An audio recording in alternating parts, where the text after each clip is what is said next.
Hello and welcome to Tyrion Cuthbert, attorney of the Arcane. We are tonight. We're going to be continuing part two, case two rather. I'm Luce, and we're going to be traveling through the world of magical legalese as we try and solve mysteries using the rules and laws of magic. All right, that's for case one. We have to do a new case for each time. The Walking Dead. Start the game from episode 2. Wallace Nightgrave. Let me go. I'm not going anywhere until I see her. Headmaster, I'm sorry, Wallace, but I'm afraid she has already passed. There's nothing more they could have done. How? This academy teaches the best mages in the kingdom. They're telling me they couldn't do anything. I'm afraid her condition was much worse than we thought. The kingdom's magic isn't advanced enough to treat something like this. Lucio Steelwind can rain meteors from the sky. William Frege can teleport entire caravans across the continent. Are you telling me your best mages could not cure one single disease? I'm sorry, I truly am. Arcane art necromancy. Emily. Oh no.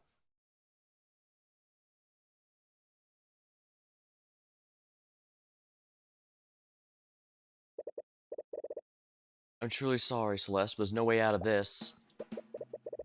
Her attention is sharply focused on the chessboard between you two. See your eyes quickly dart from piece to piece. Just give me a second, I can still win this. Celeste, there's no way for you to avoid checkmate next turn. Just surrender. Oh, so if I need a screenshot... Okay, so I can remove that if I need a screenshot. Good to know. Ignores you and continue staring at the process. There, what about that? Checkmate. Ah, damn it. Would you two keep it down? We are in a library. Miss Tamora glances at the chessboard. I hope you didn't spend the entire morning playing around.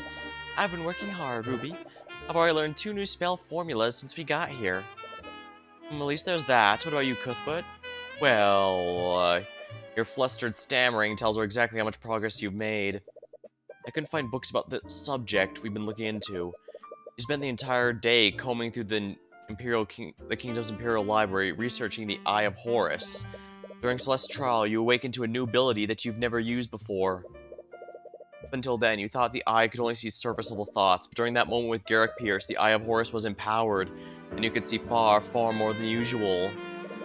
You told Miss Tamora what happened, and it made you both wonder what other hidden abilities the Eye might have.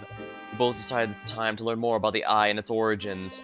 The library supposedly held the kingdom's entire knowledge of magic and arcane arts, but you couldn't find a single mention of any ability like the Eye. Does the kingdom seriously lack knowledge about it? Or do we need to look somewhere else? Sure you can't tell me what you're researching? I've traveled around the world, I might have seen something like it. You entertain the thought, but you haven't known it for very long. The Eye of Horus is a supernatural ability that cannot be detected by a spell compendium. Yeah, it seems to be a spell-like ability rather than a proper spell. And of course, is Horus even a person within this universe? Or maybe it's something else entirely. You've always been wary about what the kingdom might do to you if they ever find out about it. Sorry, it's not something I can really talk about. Fine. If I had to guess, I'd say they're looking into a supernatural phenomenon. Huh? You and Celeste nearly jump out of your chairs.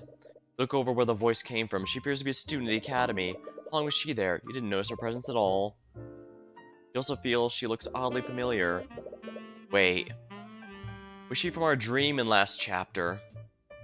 I only got a single glimpse, but I suppose it's hard to ignore something like that. Terribly sorry if I've startled you, but I couldn't help but overhear your conversation. As the girl approaches your table, you see another student frantically running after her. Eris, you can't... Oh, sorry. Oh, it's fine, Wallace. I'm sorry, but who are you two? Oh, sorry, that was rude of me.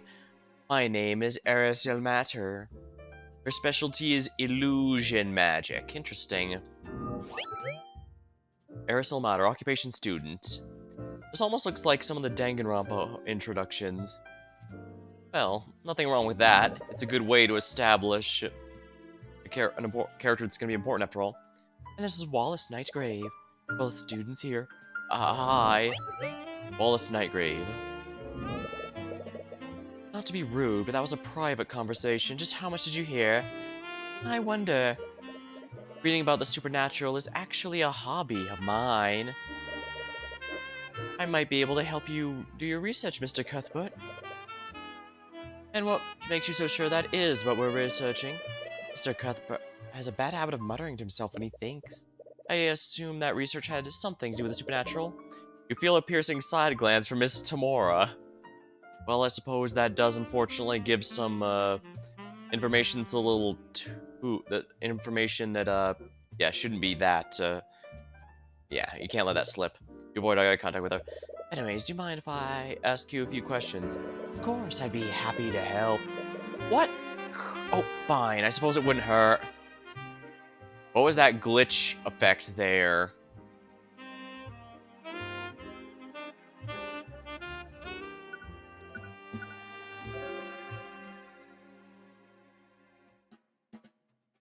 Interesting. What she just said before the fine was not recorded here. I don't think it was any actual word, it was just a muttering, but the fact it's not in the text log, I think, may be important. Just how powerful, what kind of powerful magic are we dealing with here? I mean, we've just heard that there is apparently some powerful meteor spells and teleportation magic, but can there be ones that reset time itself, or ones that... Furthermore, the fact that we know that our Eye of Horus is hidden means there could be other spell-like abilities that don't qualify as standard magic. How very interesting.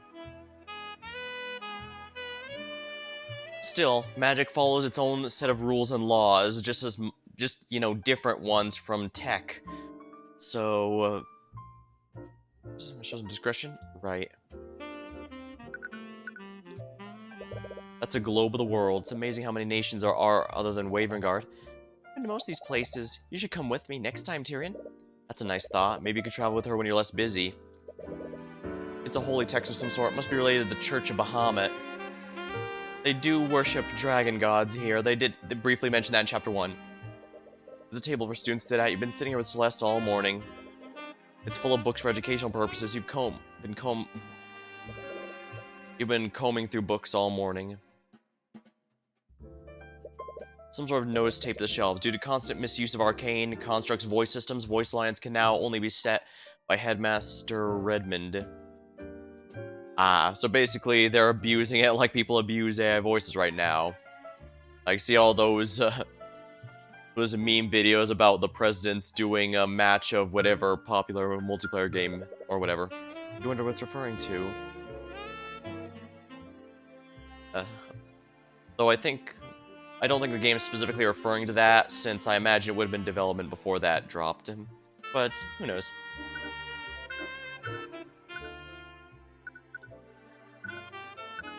What do you think about this, Eris? You're already presenting me things. We only just started. I really think you're overthinking stuff. What? You simply want to see all those unique things I have to say. Sorry to disappoint you, but I'm not some script for you to toy around with. Ah. I think she may also have a mystical eye like we do. I don't think they're actually called mystic eyes, but I might need to refer to them as something, so I'm just going to call them. So if other people have eye-based powers, I'm going to refer to them as mystic eyes of some sort. That said, yeah, because you can see from here, yeah, it's definitely dark, sclera, while her purple eyes are visible, so something's going on here. And of course, that is not a happy grin. That's not the... Feel free to try again later, though. You're not exactly sure what she's talking about.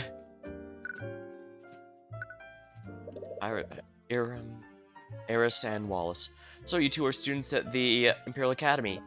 Yes, I'm currently studying illusion magic. Illusions, that's the kind of magic that turns you invisible, right? Technically, yes, but few mages ever reach a level high enough for that. I'm a bit embarrassed to admit I'm not able to cast the invisibility spell. Oh, it's still pretty cool. What about you, Wallace? Wallace has his own unique field of study. Probably not your place to pry. Well, I guess necromancy is always something that's kind of iffy, regardless of universe.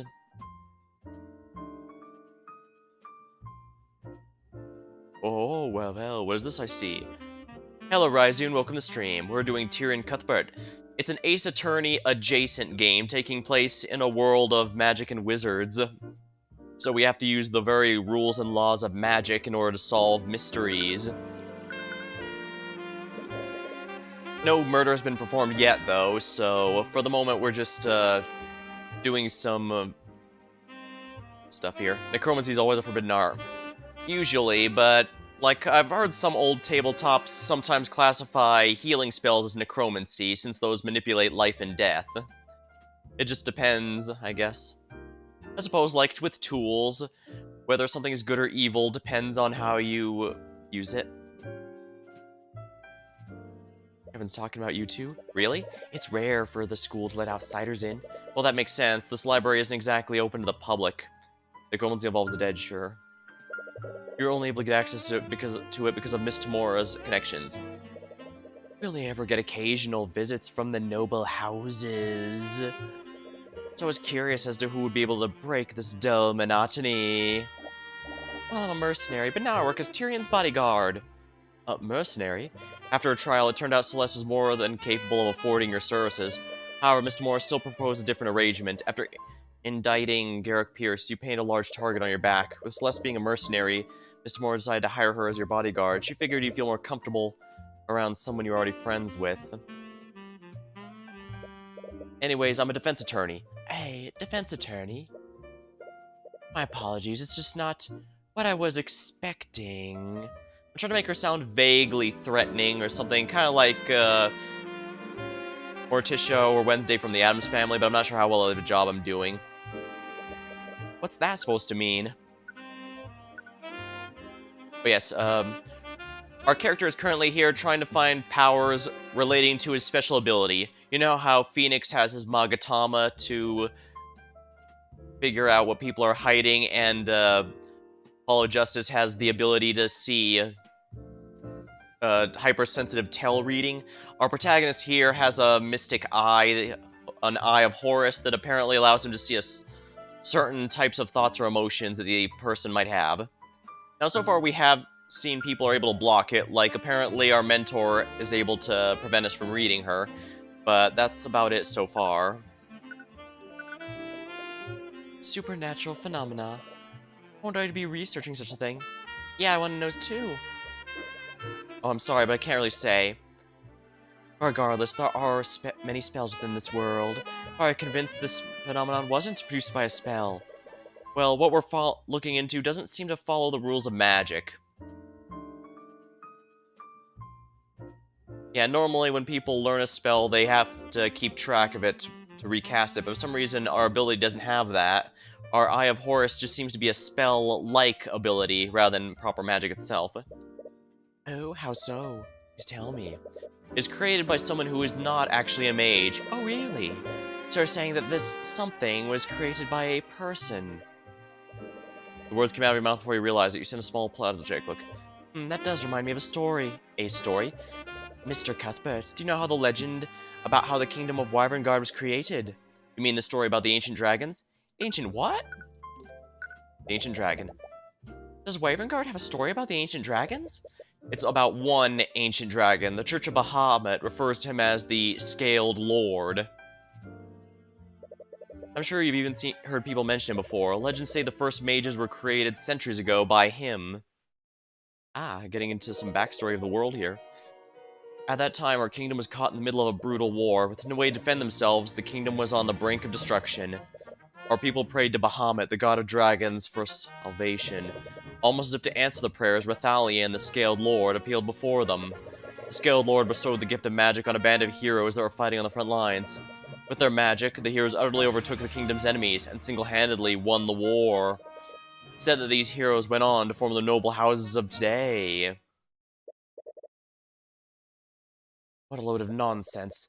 That story is nothing but religious propaganda to prop up the noble houses. It does kind of remind me of the origin story of the 12 noble houses of Fire Emblem genealogy, the Holy War, now that you mention it, since they also did a blood ritual to learn special magic from the dragon gods. That was a bit different. Magic is already a regular thing in that world. It was not here, so...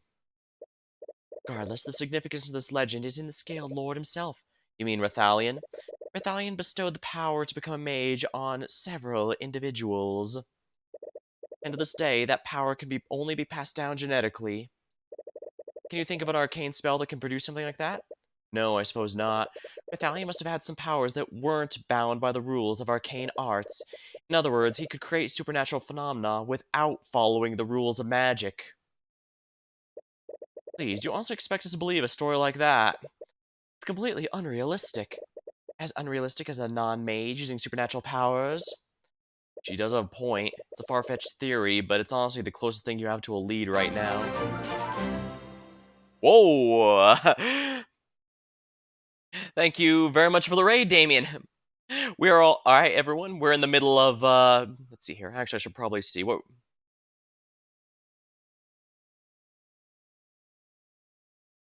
I believe you were playing WarioWare before you raided. Hope you had a good time. Welcome, welcome. We are in the middle of Tyrion Cuthbert, Attorney of the Arcane, an Ace Attorney adjacent game taking place in a fantasy world of magic and apparently dragons, where we use the laws of magic and such to solve the mysteries. Although right now we've yet to have run into a murder, so it's mostly world building at the moment. We're on case number 2, for the record. Of course, it would be you lot making all this noise. Suddenly, a woman who appears to be an instructor approaches you. She looks upon each of you with an equal amount of disdain. Professor Bellwether! Catherine Bellwether, the professor. That's Professor Bellwether to you! But didn't he just call you that? I knew letting you rabble into our walls would lead to nothing but trouble. Even start associating with our malcontents. Headmaster gave us express permission to be here. If you have an issue with that, take it up with him.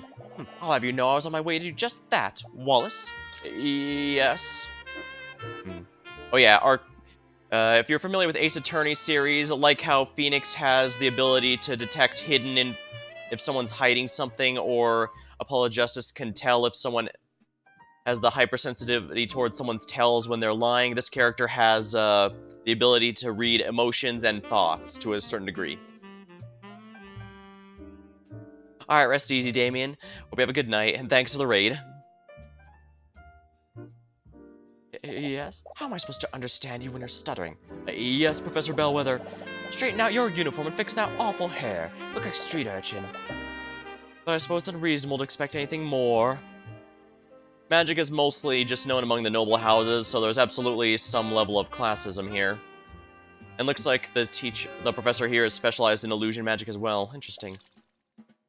Oh, he's both pissed and sad about that. As for you, I'll be on my way. That's happened again. Yeah, Aerith has some power that we can't quite put our finger on. Because, yeah, look in the log here. The log absolutely does not mention what she said right before she went to I went on my way.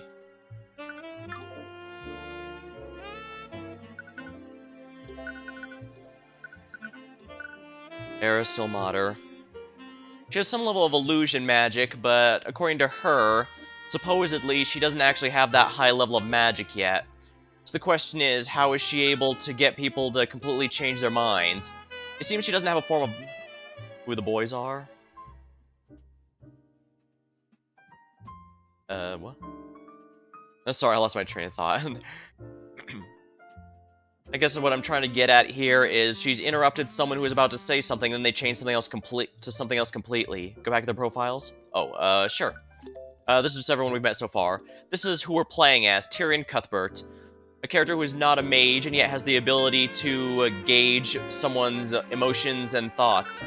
This is Celeste McCoy, a mercenary acting as our bodyguard. Basically think of her as the Maya Fey of this game. This is Ruby Tamora, our attorney and mentor. Arya Steelwind is the main prosecutor, so the Miles Edgeworth of this game. Orm White is a knight. He's basically the Detective Gumshoe. I don't like to make one-to-one comparisons too much like that, but I figure that's the easiest way to get everyone on the same page as to what's going on here. Because, Orm is not at all like... is not at all like Gumshoe. He's much more, he's a lot more serious, a lot less goofy. And of course, Wallace and Eris are the ones we're talking to right now. And we've just met Catherine, as you can see. Funny one at best. Hasn't been too much comic relief here yet, but that could always change. Our two protagonists here, Tyrion and Celeste, certainly have some good chemistry, I think. Or at least that's from the first case, my opinion from the first case. First impressions, I guess would be the best way to put it. Yeah, and everyone, as you can see, the characters who are mages all have a specialty school of magic. But not everyone's a mage, of course. But yeah, Eris is the really interesting one here, because she's so far managed to get people who are going after her to completely back off. And it's so good that it's not even in the text log.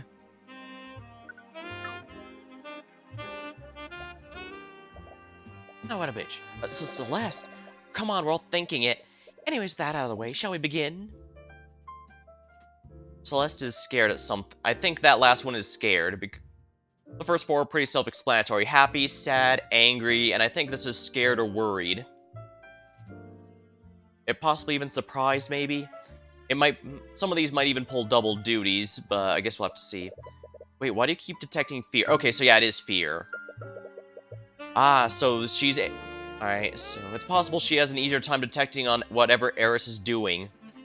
Her specialty is illusion magic, but she's definitely not controlling people, since she's just got the professor there to move on and not to just become more positive towards the situations. But at the same time, hard to say. Whatever it is, Celeste is noticing it just like me, so something's up here. Wallace, you finished this week assignment, haven't you?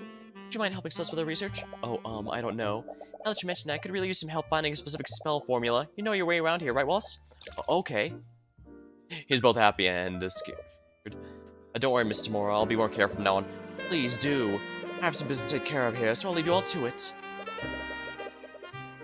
You spend the next few hours searching through the library books with Eris. You hadn't thought to look into the ancient dragons, and the library had books about them in abundance. There was only one problem, though. There are a lot of myths and stories about ancient dragons, but it's definitely difficult to tell fact from fiction with all these accounts. It can't be helped. The Church of Bahamut is the dominant religion of our kingdom.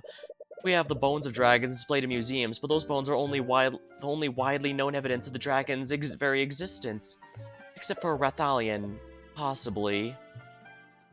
I wonder if he's still alive, like you said. Wouldn't be surprised. Well, if we start... Let's hope nobody starts making weapons out of them. Something tells me that making the weapons out of bones of dragons won't end well. Despite everything, our kingdom's constitution still includes him into our government. Wait, really? As the savior of our kingdom, he and his kin were given an honorary position on our kingdom's hierarchy. The ancient dragon's authority technically rivals that of King Oliver. Wow, I had no idea. How have I never heard of this before? Oh well, to be honest, that law is really just a way to revere him and appease the church. Well, Rathalion couldn't possibly be any worse than nobility, that's for sure. Ah! You're so stuck in your own thoughts, you're accidentally bumping the bookshelf. It begins to tip over, but you're able to catch it before it fully falls over. Not before several books fall from the shelves, though. They hit the ground, a cacophony of thuds. Some students glance your direction. Be quiet! Sorry, be quiet! Eris begins giggling. She seems amused by what's happening. Hey, are you okay? I heard a loud... Whoa. She stares at the pile of fallen books. What did you do? Forget that. Just help me clean this up. Ah, there's no need for that. Construct, I require assistance. Acknowledged. What? Upon Eris's command, one of the nearby suits of armor springs to life and begins walking towards you. The voice coming out sounds human, but lacks emotion. Why does it sound familiar? Wait, did you do that, Eris? Yes, this is an arcane construct. It's a suit of armor that is animated using artificery. They're designed to carry out various tasks for the students. Arcane constructs are suits of armor that are animated using artificery. They can carry out simple tasks when ordered. The ones in the Imperial Academy speak using the voice of Catherine Bellwether. These voice lines can only be changed or adjusted by the headmaster. Oh, so that's what that alert notice was all about. Because people were abusing them to make them silly meme voices or whatever, I'd imagine. Every command given is stored in the command log. However, this command log must be cleared out regularly. Really, I didn't know anything like that existed. They're still experimental, so they aren't quite available to the public just yet. With that being said, Construct, please place these books back where they belong. Acknowledged. On Eris's command, the Construct begins quickly picking up the books. It moves with inhuman efficiency. In only a few seconds, they're all back on the shelves. Wow, so they do whatever you tell them to? Well, there are someone's Construct, tell me the fairest maiden you've ever seen. Command rejected. Ah, what?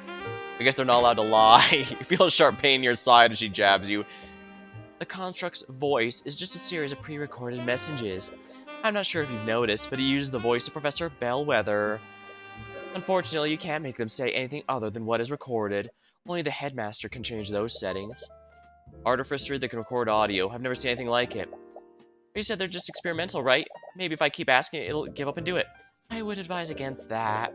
Even if commands are rejected, they're still stored in the command logs. Anyways, we should probably get back to work. You read more about the ancient dragons. Most of the stories read more like fables than historical accounts. Doesn't feel like I'm making any progress on discovering the truth behind the Eye of Horus. Suddenly, you hear a thunderous, low-pitched blare across the room. Sounds like a high-pitched horn, but its volume is tuned up to unnatural levels. What? Celeste, do you hear that? How can I not? What's that? You didn't touch anything you weren't supposed to, right? What? Of course not. Finally stopped. Eris, wasn't that a lockdown system? Yes, I believe so. Wait, lockdown system? The Academy is outfitted with a large artificery system. In states of emergency, it will erect barriers throughout the building. State of emergency? Should we be worried? Oh, don't worry. The lockdown is designed to keep everyone safe. We're safe as long as the barriers are up. I have the feeling they keep things both in and out. Oh, is this going to be our magical locked door mystery? That's going to be, if so, that'll be fun. Miss Tamora said she was going to do something on campus. Terribly sorry. Your disembodied voice echoing through the library. Sounds like it's being projected magically. It's the headmaster. He's using the intercom system. Students and faculty, please remain calm. There's been a murder on the academy grounds. What? Please stay where you are and wait for the law enforcement to arrive. Damn it, we have to get out of here. I'm afraid that is not possible. The lockdown system protects and locks each room. We can't leave until it's deactivated. Well, we won't know until we try. You run to the entrance, frantically pulling the door's handle. You pull with all your strength, but it doesn't even budge. Tyrion, stop! But Miss Tamora. Oh wow, Celeste looks really serious. Well, I suppose even Maya Fey ended up serious here and there. Look, I know that you're worried about her, but there's already been a murder. We don't know where the attacker is or if they're still armed. Best thing we can do right now is sit and wait. She's right. Well, good to know she's taking her job as our bodyguard seriously. Ah, damn it.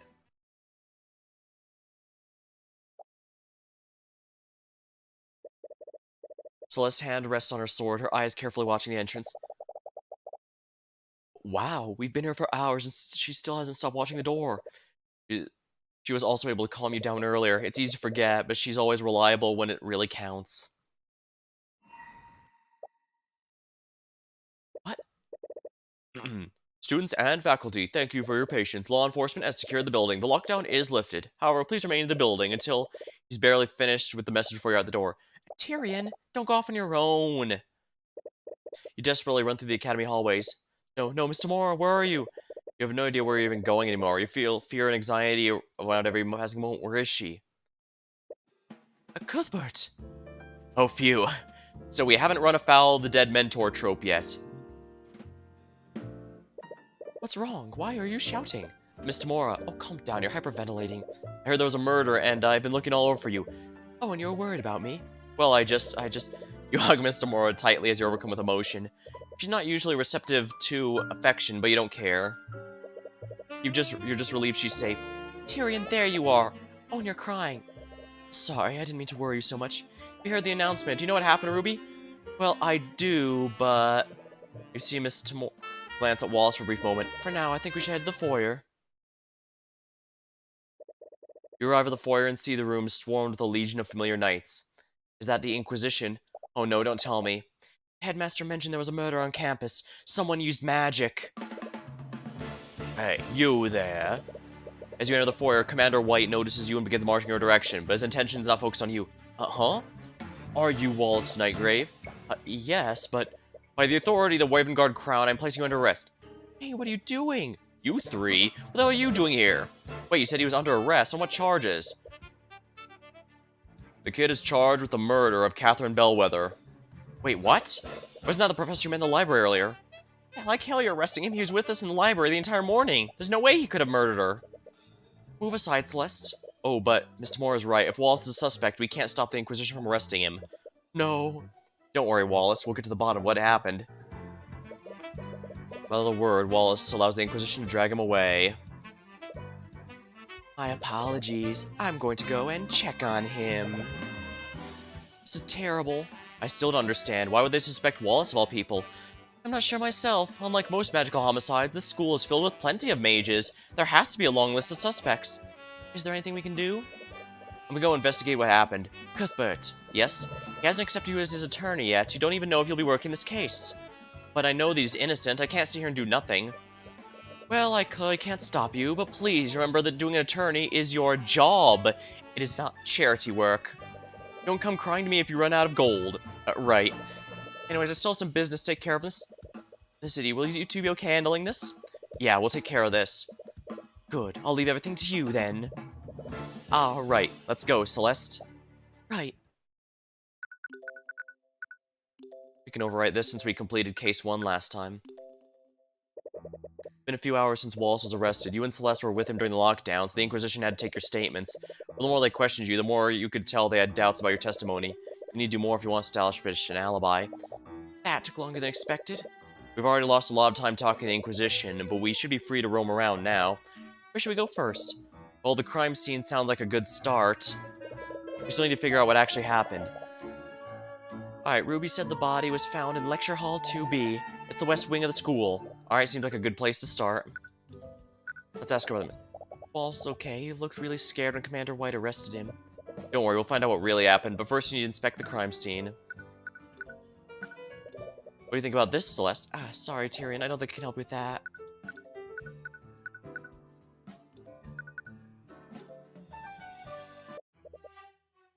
Hey, stop right there. As you try to enter the classroom, stop by one of your Inquisition Knights. I'm the defense attorney for the accused. We have the right to investigate the crime scene. Yeah, what I heard, he doesn't have an attorney yet. Right, you haven't been able to talk to Wallace about that yet. It's quite alright. Let them in. Lady Steelwind? Do not call me that. While you work under me, you refer to me as Prosecutor Steelwind. Yes, Prosecutor Steelwind. What's that smell? As you enter the classroom, you find yourself inhaling a sour and rancid odor. The stench is so overwhelming that your eyes begin to tear up. Don't worry, you eventually get used to the smell. What are you doing here, Steelwind? I'm here to coordinate the investigation. Look around. There isn't a single Inquisition Knight in the room. Isn't that the Inquisition job? Due to the circumstances, I've decided to investigate this case personally. Well, since you've got here, could we ask you some questions? I assume you're planning to defend this case? That would make you my opponent. What do I have to gain from helping you? Right. However, I would be willing to answer your questions, but only if you answer some of mine as well. Oh, sure. But what could she possibly want to ask you?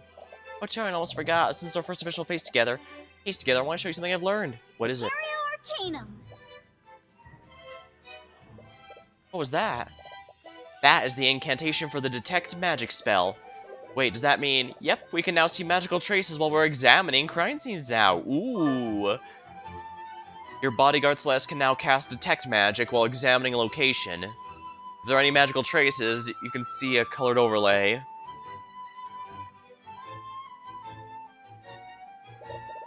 It's a painting of some sort of musician. There's some text written below it. Dr. Nicholas Gosu, inventor of the Arcane engine. His work revolutionized trade and travel across seas. He's well known for not discriminating between common folk and nobility, judging his assistants purely on their merit. When he wasn't conducting research within the Imperial Academy, he was known to compose symphonies for the king in his free time. Looks like a man of many talents. Hey, they have books here too. They appear to be textbooks about alchemy. Aw, lame.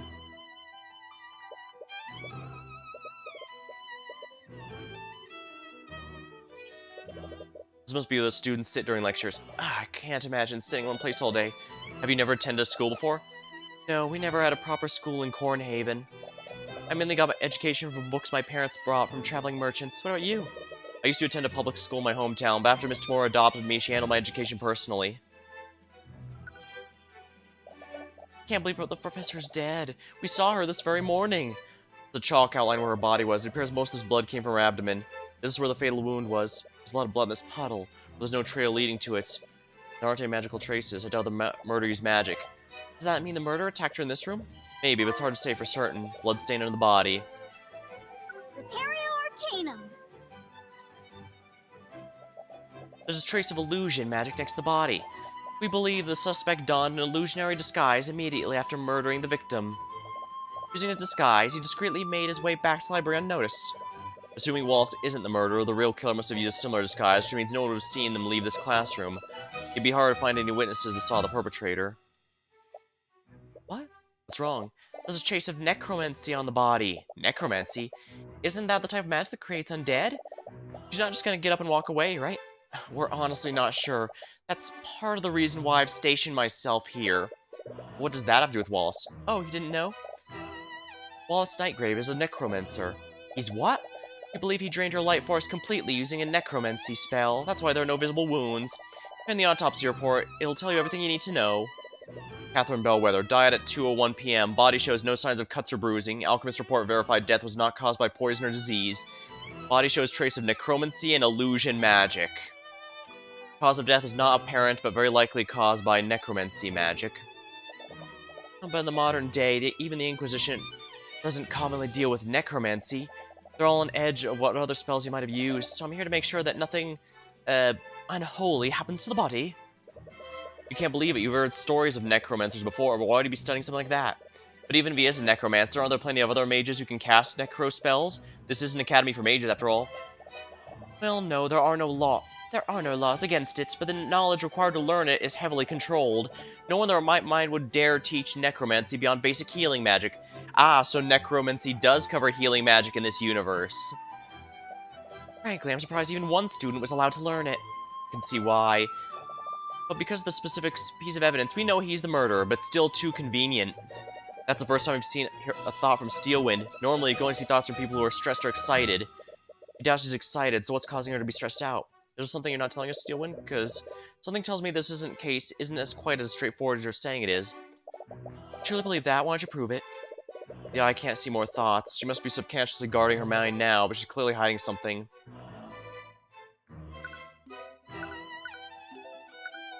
Questions for us first. Miss McCoy, it's my understanding you were adopted. Would you happen to know who your birth parents are? Hey, that's a bit personal, isn't it? You agreed to answer my questions, didn't you? Oh, I didn't think you meant... It's fine, Tyrion. I'm fine answering if it helps Wallace. She's sad. I'm afraid I don't know who my birth parents are. I've never tried looking for them. I see. If I remember correctly, your spell compendium only contained one spell. Considering your upbringing, how did you learn Mage Blade in the first place? I bought a scroll from merchant a few years ago. Had this Mage Blade spell formula in it. I didn't know more than one spell now. I actually learned a few new ones today. I'm sorry, spells in plural? How long did it take you to learn those spells? A few hours. She learned multiple spell formulas within a few hours.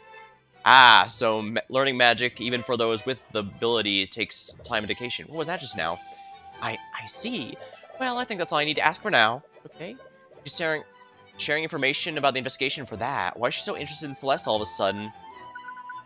The rancid smell? I can't take it anymore. That smell's driving me crazy. What is that? From what I understand, there was a bit of an accident here a few days ago. Alright, I enter the stream and hear people talking about spells. This is a lore game with magic? Hello, Grabbing Biscuits, and yes, actually.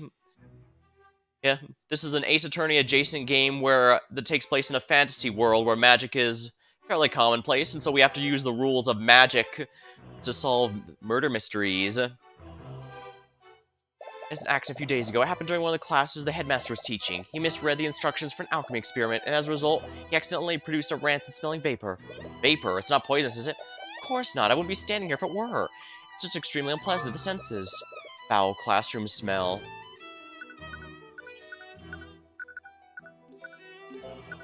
Yeah, like yeah, like, as it exists, arcane constructs here instead of robots, including rules of how they work. Autopsy report where they can tell what kind of magic was involved here, and, oh yes, you can also... Arcanum. And yeah, you can even use Detect Magic for yourself to see if any magic was used in the area. I believe they stated that magic affects... when magic is used, it has a fixed duration, but the residue, whatever remains of it, will be present for about 48 hours afterwards. So even after the spell's long gone, its traces remain, and that's how they are able to use stuff like this. Let's see here. The murder. Do you know what happened here, Miss Steelwind? Well, it all began when the City Watch received a call from the Academy. Supposedly, there was an attack on campus grounds, and the entire building was put on lockdown. The City Watch set up a perimeter around the building while they waited for the system to deactivate. Couldn't the Academy have let them in once the scene was secure? I'm not so sure about the specifics, but supposedly the lockdown can't be shut down manually. You'll have to speak with one of the Academy's admins if you want to know more. Anyways, you two were also present, is that correct? Did either of you see anything suspicious? No, but we actually met the professor this morning. She was still alive then. I see, that does match the accounts from the other witnesses. I mean, you kind of already do that. Luminol testing, DNA PCR, NTR. I mean, just follow rules and we study it. Science and magic pretty similar, right? Oh yeah, definitely. Yeah. After all, it's said that any sufficiently advanced technology is functionally no different from magic, and, well, a lot of magic systems, be it tabletop or fantasy world, they usually have their own sets of rules and laws they have to follow. And that's why I was pretty excited to play this game.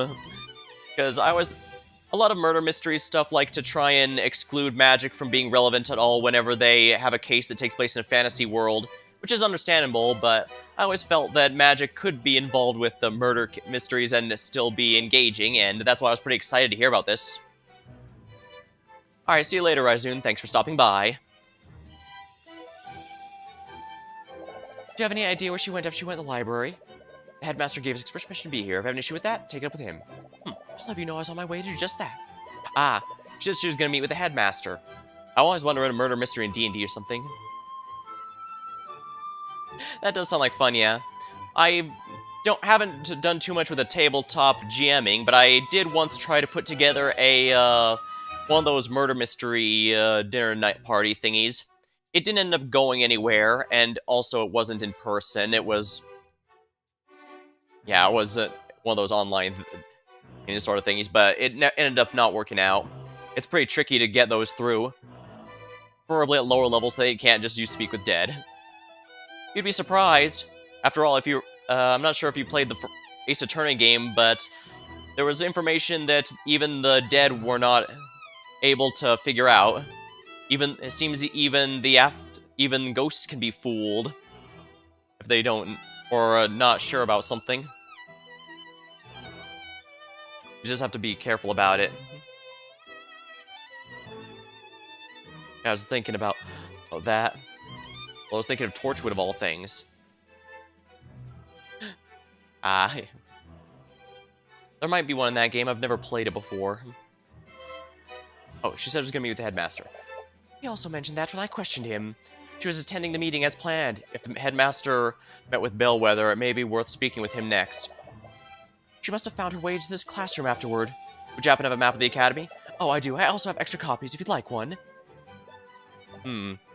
What is it? There's only one direct path from the headmaster's office to this lecture hall. But I wonder if she took any detours. It's been added to notes. Alright, let's take a look here. I believe 2B here is where the, yeah, Lecture Hall 2B, I believe, is where it was. Actually, does, the move area show us?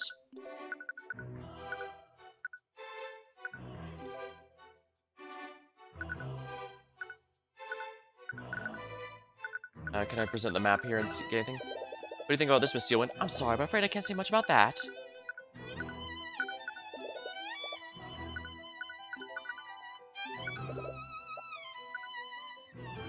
It was a game called Torchwood, a TV series. Ah, weird Doctor Who spin-off. Oh, okay, I know what you're talking about now. Sorry about that. Now, I am vaguely familiar with that show, but I'm afraid I've never seen it. Sorry about that. I'm vaguely familiar with... kind of funny. Guess that shows where my brain goes right away. Well, first things first, why is Wallace a suspect? We've already told the Inquisition this, but Wallace was with us the entire time. He couldn't have committed the murder. Yeah, he's a perfect alibi. A strong maybe, yes, but his alibi is far from perfect. Miss McCoy herself told us that there was a small time period where she wasn't with him. What? Right, it was when I came to check on you after you knocked over the shelf. I got lost on my way back to Wallace, but still, we only lost each other for a few minutes. That may be, but unless his alibi is airtight, the evidence in the room proves it was him. Wait, what do you mean? It'll be easier to explain once you examine it yourself. How was the body discovered? You know how the body was discovered? Two members of the kitchen staff spotted her collapse in this classroom. They reported the situation to the campus admin while they attempted to save her life, but it was too late. The professor had already passed away by the time any of the healers arrived. Two staff members. Who were they? I believe their names were Valentine and Valerie Lannis. They are apparently sisters. Orm was the one who collected their statements. Do you notice anything off about their behavior? From what he said, they had a few quirks, but nothing suspicious. Quirks. He told me they were running and spinning around him during questioning. What does that mean? I have no idea. Perhaps they were still on edge after their coworker was murdered. Had a magical item that could bring people back from the dead for like 1 minute. Ah. I believe the Dungeons & Dragons movie also had a thing where they were able to speak with the dead for a brief period of time. Well, sort of. They were given a fixed amount of questions they could answer there. I don't know if that's how it works in D&D proper, because so far I'm only in the middle of one tabletop session, and it's technically Pathfinder. Which, to my understanding, is a kind of an offshoot of D&D, so there's some crossover if I were to play one or the other. One and then move on to the other, I mean, but... yeah, I'm still a newcomer to the whole thing, so I'm not too detailed on how it all works.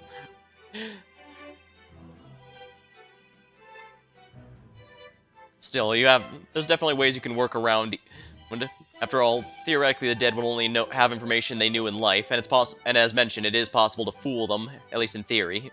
So it's definitely not foolproof. The only thing you can make sure of is they won't have much motivation to lie, since, well, the dead have no lying usually is done specifically with a benefit in mind, and the dead don't have any benefit anymore. You definitely want to speak with those staff members who discovered the body. So yeah, it's in Lecture Hall 2B.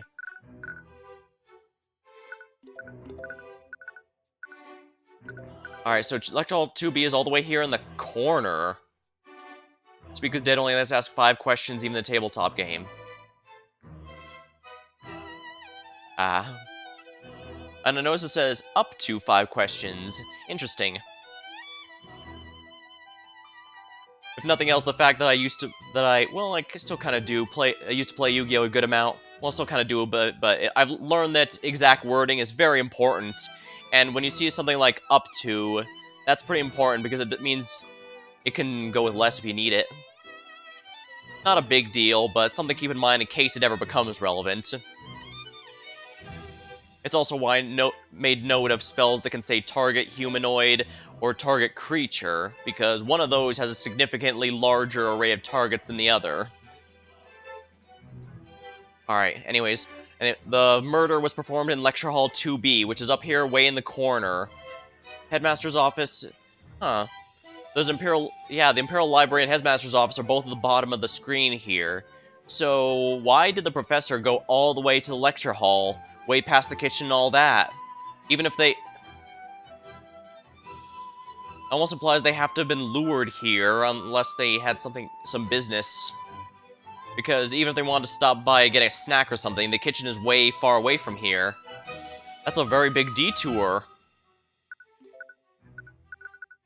Blood stain on the body. There's a pool of blood where the body was. Location implies blood from abdominal area. Interesting, but it says in the autopsy here, the body shows no sign of cuts or bruising. A maid from a noble house. You must have gone to school here. Do you know Catherine Bellwether while you were here? Fortunately, I did. Constant clash with over treatment of students. One of my biggest regrets is failing to remove her from position before I graduated.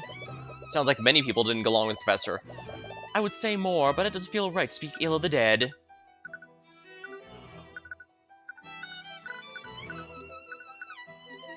Prepare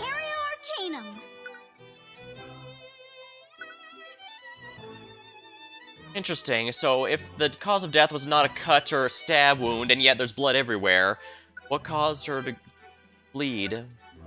It's possible the body was damaged after death, but...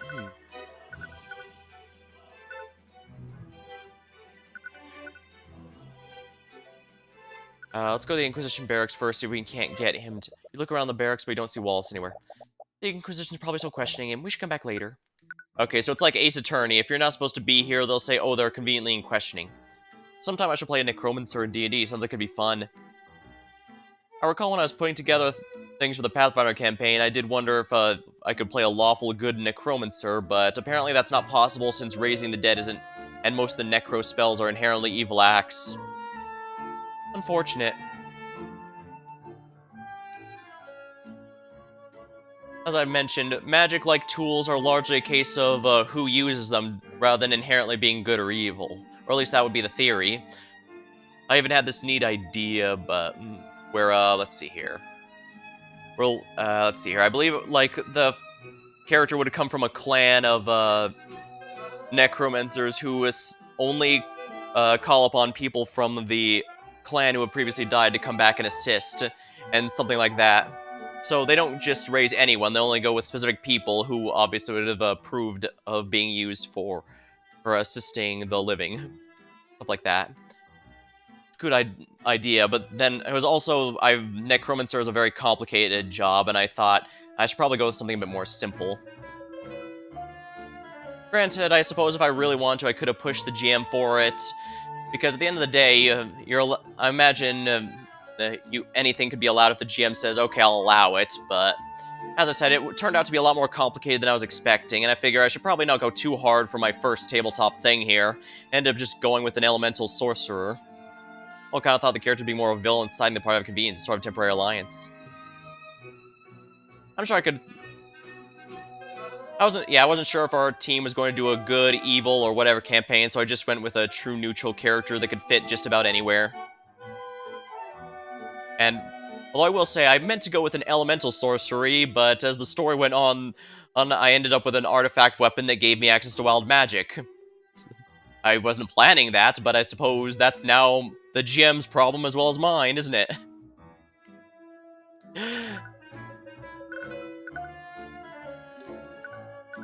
Headmaster's office. Seems like an obvious place to go next. Follow the map the Steelwind gave you.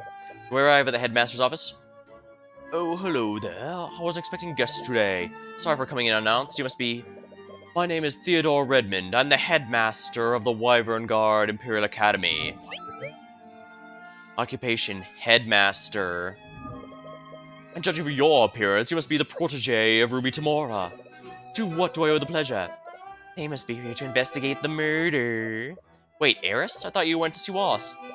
Fortunately, the Inquisition is questioning him right now. They aren't allowing visitors. Must be so scared. I hope he's okay. Right, she had the same experience not too long ago. If there's anything I can do to help, please let me know. First things first, what's with this painting? He looks like some sort of professor. That's Professor Lucas Gilbert. He was an instructor here many decades ago. He was well beloved by the students, and he was quite an accomplished scholar. Yeah. And this was despite him lacking the ability to use magic. Interesting, and yet I see he has command seals. He studied magic without being able to use it. Oh yes, he was quite remarkable. Unfortunately, we lost him to illness very early in his life. Unfortunate. There's a window here with a view of the garden. The headmaster has a nice view out from up here. The painting of a mage, but doesn't quite look like a noble. Oh, that is Jason Steelwind, one of the chosen mages of the Steel Lord. Wait, Steelwind isn't... Oh yes, the earliest recorded ancestor of House Steelwind. Legends say the Scaled Lord bestowed his power upon him and his allies to create the first mages. Wow, it's hard to even tell that he and the prosecutor belong to the same bloodline. As with all the noble houses, Steelwind has quite humble beginnings. If only they'd remember where they came from. Small table for guests. Is that wine? Well, no, actually, just apple juice. Most of my guests are students, after all. I guess that does make sense. There's a fireplace with some burning wood. Looks cozy. Prepario Arcanum. There is no magic in this room whatsoever. About the murder? Oh, this is terrible. To think one of my prized students would be accused of murder. Heard your voice on the intercom back when the lockdown happened. Are you the one who triggered it? Yes, I activated it when I received a call from one of the staff. They reported that Professor Bellwether had been attacked. Headmaster's actions are added to your notes. How does the lockdown system work exactly? It's an artificial network that covers the entire academy. In the event of an emergency, activate it using the stone. Pulls out a glowing stone from the desk. You hear the hum of magical energy. Once activated, the system creates magical barriers throughout the building. It's designed to contain and protect each room in the building. Could a powerful mage possibly break these barriers? I doubt it. The barriers can withstand a great amount of force. They even block mages from simply teleporting through them. Once activated, even I can't turn it off for at least an hour. Alright.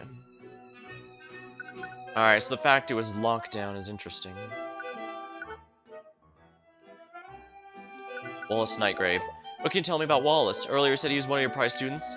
Oh, he's sad about something. I just need to understand, why would the prosecutor say that... Did the prosecutor say he was a necromancer? Because technically, well, he is one. What? But why would he study something like that? Necromancy is probably one of our most dangerous and scrutinized schools of magic. Its image has long been tainted by stories of dark wizards raising entire armies of the undead. However, it doesn't just control the forces of death, it controls the forces of life. Forces of life? The truth is, healing magic is also classified as necromancy. Oh, he himself also focuses on illusion magic. Interesting. Most healers don't care to admit it because of the stigma it has. That's why Wallace is studying it. He wished to become a doctor. Oh, but there are plenty of mages who know healing magic. Why was Wallace singled out? For years, he's been studying necromancy beyond healing magic. He believes high-level necromancy could revolutionize modern medicine. Unfortunately, many among the faculty simply don't see it that way. Wallace doesn't hail from a noble house. He's a mage born among the common folk. So he's like me. Many of the faculty fear he'll use this knowledge to raise armies of the undead, just like the ones of old. The Imperial Academy isn't even permitted to teach its students beyond basic healing. Then why did you allow him to study at all? Well, after everything that happened to him, I decided to make an exception. Everything that's happened to him? I'm not at liberty to say more. You'll have to ask him if you wish to know. Spell compendium? If you plan on defending Wallace, you'll need a spell compendium, is that correct? Yeah, having a client's compendium is instrumental to acquitting them. You may find that a bit difficult. You see, after a certain incident, he destroyed his compendium. Wait, why would he do that? Doesn't he need that to use his magic? A compendium is a device mages use to keep track of spells they can cast. It's convenient for remembering formulas and incantations of spells, but it's not actually required to use magic. I thought of destroying mine time long ago, but they're really expensive. Luckily, I have an unattuned spell compendium right here. I'd be more than happy to give it to you if it helps Wallace. Oh, thank you. Wallace just needs to maintain physical contact with it for 10 minutes. After that, the compendium will attune to his magic. Just make sure you don't let another mage like Celeste hold it. Once it attunes to a mage, no one else can use it. Unattuned. If a mage keeps this on the person for 10 minutes, it'll attune their magic and display. Once it attunes, it can't tune to anyone else. Wait, but then how did... Wonderful, I just hope we can persuade Wallace to it.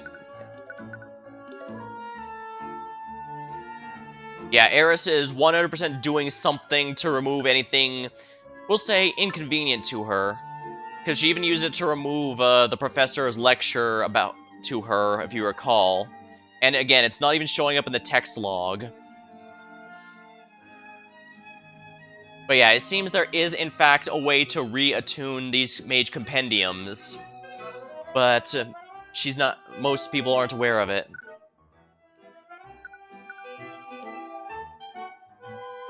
Oh,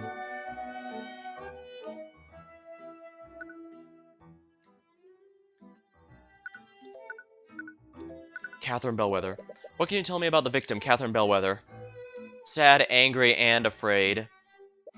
Wow, that's a whole mess of emotions. I guess she must have caused that. The fact she even had caused that among the staff instead of just the students says a lot. She was rather unpleasant to work with.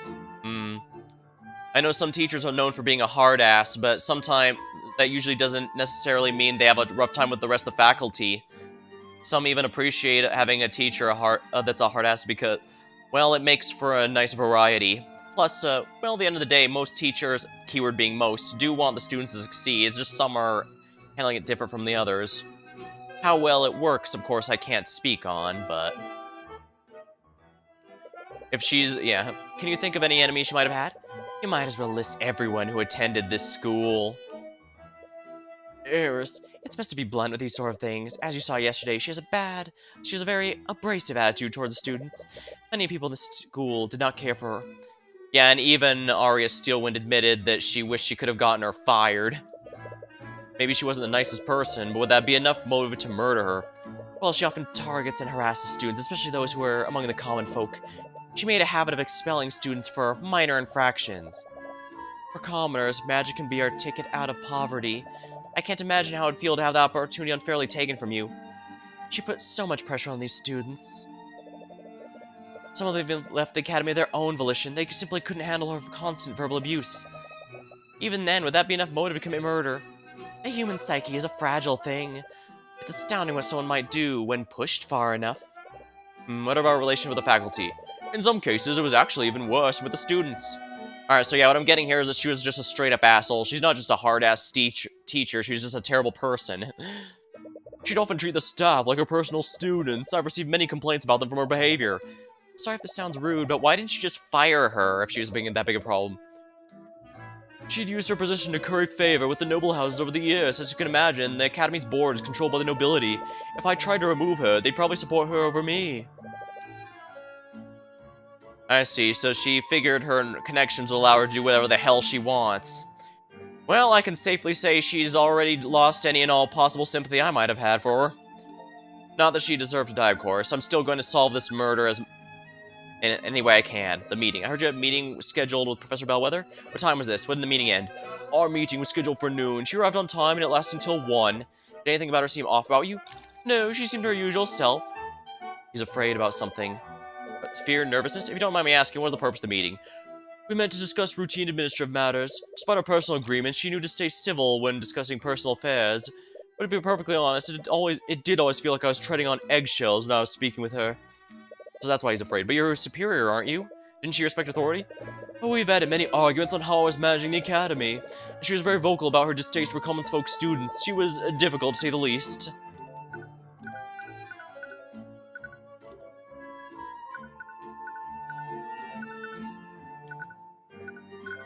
Costume. Steelwind told us you had a bit of a mishap in lecture hall 2B. Yes, I was filling in for the alchemy instructor when I accidentally misread the instructions she left behind. I'm quite embarrassed to admit my old age is catching up with me.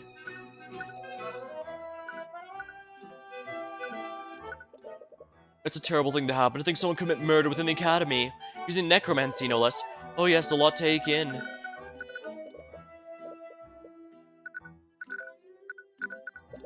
What can you tell me about this, Mr. Redmond? My apologies, I've learned lots of my years, but I can't say much about that. What can you tell me about this?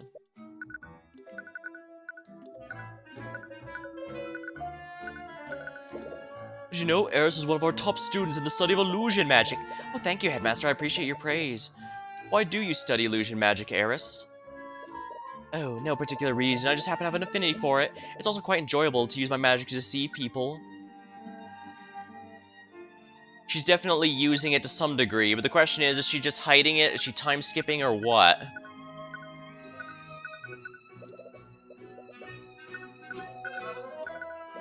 What can you tell me about this?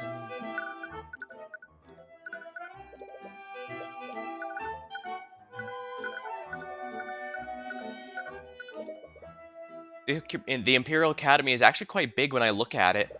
Well, of course, we are the primary source of magical education for mages throughout the kingdom. As you may know, most of the mages enrolled here are of the nobility. Their families invested a lot into our facilities.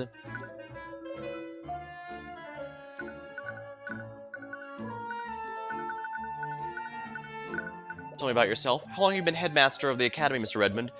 Well, for as long as I can remember, I dedicated my life to nurturing the knowledge and growth of young mages, and I hope to do so for many more years.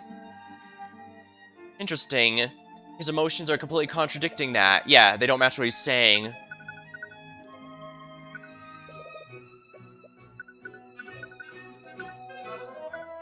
Have you met the prosecutor, Mr. Redmond? Oh, I'm already well acquainted with her. Ooh, something pissed him off. She was once a student here. Oh, right, she's a noble. It makes sense she'd go to school here. And she's also a very young prosecutor. In fact, they said that was her first case, so it probably wasn't too long ago that she was in here. Mr. Moore mentioned you gave us permission to use the library. I can't thank you enough for that. We learned a lot. Of course, I'm always willing to aid the younger generation in pursuit of knowledge. How do you know Mr. Moore, anyway? Oh, that's, sad and fear. Oh, did you defend him in a court case? From his reaction, it must have been a hard time in his life. I'd best not pry further. That would make sense, yeah. What can you tell me about Wallace? Earlier you said he was one of your prize students. Oh, yeah. I see. Yeah, I could have... Okay, so I could have asked him the question, or I could have presented the profile to ask it. They got a few things where they can repeat, and that makes sense. Multiple ways to go about it and all that. I'd heard that Mr. Moore had recently hired a mage. I hope you found our resources quite useful in your studies. Oh yeah, definitely. I was able to learn a lot of spells today. Spells? Why does everyone react like that? Is learning multiple spells not normal? Anyways, I'm glad you enjoyed using our library. Our academy does offer admission to mages from the common folk. Would you be interested in enrolling? No offense, but I can't stand the idea of being cooped up in a school like this. I like learning about magic in the field. Oh, that's unfortunate. Can I present myself? I'm sorry our first visit to the academy ended so tragically, Mr. Cuthbert. There's no need to apologize. No one could have guessed today would turn out like this. Nevertheless, I hope we found resources useful in your research. Unfortunately, your research left you with even more questions about the Eye of Horus. But it may still prove useful for this stuff. What can you tell me about this?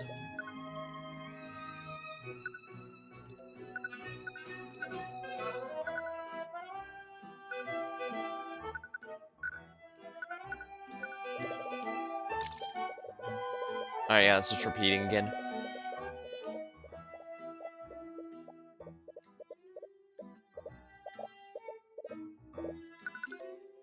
I guess we need to go to a new location here. I guess the kitchen to question the witnesses would be useful. Hello, is anyone here? You right there? Sorry, but the cafeteria is closed. Actually, we're here to investigate the murder. We heard 2 members of the kitchen staff discover the body. Oh, that would be me. I'm Valentia Lannis. Kitchen staff. That's a cute outfit. How about the other person? Do you know where they are right now? Oh, that'd be my sister, Valerie. I think she's somewhere on campus right now. If you're with us tonight, I already told them everything we know.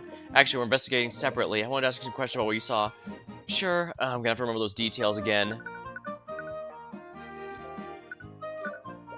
I like to look around, but she looks anxious. Snooping around might scare her off. You should learn everything and then examine the kitchen.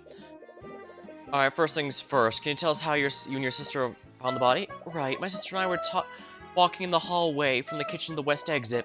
We spotted the professor in a nearby classroom. She was lying on the floor and bleeding. We used an emergency communication device to call for help. While I was doing that, my sister tried to wake her up. That would imply Valerie had thought she could be resuscitated. Did she know if the professor was still alive or not? We're not sure, but she wasn't responding at all. But she wasn't breathing, and she didn't have a pulse. What can you tell me about Catherine Bellwether? Quite a few emotions, none of them good.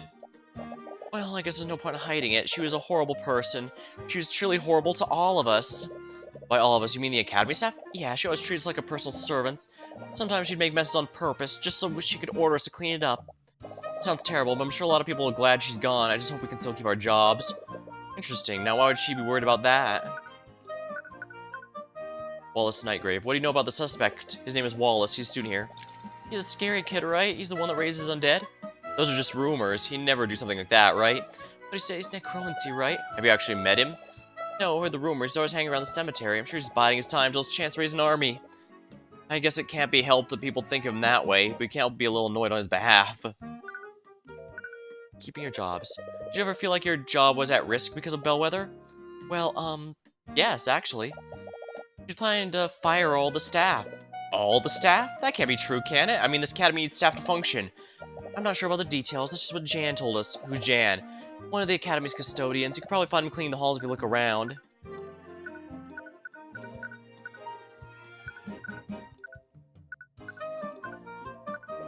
What can you tell me about this? I'm sorry, I don't have much to say about that.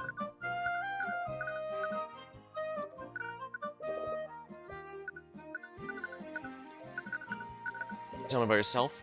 Oh, guess not. Celeste, this room was close to a crime scene. Can you detect magic to scan for traces? Sure.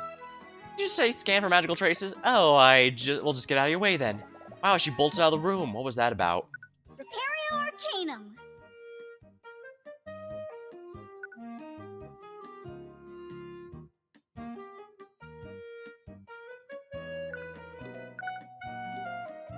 There's no magical traces here, but she ran out of the room. She wasn't trying to be present when we cast on the room, which means she had to have magical traces on herself, but she didn't want us to see. We'll have to keep that in mind. There's a large cooking station here. They must prepare the meals in bulk. Oh, it's a plate of bread. They probably serve these aside of the entrees. Don't get any ideas, Tyrion. What? Remember, when we went to that fancy restaurant, you just kept ordering breadsticks and butter. Hey, the bread's free. Might as well take advantage of it. You know, eating that many carbs isn't good for you. Yeah. Several commonly used ingredients are close to the cooking area. Barrel full of some sort of drink. I wonder. It's probably not lotus juice, Celeste. Sets of pots for cooking soups and the like. They must serve the students' meals in these plates. It's a shame they had to close the kitchen to do the investigation. Large sack of produce. There's some wine here, too. Must be for the professors. There's a rack of cooking implements hanging from the walls. Valentina must use these to cook for the students. Prepario Arcanum. Yeah, the fact there's nothing here but she bolted out means that she had traces of magic on herself and she didn't want us to see.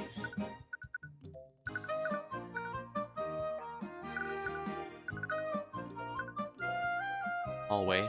You spot her again, speaking to someone in a blue-collar uniform. Could he be the custodian? Jan, where have you been? You still haven't fixed the plumbing in the kitchen sinks. Oh, someone just died. Jan Hughes. Can we take the day off for once? You're causing trouble for me and Valentia. Please be reasonable. Why is she suddenly speaking third person? Oh, hello. Valentia? Oh, my apologies. I can see why I'm confused. I'm her sister, Valerie. Ah, so they are twins. You're trying to trick us or something? You look exactly the same. You remember reading about something like this before. You two are identical twins, aren't you? You're genetically identical to each other? Yes, we are. Wait, this means she was the one who discovered the body. Since we have you here, mind if we ask questions about what happened? I'm terribly sorry, but I've already spent a lot of time looking for Jan here. I'm really behind on my work. But Jan was also nearby when we discovered the body. I'm sure you can answer your questions. Or have a chance to object, she walks away. Wait, want to go after her? I'm pretty sure I can catch up to her. No, we don't want to scare those two more than we already have. Anyway, she said Jan was around when the murder happened. Maybe he saw something.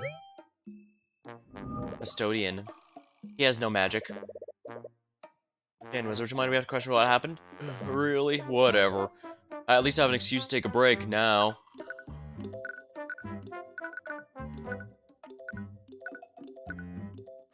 None of them have an arcane art. I was wondering if maybe that they were an illusionist who were trying to pretend to be identical twins when they're still the same person, but if they don't have any magic, that's not the case.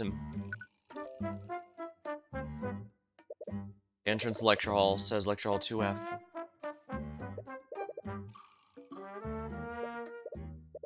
Lecture hall where the body was found. That door leads to some kind of storage closet. Doesn't appear to be anything emote. Prepario Arcanum. Yep, no magic here. Oh, but that's interesting. If one of them had magic on them, yet they don't have magic, that says a lot. But then again, I guess if they were interacting with the body, that might explain it. Okay, Jan Hughes. So Jan, you part of the staff here? Yeah, I'm a janitor. I clean and do odd jobs here and there. Well, apparently, that's all he has to say about that. They do Simons? Ah, I can get that. Hope you have a good time. And then...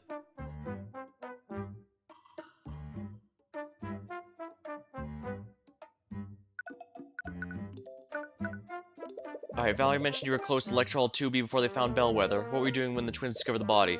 I was cleaning the halls. Bellwether had knocked over a vase, and there were shards and dirt everywhere. Wait, you saw the professor before the twins arrived? Yeah, like I said, she broke the vase right in this hallway. It was probably 20-30 minutes before they found the body.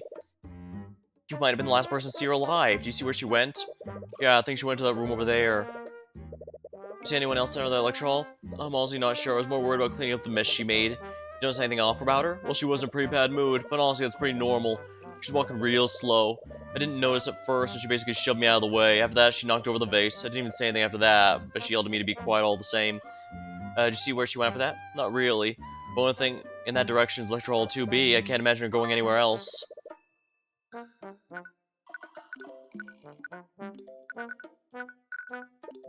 Man, I still can't believe someone off Bellwether. It's a little unreal. I'm sure you have mixed feeling about what happened. Yeah, I mean, I feel like I should be happy, but honestly, I don't know what to feel. It's easier not to think about it. What What can you tell me about Catherine Bellwether? I've heard she had a bad relationship with the staff. She had a bad relationship with just about everyone. Students, other teachers, I can't think of many who actually did get along with her. I'm sure you had your own share of bad experiences. Yeah, she always yell at me when I'm taking too long to get a job done. I hate to say it, but things are a lot more peaceful here without her. That's blunt to say the least. We can't blame him for thinking that. Valentia mentioned something interesting. Did you tell her that Bellwether was going to fire the entire staff? Oh yeah, I remember that. What made you think she was going to do something like that? You know those arcane constructs in the library? Bellwether was the one who ordered them. Oh yeah, they're so cool. Well, a few weeks ago, I overheard a meeting she was having with the headmaster. From what I heard, she was planning to order more and entirely replace the staff. Oh. I'm sure the headmaster rejected her proposal. I don't know if the way she was talking, it sounded like she'd have a say in the matter. If only the headmaster would have the authority to fire the staff. Why would she be that confident? Dunno. All I know is that she hated having common folk in the schools, even among the staff.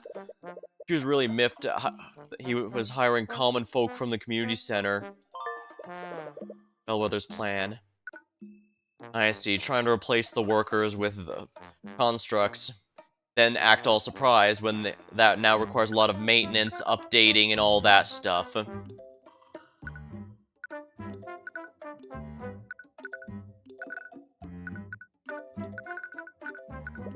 you friends with Alana's sisters? I wouldn't say we're friends exactly, but we do work together a lot. There's a lot of give and take among coworkers. Us commoners gotta stick together after all. After all, we even made a system to warn each other about where Bellwether was. Wow, she was really kind of a menace here, wasn't she? Just how her constructs to repair other constructs. Constructs all the way down.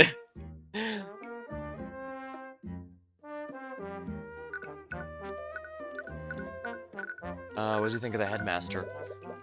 How is working under Headmaster Redmond? Oh, it's great. I owe a lot to him for getting me this job. But I suppose these things never last. He must be talking about Bellwether's plan. What can you tell me about this? I don't know. Not my department. Have you met Prosecutor Steelwind? Not recently, but she did used to go to school here a few years ago. What was she like back then? Oh, she was great. She'd always reprimand Bellwether. She'd pick on the students and staff. Probably the only person in the school who would ever stand up to her. Students elected her student body president. She took that job pretty seriously. Wow, I never expected that. Things were a lot better when she was here. Ah. Yeah, because Arya's from the Steelwind family, one of the most powerful families, that would mean she's one of the very few who wouldn't have to fear the constructs all the way up. Students, constructs, teachers, contract, headmasters, parents, all constructs. That would certainly cut out a lot of middlemen, wouldn't it?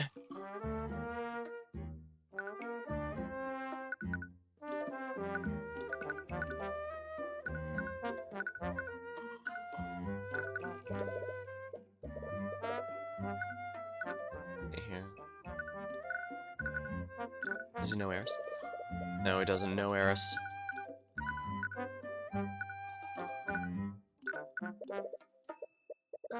Probably doesn't have too much more, if we're honest.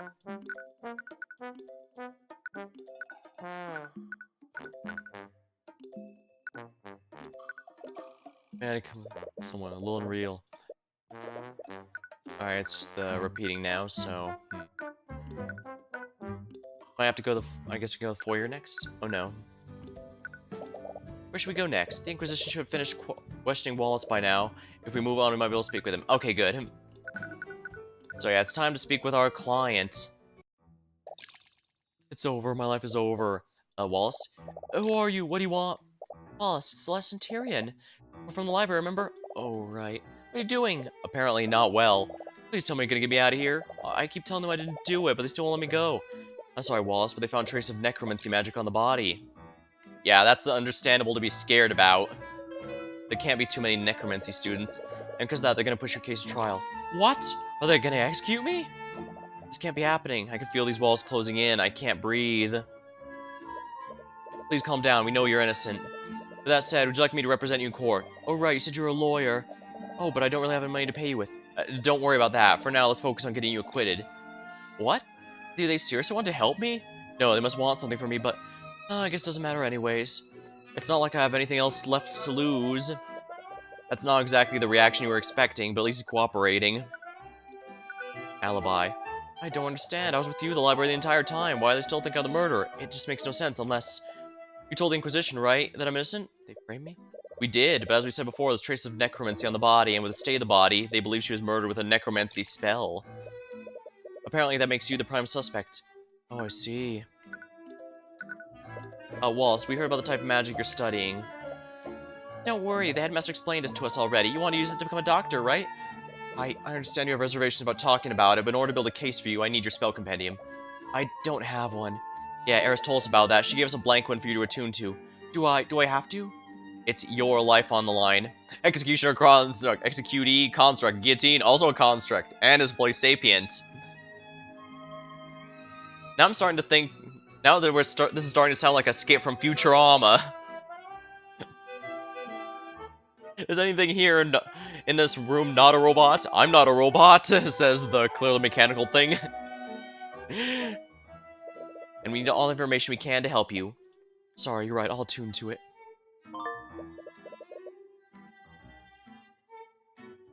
Contains formulas for the following spells. Prestidigitation. A favorite I've been using in the tabletop games the game I've been in so far. Mend wounds.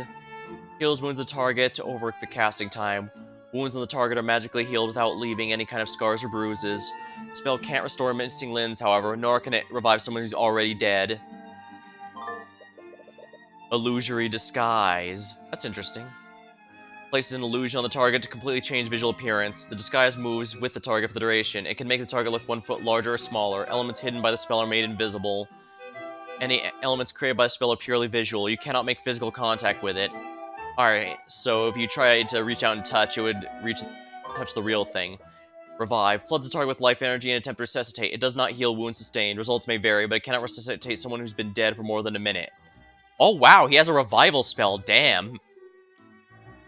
Presidential favorite along with Mage Hand. Yeah, I ended up grabbing Mage Hand, and it's been also one of my most commonly used spells. I don't know why I didn't grab it sooner.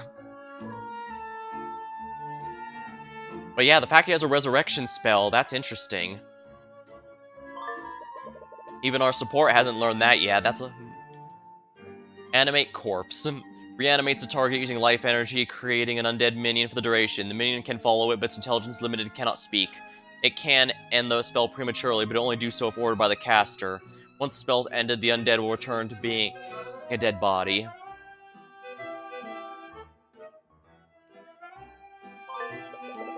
Necrotic Blight pulls all the life energy from the target, resulting in death. The spell does not wound the target, nor does it leave physical evidence, but it does leave magical traces.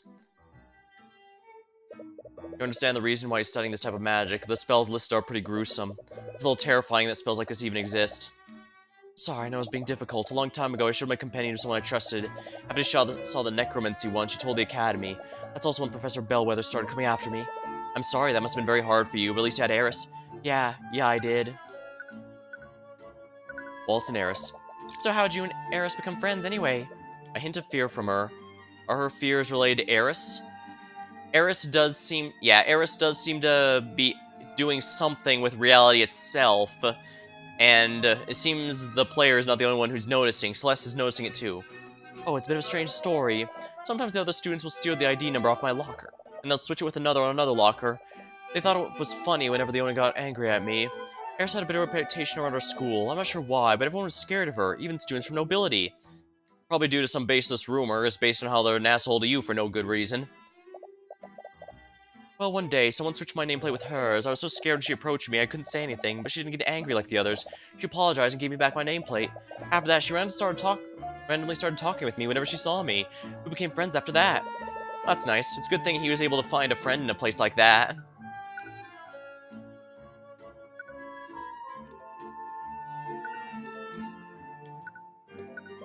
What can you tell me about this, Wallace? Sorry, I can't tell you much about that. The headmaster? You seem to have a good relationship with the headmaster. He said you were one of his star students, in fact. Really? He said that? The only reason I'm even allowed in the academy is because of him. Really? He's running a program through the local community center. Usually only nobles can afford to attend the academy, but he's allowed mages born through the common folk to enroll for free.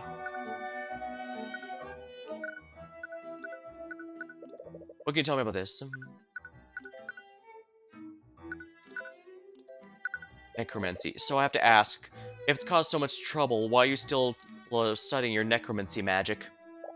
I want to use to become a doctor. The headmaster told us the same thing. Yeah, but he could have dropped after learning healing spells. Why are learning spells that can steal life force or raise dead? Life and death are two sides of the same coin. That's a key principle behind necromancy. The person dead was actually a failed attempt to resurrect a human using magic. Wow, I never knew that. Right now, basic necromancy can only heal injuries and wounds, but it can't do anything for disease or deformities. If I can keep studying, I know I can create a new type of necromancy. One that can cure diseases and save lives. He specifically wants to cure diseases. Something happened to motivate him that much. What can you tell me about this? Catherine Bellwether. I think I can already guess the answer to this, but how is your relationship with Miss Bellwether? Well, it's exactly what you'd expect. He's both sad and angry. After word got out what I was studying, Professor Bellwether would always target me. She'd start yelling at me for the smallest mistakes. She'd do that to some of the other students too, and she focused on the ones that were poor, like me. It's terrible. I'd wake up each day dreading the possibility she'd notice me in the hallways. I knew to avoid her and stay out of her way, but sometimes she'd come looking just for me. I cannot believe that after everything she did, she's just gone. Alright, see you later, her gravity. And hope you have a good session. Be sure.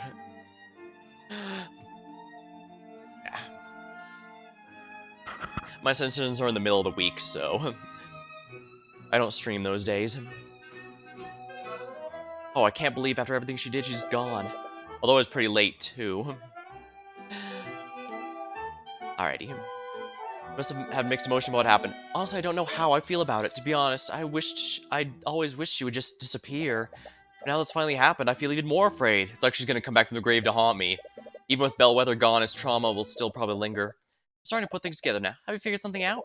Yeah, I just need to take time to think through everything. The prosecution wants to implicate Wallace despite his alibi.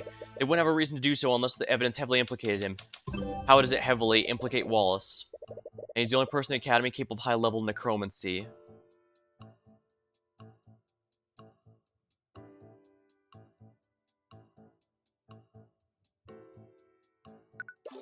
No, Wallace is the only person that studies high-level. There's a piece of evidence that of the crime scene that points to him. A magical trace of necromancy found in the classroom. No, he's the only person who studies high-level necromancy in the Academy. And there's a piece of evidence of the crime scene that paints him of the suspect.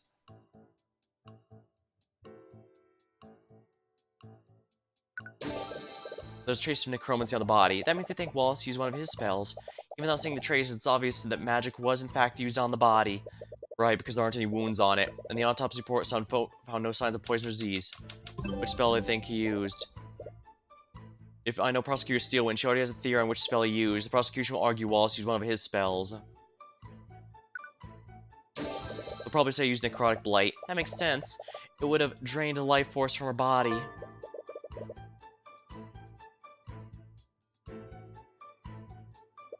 But that's where the contradiction lies. Let's suppose Wallace did kill Weather using Necrotic Blight. There's something in the crime scene that wouldn't be there if that was true. What's wrong with the crime scene?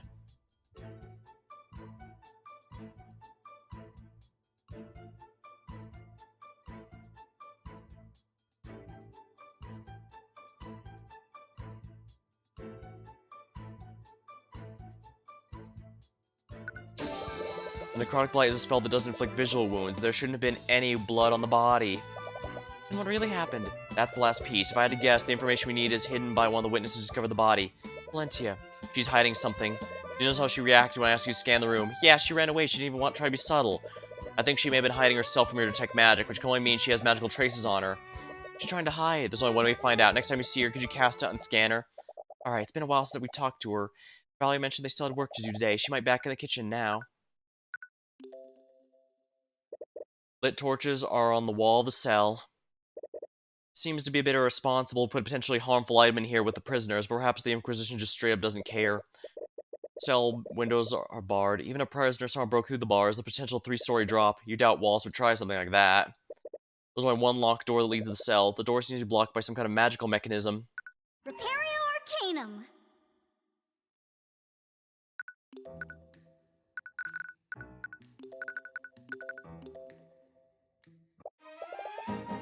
Ah, those two are finally gone. I can finally get some cleaning done. Okay, there she is. Use Detect Magic Scanner. Right. Just don't shout the incantation like I always do. I know that. Alright, here goes. Repario Arcanum. What the? There's a trace of magic on her. I knew it. Which school of magic? It's necromancy. There's a trace on her. What? Her magical trace is added to your notes. What do we do now? You're still not sure how this fits in everything. For now, let's talk to her and see if we can get information. If all else fails, we can confront her with the evidence we have. Oh, it's you two again. They're back. Alright, just relax. All I have to do is repeat what I told them. Unfortunately for her, that's not going to work this time. Lunch, I must use the cook for the students.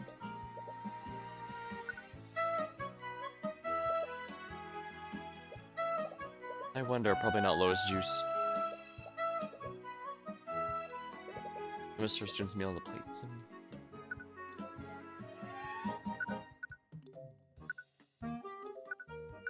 The magic on the body. Miss Honest, did you know there's a trace of necromancy on Bellwether's body? That's what he used to kill the professor, right? A necromancy spell? Well, that's the thing. If that were true, a lot of the evidence we found just straight up doesn't make any sense. I think someone else cast a spell on the body. Is it possible you saw someone use magic on Bellwether?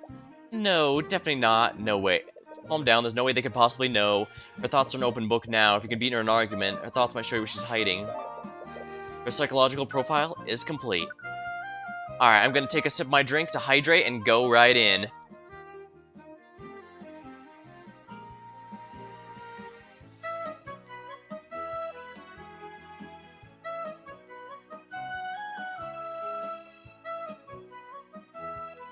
Alrighty, there we are.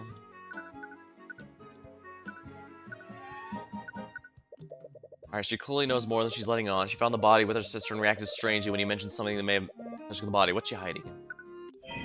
Start an argument. Argument.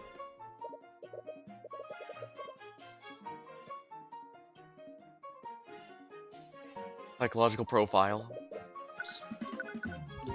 Miss Giannis, from the very beginning, I felt like you've been hiding something from us. There's something you're not telling us. She's more concerned about protecting herself than doing the right thing. She'll continue to hide her secrets unless she thinks doing so is dangerous. She sees Wallace as a villainous necromancer and will not feel any pity for him. What are you talking about? My conscience is clear. I told you in the nights and everything. I've got nothing to hide. She's scared. I need to stay calm. Contradict the displayed emotion.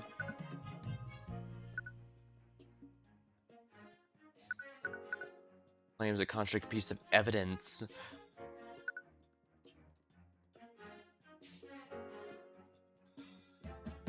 Intuition.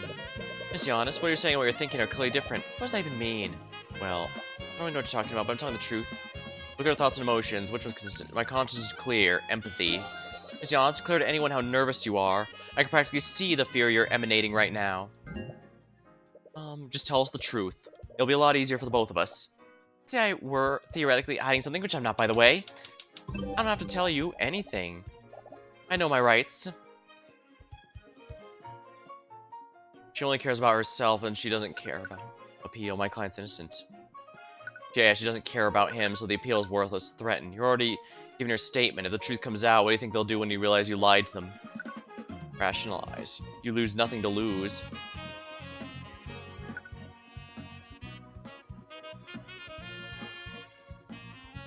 She'll continue to hide unless she thinks that hiding is dangerous to her. So we're gonna have to be more aggressive and threaten. You've already given your statement to the Inquisition. If the truth comes out, what do you think they'll do when they realize you've lied to them? Who are you protecting, Miss Giannis? You talk a big game, but you can't actually prove anything, can you? You think I'm lying to protect someone? I don't know anyone who can use magic. I don't even know any mages. I definitely didn't say anyone use magic on the body.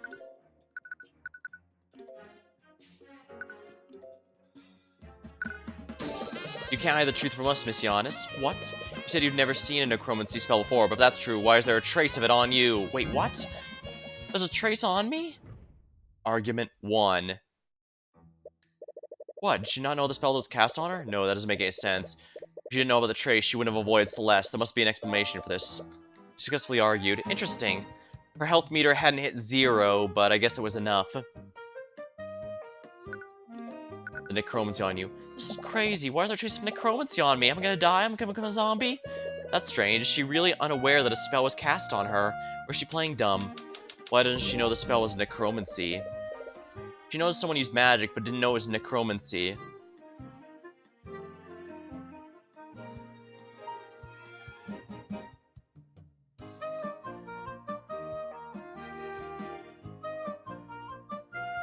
The spell cast hid her. No, she should have known someone casting a spell on her. She knows about the spell, she just didn't know it was necromancy. Wasn't there another one that doesn't look like necromancy?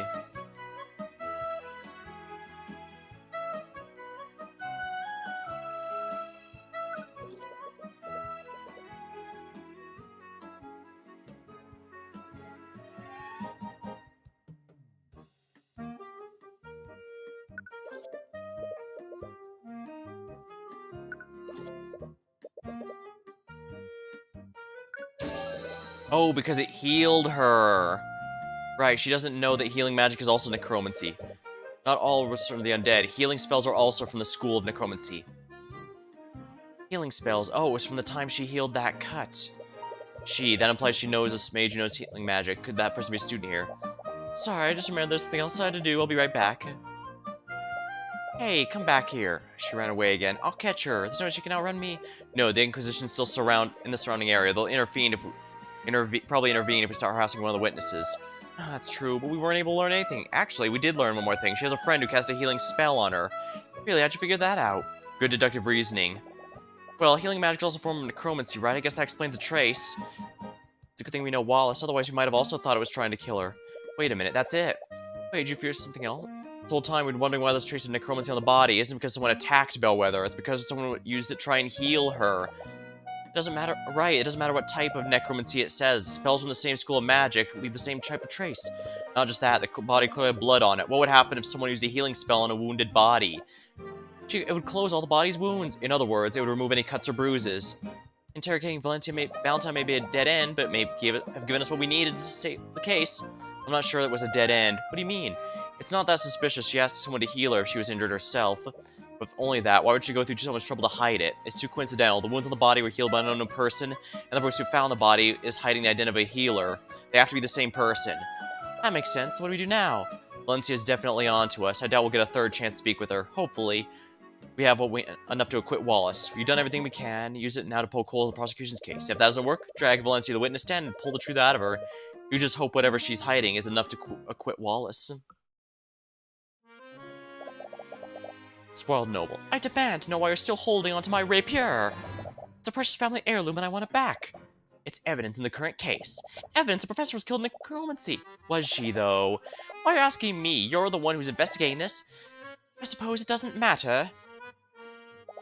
Just know that I will bring the murderer to justice, no matter who it may be.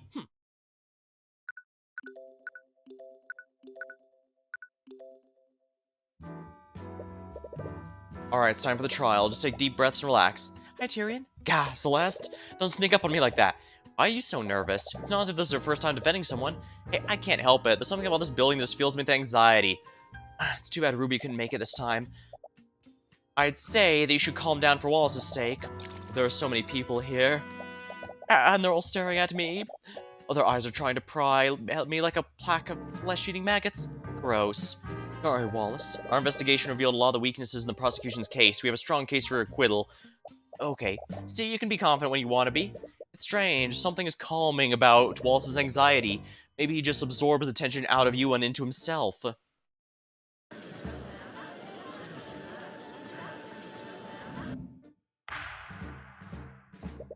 Court is now in session for the trial of Wallace Nightingale. The prosecution's ready, Your Honor. The defense is also ready. Very well, let us begin the proceedings. Prosecutor Steelwind, could you please list the charges? The defendant is a student at the Wavengard Imperial Academy. Mr. Nightgrave is charged with first-degree murder, a negligent misuse of the arcane arts, and illegal practice of advanced necromancy. Necromancy? You mean tell me the defense is necromancer? I believe it, necromancer in this day and age. How could the kingdom let this happen? Your Honor, I'd like to remind the court that they should view my client objectively. Of course, but one could easily see from the list of charges it plays a large role in it, after all. Indeed, the crime occurred within the academy this morning. The victim's Catherine Bellwether, professor of the school. Although there were no witnesses, traces of necromancy were detected on the body. Furthermore, autopsy report shows that the body has no physical wounds. See, necromancy is the only type of magic that can harm an individual without physically wounding them. Additionally, the alchemist's report shows no signs of poison or disease. Therefore, one can only conclude a necromancer had committed the crime. As many of you know, it's under high scrutiny by the Crown. And aside from the defendant, no other students are permitted to learn advanced necrotic magic. As such, the defendant is the only mage capable of committing the murder. I see, that's certainly compelling evidence. To properly present our case, the prosecution would like to call Commander Orim White to the stand. Commander White, please testify at the court about the Inquisition's findings. Oh, yeah. Witness testimony. It started when the City Watch got a call from the Imperial Academy. Someone was attacked and the whole building was put on lockdown. We set up a perimeter around the area and waited for the lockdown system to deactivate. When we finally got in the building, the prosecutor personally inspected the body and traces of necromancy on it. There are no cuts or bruises of the bodies. The entire body is clean. Those two pieces of evidence, we conclude only the necromancer kid did it. The Inquisition's testimony is more or less exactly as what you expected.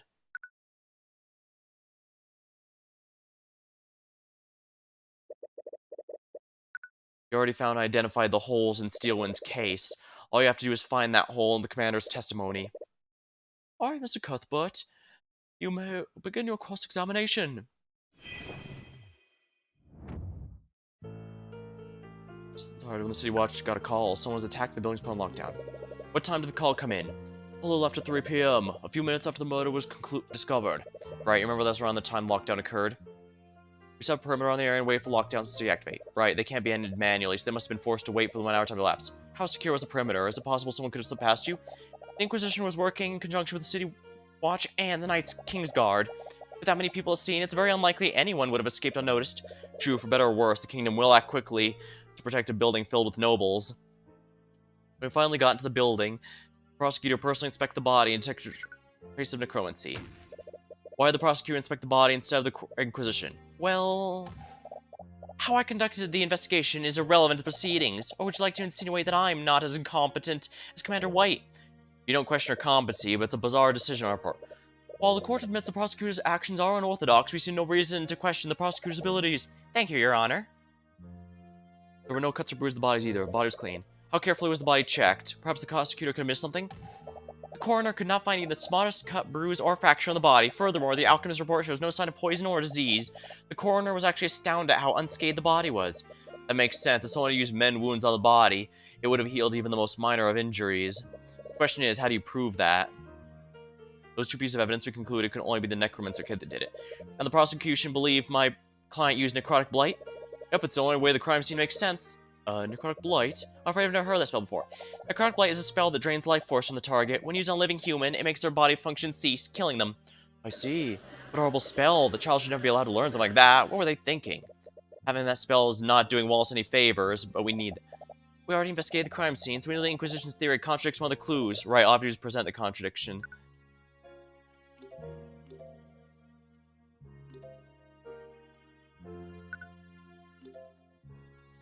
The entire body was clean. Present evidence. Here we have it. Commander White, it appears you've neglected to mention one key detail of the crime scene. Yeah, and what's that? During your testimony, you said the entire body was clean. I will admit there weren't any wounds on the body. However, the body was not clean. At the scene of the crime, there was a large pool of blood where the body was. The blood came from the victim's body, and it was definitely not clean like the commander testified. I'm sorry, Mr. Cuthbert, but I failed to see the significance of this. I'd like to remind the court of the prosecution's case against my client. They're accusing him of murdering the victim using necrotic blight, a spell which would not physically harm the victim. So why is there any blood at all? Let's not get ahead of ourselves. The fact still stands. There are no wounds on the body, nor are there reports of poison or disease. There are clearly magical elements in this case. But Catherine Bellwether was bleeding profusely at one point.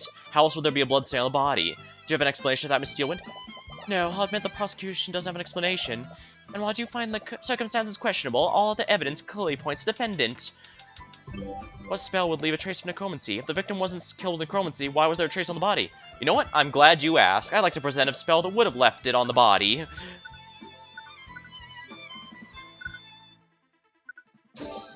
Mend wounds? Correct me if I'm wrong, but isn't that a healing spell?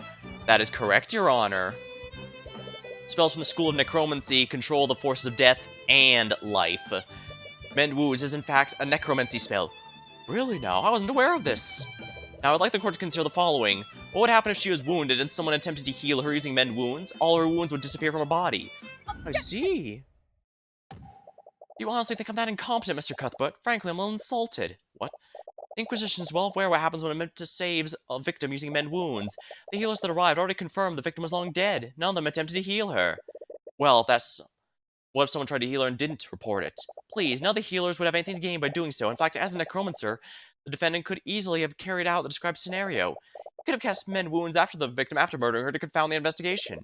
At the end of the day, the burden of proof is on you, but if you could find out what healed the body, this case is as good as yours. Whoever the healer is, Valentia knows her. Your Honor, I'll admit I don't have evidence to support my theory. However, I do believe we can bring this to light.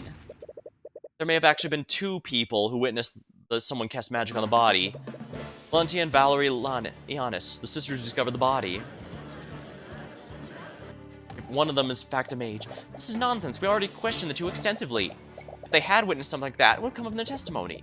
If that's true, then you have nothing to lose by hearing their testimonies, correct? Very well, if you're so confident, let us hear the testimonies. It seems the prosecution has no objections. However, if this line of questioning leads nowhere, I see no reason to further prolong the trial. Do you understand, Mr. Cuthbert? Of course, Your Honor. Crap, it's a guy from before. Is he the necromancer's lawyer? She just got in the stand. She's already stressed out. This could work in your favor. Witness, please state your name and occupation for the court. My name? Witness, there's no need to be so nervous.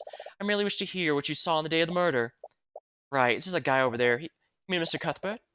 Does this man harass you, witness? Hey, wait a minute. Yeah, he's like super harassed me. Oh, shameful. I would expect a member of justice to be more professional. Oh, shut up. Anyways, please state your name and occupation for the court, Miss Giannis. Calm down, he can't prove anything. My name is Valentia Giannis, member of the kitchen staff at Wavengard Imperial Academy. As I recall, you're one of the witnesses who discovered the body. Apparently, the defense finds your involvement suspect.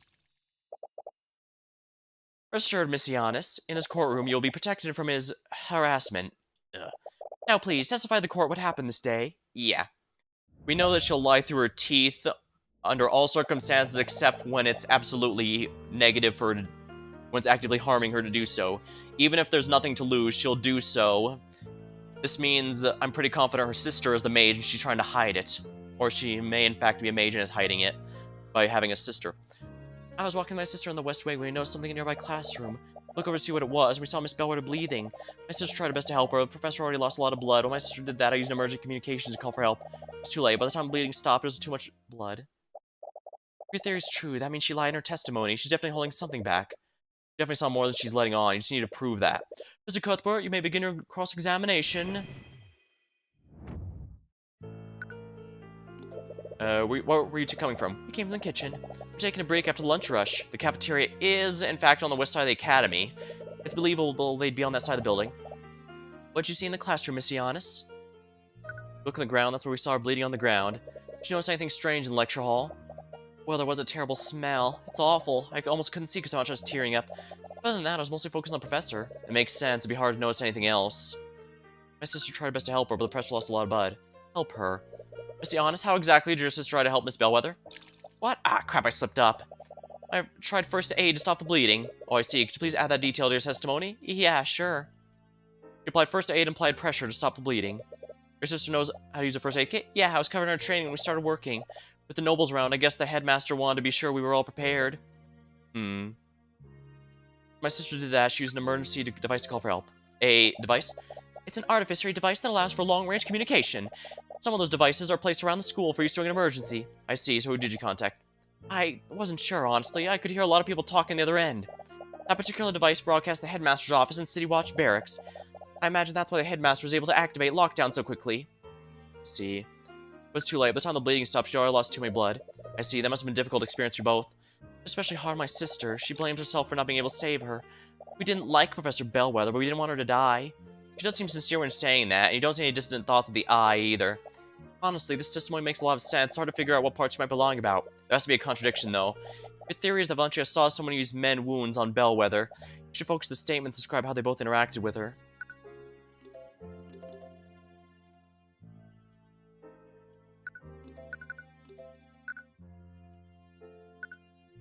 Objection! This contradicts the autopsy report. Witness, what is the meaning of this? Wait, what are you looking at me like that? Maybe I can elaborate, Miss Giannis. You weren't present in the gallery earlier, were you? No. I was waiting in the lobby. Lady Steelwind told me to wait there. Well, I suppose I should consider myself lucky. You see, Miss Giannis, one key element of the case is the body didn't have any wounds on it. Yeah, so? So please explain to court, how did Valerie apply first aid when there shouldn't have been any wounds on the body? Ah, no, I screwed up. I saw what happened. There's clearly something amiss here, but I'm afraid I don't fully understand the implications of this. Are you accusing the witness of perjury? Hey, Mr. Cuthbert? When someone lies, they stay as close to the truth as possible while changing minute details. In her thoughts, she said she was sure she saw a wound on Bellwether, and she mentioned that Valerie was the one who tried to save the professor. She didn't try to save with first aid because she had used magic. Her sister could be the mage you're looking for. The witness was lying, Your Honor, but not about everything. Valerie did try to save the victim by addressing her wounds, but she didn't use first aid. She used magic. You found us out? Objection! Sorry, Mr. Cuthbert, but your theory is completely flawed. How so, Miss Steelwind? Well, it's quite simple. I've already verified that neither of the sisters are mages. Wait, what? How can you be so sure? During the investigation, we had both the sisters attuned to a spell compendium. It's standard procedure for the Inquisition when interviewing witnesses. Wait, then that means that's correct. Neither of them could attune to a compendium. That's right, the Inquisition checked us both. She both scared and happy. Neither of us are mages. Phew, that's close. Damn it, were you wrong about her being a mage then? No, but then that can't be right. He found us out means it's true. Thoughts that he found us out, that means you were on the right track. Valerie has to be the mage you're looking for. Celeste, is it possible for a mage to hold a compendium and avoid attuning to it? No, it just needs to be on their person. When I was arrested, they also made me attune to one of theirs. They were careful to make sure I did the attunement correctly. There's no way a mage could avoid attuning to a compendium with them watching you. Right, Commander White may be negligent, but even he isn't that careless. Now, if you're done, I believe you exhaust all your options. Wait, I'm still not done cross-examining the witness. What could you possibly hope to glean from testimony?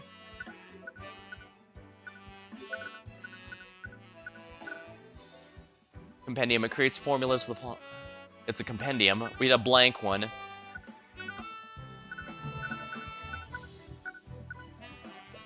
Valencia should be stressed out enough to see more of her thoughts. But you can't exactly say you're planning to read her mind. There's one key element of the testimony the court's overlooking. I've asked an attorney to complete my cross-examination. Your Honor, the defense is clearly trying to buy time. I might be compelled to agree with you, however, I also admit there is some elements of the witness's testimony are quite peculiar. I'll allow the defense to perform one more cross-examination.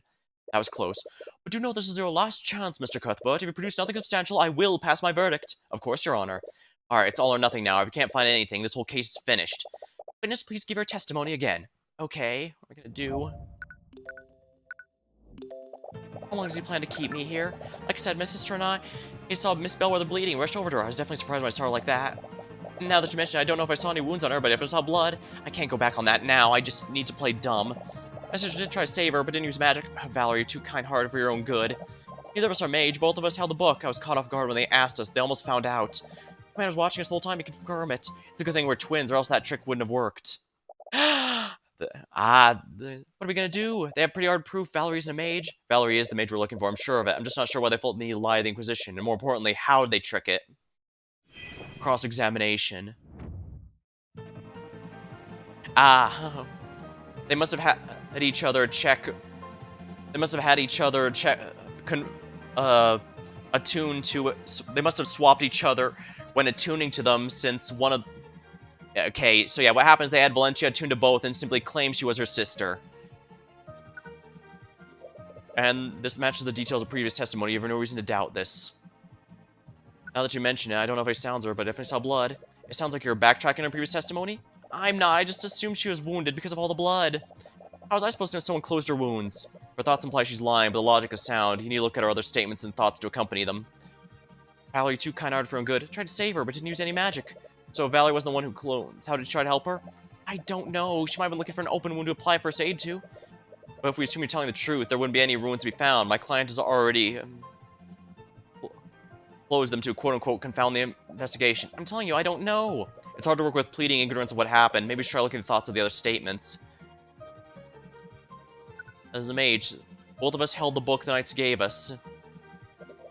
They almost found out. Can I assume this book was an unattuned spell compendium? Yes, the Inquisition has a myriad of them. It's standard procedure to have the witnesses attuned to them. Doesn't the Queendom require that mages register? Why wouldn't you just cross-reference words from the witnesses' names? For whatever reason, many mages among the common folk dislike the concept of registering. As a result, many choose to hide their powers illegally. It's a good thing we're twins. The trick wouldn't have worked. It's a good thing they're twins. Did you pull some kind of trick to deceive the Inquisition while attuning Messianis? Of course not. We know lying to the Inquisition would get us in trouble. Why would either of us take a risk like that? Living as an unregistered mage is a pretty serious crime. If Valerie was a mage, you would have been charged for fraud right then and there. Yeah, but we already proved that neither of us are mages. The eye seems to differ. think through this. This isn't a normal cross-examination. Nearly all of them are suspicious and contradictory. What you need to do is find the one that gives you a thread to pull on. In this case, you need to find the one that implies they tricked the commander. Find the thought that holds and interpret to proceed.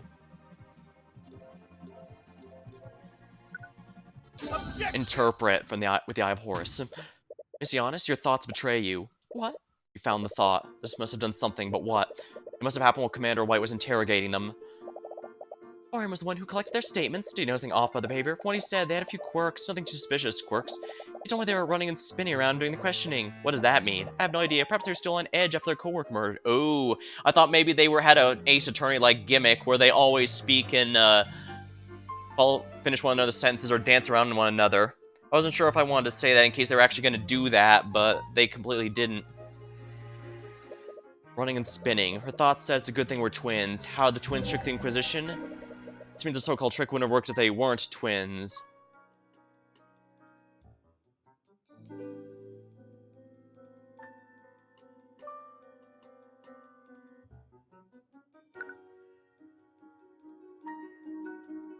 Valentia switched places with Valerie. Of course, they switched places. She attuned to the first one, then she pretended to be Valerie to attune to the second one.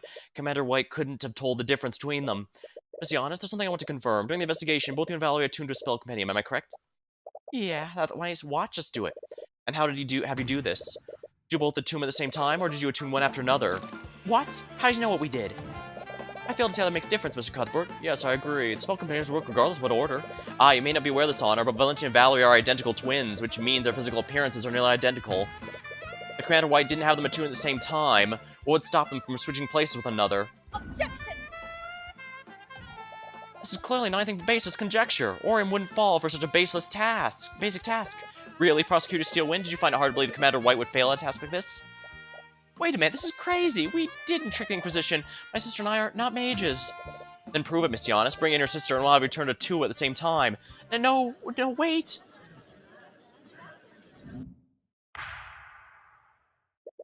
Order in the court. It's clear we won't get anywhere unless we hear the defense's theory. Bailiff, escort Valerie Giannis and have the two bring two unattuned spell compendiums. They both have their hands in the compendiums for the last 10 minutes. There's no way they can fake it in front of this many people. It's a moment of truth. You can only hope your theory's correct. No! Did you seriously? What is it, Prosecutor Steelwind? What did you see? What I see is Commander White seeking new employment in the near future. It appears the defense was correct. Valentia is not a mage, but Valerie is. What's more, Valerie's compendium has the Mend Wounds spell, which makes the defense's theory entirely plausible. Please, allow me to explain. We should allow you to explain what, exactly? You are an unregistered mage. You and your sister have made fools out of us with all of your perjury. How'd you know what How'd you know what it's like, Lady Steelwind? What? You think we didn't notice your name? You're not like us. You don't have to hide. Whatever, the whole situation got all out of hand. I didn't think hiding it would cause so much trouble. And I wouldn't let someone go to prison because of me, even if he is a necromancer. Please let me testify about what I saw. I'll tell you what truly happened that day. Very well, but understand there will be repercussions for your actions, witness. Yes, I know. My sister and I were walking from the hallway in the foyer when I suddenly saw the professor lying in a pool of blood in a nearby classroom. Valentia used communication call to call for help while I tried to save her. As I was bleeding, I used Mend Wounds to close her wounds. It was too late. I closed the hole in her stomach, but she was already dead. There's a hole in her stomach? Your Honor, as you can clearly see from the witness's testimony, the trace of necromancy was left by the witness, not my client. What's more, it's clear that there was a physical wound on the body. I see. Well, his words trail off. He clearly doesn't want to pass a verdict with no clear culprit, but he has no choice. The case against Wallace is predicated on Bellwether having been killed by necromancy. With Valerie's testimony, the prosecution doesn't have a shred of evidence left to implicate him. Very well, the court sees no reason to prolong this trial. With these new developments, the court has no choice but to find Wallace Nightgrave. Not...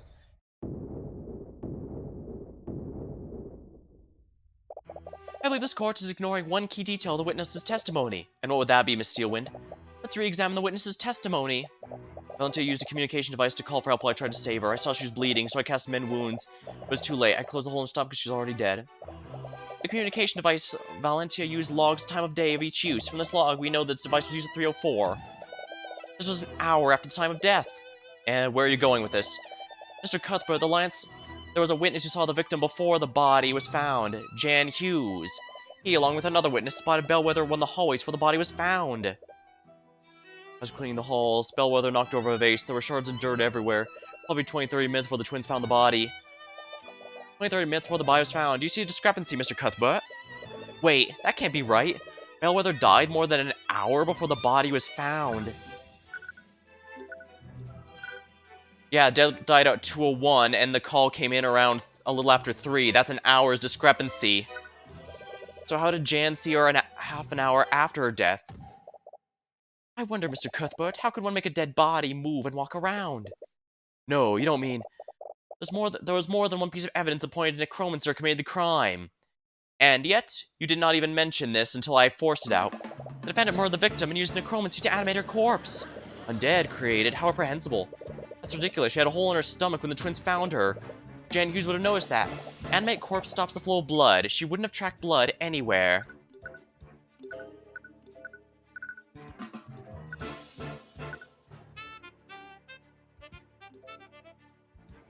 Nonetheless, the whole premise of the case was around him using necrotic blight. Then again, while I can probably bring that up, that still doesn't change. He'll probably just order another day of investigation. Let's see your animate corpse. Reanimates a corpse, creating an undead minion for duration. Follows the caster's orders, but its intelligence is limited and cannot speak. Minion can end the spell prematurely, but only do so if ordered by the caster. Oh, but what's his testimony? She yelled at him to be quiet. That's a big contradiction. It cannot speak. He wouldn't track blood anywhere. The defense also proficient with illusion magic. He could have easily used an illusion to hide the undead Bellwether's wounds. But another party could have easily used illusion magic to disguise themselves as the victim as well. If that were true, how would they move the body to the classroom? It was simply already there the whole time. But still, if your theory is true, it would mean the murder occurred elsewhere. Would the Inquisition happen to know where? Regrettably, we do not. The prosecution's case against my client is still faulty. You can't convict my client without more evidence. I agree with Mr. Cuthbert. With these new developments, the court sees fit to suspend the trial for the time being. We'll give law enforcement time to investigate these unknowns. Court proceedings will resume tomorrow morning. Court's adjourned.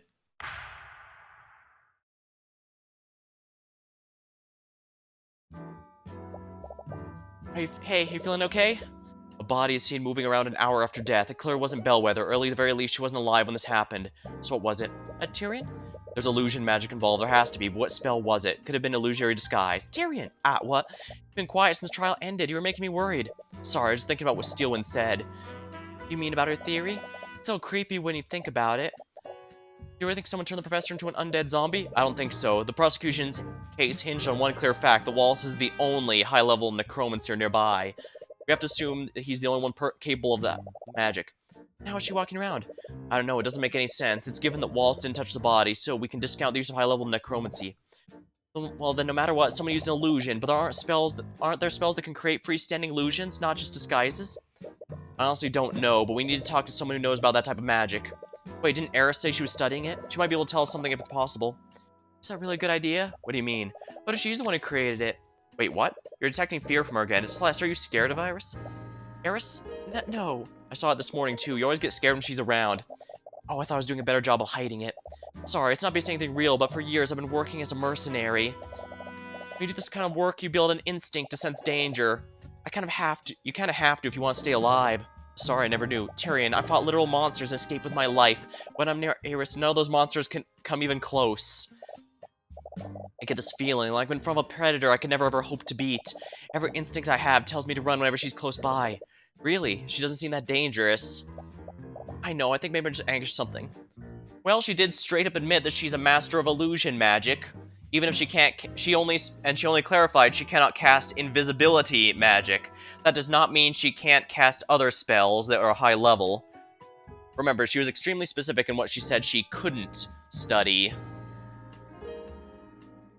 Yeah, she said she doesn't know high-level illusionary magic, but also only clarified she doesn't know invisibility, so she could know other things. Don't forget, she still showed up to our dreams. I don't know, I think maybe I'm anxious or something. I should know better than anyone not to judge anyone by their appearance. Sorry, forget I said anything. If you think we should talk to her, then we should do that. Well, there's no reason we can't keep our guard up while talking with her. You're not one to discount Celeste's instinct. She's always been reliable, and if Eris is making her scared, that has to mean something. But if she truly is that dangerous, then that's all the more reason to talk with her. Aside from that, we also have something else the prosecutor said. There's a witness who saw the victim before the body was found. He, along with another witness, spotted Bellwether. She said along with another witness. That means there was another witness who saw Bellwether walking around. Right, Jan probably is the most reliable witness. So talking to that other person can help us figure out what happened. Do you think Steelwind will tell us who that witness was? At this point, we don't lose anything by trying, at least. At the very least, looks like you have our work cut out for you, so where do you start first?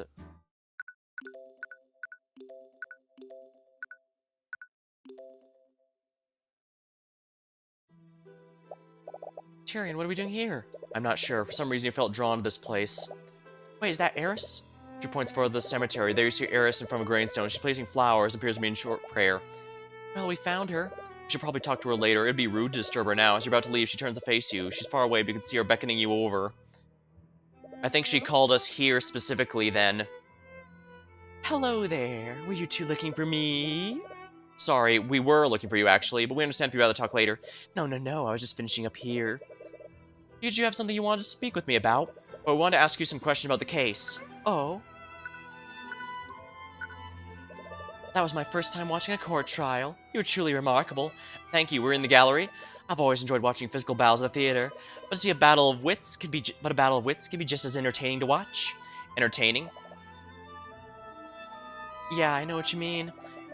You see the odds stacked against him, but then he suddenly pulls out a crazy deduction and steers the trial in his favor. I never really thought of it like that. Oh, but I'm sure it's far more entertaining to be the one making the deductions. Oh, I'm not sure what you mean. I practice law so that I can help those persecuted by the justice system. I don't really do it to entertain myself. But is that really true? Don't you find the experience even the least bit entertaining, Tyrion? Once again, she gave that face, and also used her power to hide it. The log doesn't record expressions, but I imagine it would have not had that if we looked in there. Interesting. It's also possible she's not manipulating reality, but simply our memories. If so, that's still an extremely powerful ability, don't get me wrong, but that's a bit different than,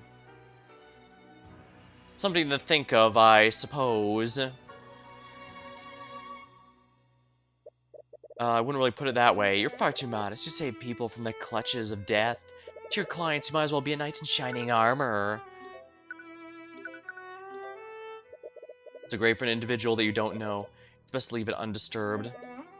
It's the grave Eris was at earlier. The name says Emily Grant, and her lifetime appears to be awfully short.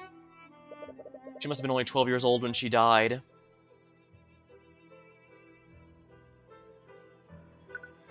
Prepario Arcanum. No magic here. Earlier you said you were studying illusion magic. I am. Did you want to ask me about the prosecution's theory? Well, yes, actually. How do you know? It's easy to guess after seeing you in the courthouse. Anyways, disguising an undead with an illusion is absolutely possible. As Lady Steelwind said, illusory disguise would be the best spell to use for that. But what if someone created a freestanding illusion? A freestanding illusion? Yeah, we know that Wallace didn't animate and disguise the professor's corpse, so... What if the illusion just straight up wasn't disguising anything? Wasn't disguising anything at all? Maybe someone created a freestanding illusion of Bellwether walking around? Or something like that. Someone would have to probably use Major Illusion. Creates a three-dimensional illusion. It can take the form of any object or creature that can be contained within a 10-foot cube. While concentrating, the caster can animate and move it to a different location. The illusion is purely visual and cannot be visually touched.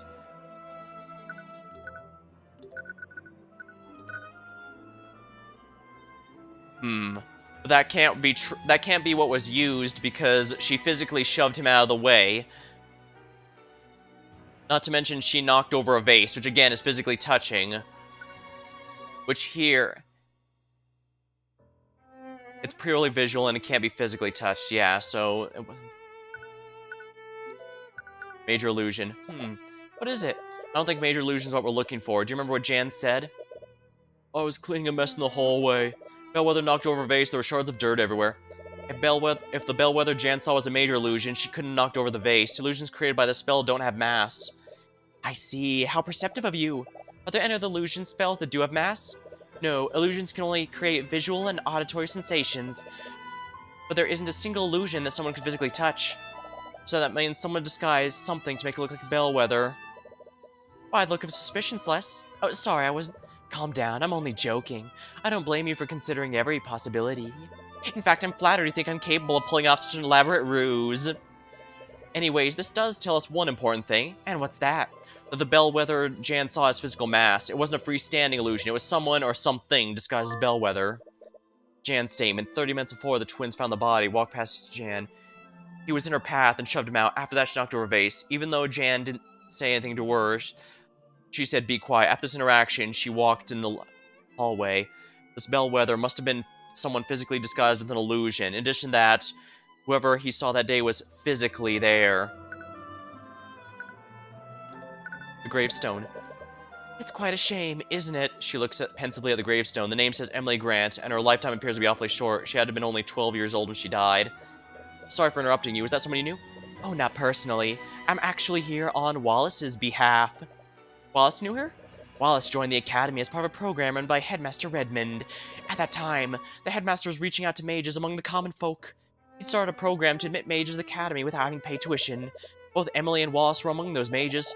Wow, that must have been an amazing opportunity to learn for them.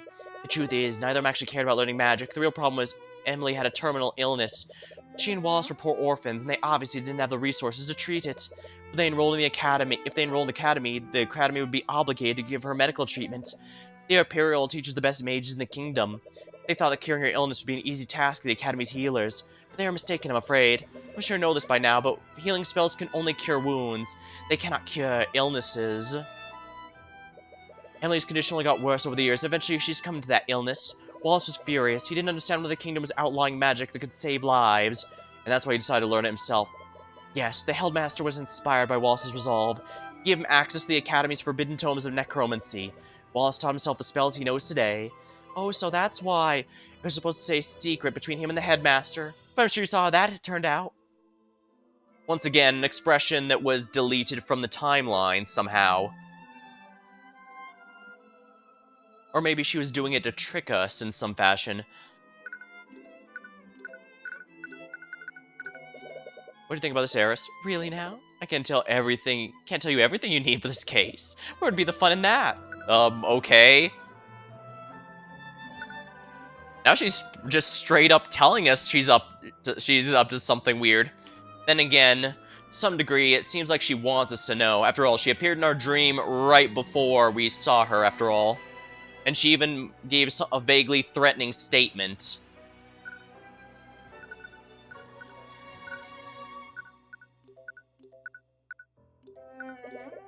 Lady Steelwind sure is something. Yeah, it feels like she's always one step ahead of me. Oh, but she does have a habit of relenting when she realizes she's wrong. I think you deserve a worthier adversary. I mean, she can be a pain sometimes, but I'm glad she pursues justice even if she means to lose. It's strange, you never would have seen yourself holding such high respect for a noble. Anyways, I wonder what would drive a noble like her into becoming a lowly prosecutor. I'd love to know the story behind that. I want to know about what she thinks about these people. You know, I wasn't quite sure what to make of you at first, but you truly are remarkable. Thanks, I think. I quite enjoyed watching you battle Lady Steelwind. Only hope the climax was up to my expectations.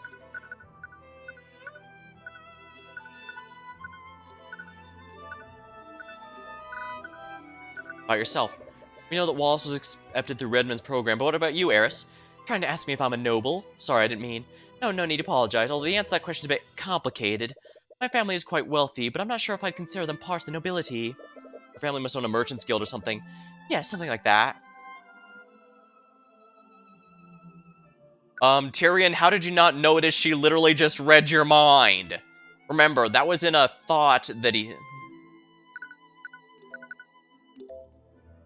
Yeah, see, that was in a thought. It's why it's in italics. And yet she responded to it directly. Yeah, if it wasn't obvious, something's up with her before, it's even more obvious now, because she's responding to stuff she theoretically shouldn't have any access to. Does she have a mystic eye like we do? That's a fancy-looking sword, Celeste. Is it from the Eastern Kingdoms? Yes, actually. How'd you know? I've encountered a few weapons from there before. They have a unique style that's very easy to recognize. What do you think of Wallace? It's strange, really. If it weren't for his disposition, Wallace would be quite the person to fear. What do you mean? It's clear to the three of us he didn't commit the murder, but think how easily he could have done what he's accused of. He could instantly kill anyone using necrotic blight. He could even raise them as an animated corpse. I suppose so, true, but Wallace would never do something like that. Hey, it's surprising what someone can do when they're pushed far enough.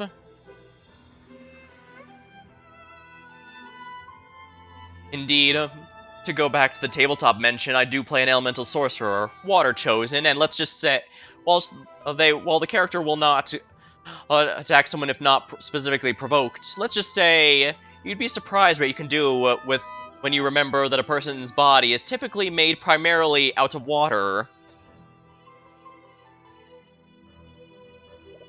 It really makes me wonder how idiotic the people who bullied him were. You'd rather not think of such things. You'd be surprised how many people bully out of fear rather than anything, out of fear rather than actual contempt. Sometimes they try to do so just to make sure they won't realize that they actually don't have any power over the person. That's even how some abusive relationships are.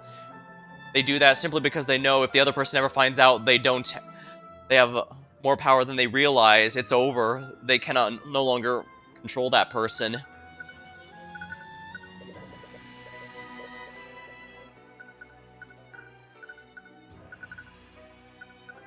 What do you think of the headmaster? You were in the office of the headmaster earlier. Are you two acquaintances? In a way, yes, you could say I'm a patron of his. I'm mainly interested in the way he'd go as far as to include the common folk in the academy. His generosity is clearly a vice sometimes. What do you mean? Enrolling common folk mages in the academy is clearly a controversial move, but teaching one necromancy, even if Wallace is acquitted, I don't think anything's getting easier for him. That is true, yeah. Even if we find the true murder, the fact he's approving necromancy studies when it's supposed to be under heavy scrutiny is going to be pretty bad politically. The only way it would possibly be easier for him is if Wallace succeeds and manages to create a cure disease spell. If he does, then and only then will the professor be proven right. And even then, that'll only be in hindsight. People might still resist it for a while. Catherine Bellwether wasn't the best person. She constantly used her authority to belittle and torment people. I'm sure the world's better off without her in it. That's extremely blunt, Eris, but you can't exactly disagree with her. I have no interest in respecting those in power who are unworthy of it. Fair. Fair.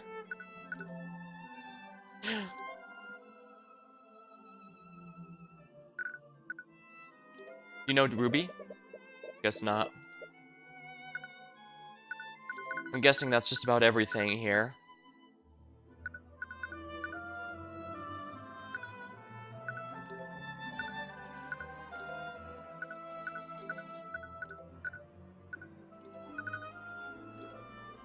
To the foyer. Oh, I see. So I can go back to the foyer or probably the starting location of any case if I need to figure out where to go next. That makes sense, yeah. Even the Ace Attorney games like to have a, well, what do you think we should do next, that you can use for a hint if you're stuck. Oh, it's you, Mr. Cuthbert. Steelwind, what are you doing here? After what happened at the trial yesterday, I decided it'd be best to start my own investigation here. Right, Wallace was in the library for the entire morning, so it makes sense to start here. Actually, since I have you here, have you seen Eris Ilmater anywhere? It's my understanding you're both acquainted with each other. Eris? Sure, what do you want with her? It's nothing serious, mind you, it's just that awful commander lost her spell compendium. Now we need her to produce another one for our records. If you see her, please let her know that we'd like to speak with her. We saw her earlier in the cemetery, but I know where she is now. Oh, once again, I have to compensate for that idiot's mistakes. Anyways, I was wondering if you'd have some questions about the case. Oh well, I suppose I need to honor our deal from earlier. I don't think I can sitting here day after day. The library's full of books for educational purposes. Too bad they don't have any fictional books. We're looking for a novel to read? Yeah, I was hoping I had some mystery novels I could read. You like mystery novels? Of course, why do you think I like this job so much? Never been a fan of the mystery genre. Wait, but your whole career's about solving mysteries. Exactly, it's exhausting. When I read one, I just want to read a simple fantasy story and classic heroes. I guess that makes sense. What about you, Steelwind? You know, I can kind of get that. Part of the reason I couldn't go through... I only had to stop after one playthrough of Papers, Please was it, was a bit uncomfortably close to the job I was doing at the time. I don't really have time for such things. It's a globe of the world. I've been to most of these places, just come with me. Isn't traveling to the border heavily restricted? Oh, Don't worry, I won't report you. I can't exactly blame you for wanting to leave. Due to constant misuse of the construct voices and voice lines can only be set by Headmaster Redmond. Is that why I can't make the construct say things? Constructs speak using Professor Bellwether's voice. Unfortunately, that was an open invitation to many of the students. A lot of them ordered to speak several obscenities using her voice. Oh, but why is Headmaster Redmond the only one allowed to set voice lines? Those who ruined several faculties partook in these pranks. I guess I can't blame them for wanting to look up some steam. Wait a minute! Yeah, those are, Wait, that means the illusion could have been on a construct, and the order could have been made to... Yeah, if... Okay, so if the, yeah. Okay, so, new theory time. If it's not the murderer themselves or someone else trying to disguise Bellwether going to the classroom, it could have been an automaton, one of the constructs there, her...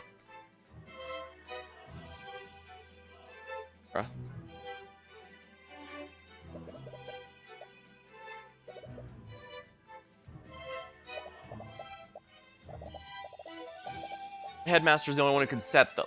So that does mean he could be a suspect now, although granted, Be Quiet is most likely one of the preset ones. I mean, she is pretty, I mean, she had no hesitation telling us to be quiet before, so it's possible a preset one that was allowed would be there. Which would also mean, if it's not a new... If it's a new voice command, then it has to be the Headmaster that set it. If it's not a new voice command, but a preset one, then it can't be... Though Headmaster's the only one it can't be. Repario Arcanum. No magic. Alright, my throat's getting a little dry, so let me hydrate.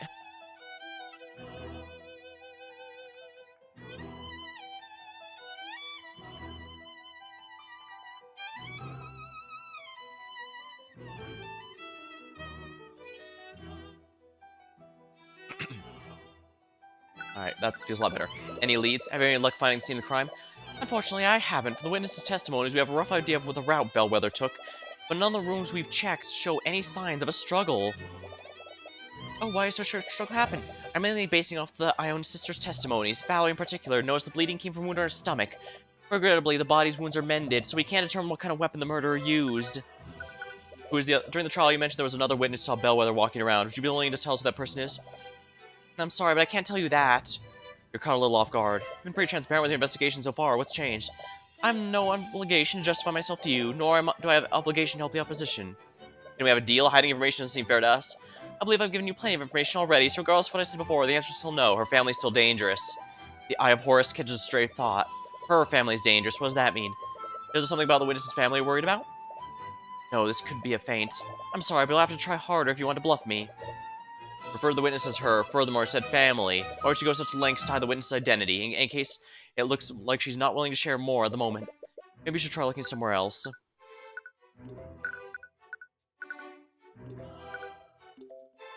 Well, Wallace did say people screwed around with his lockers.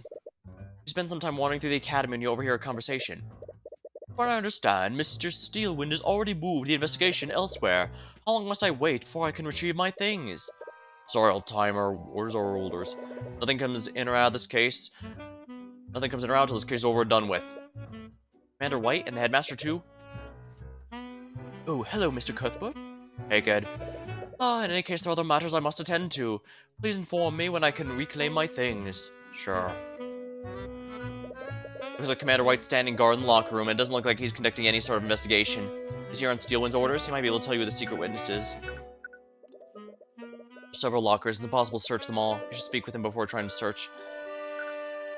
What was the headmaster talking with you about? Supposedly, he has some items stored in one of the faculty lockers. The problem is, Steelwind says no one gets in or out of this room, except for her and you two, apparently. She won't even let the other knights in here. Really, is that normal? Nope, but things rarely are when she's calling the shots. Why would she give you access to the crime scene if she's not even willing to let the knights in? I don't know what her deal is, but she's been acting strange lately. She's been real paranoid, that girl. Frankly, I can't tell what's going on through her head.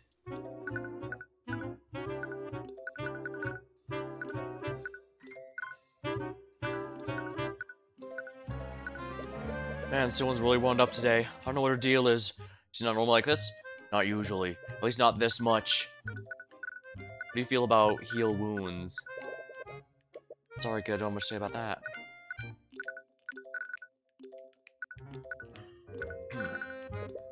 Okay, I know you always believe in our clients and all that, but I can't believe you're defending necromancer of all people. There has to be a limit to this compassion of yours. Boss has his reasons for studying necromancy. I trust him, even though he met him yesterday. I like to think I'm a good judge of character. There's no way he could have killed Bellwether. Oh, whatever you say, kid.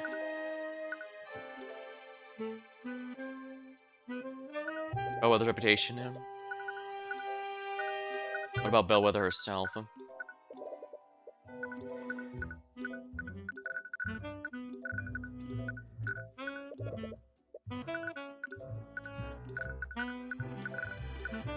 Wallace.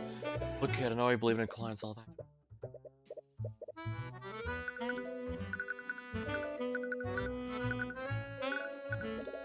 By the way, have you two seen Eris Ilmater around? Right, Steelwind mentioned what happened. Yeah, she's been really on my case about that. I can't believe I lost her compendium. I guess it is mostly my fault. We saw her at the cemetery earlier, but we have no idea where she is now. Damn it. I think she must have, either she used her power to make everyone forget it, she stole it back, or something like that. At this point, we know that, Eris casually screws with stuff. I mean, she didn't even allow Bellwether to give her that stern lecture, even though every party involved knew nothing would come of it. She was already gonna yell with the headmaster for whatever, after all.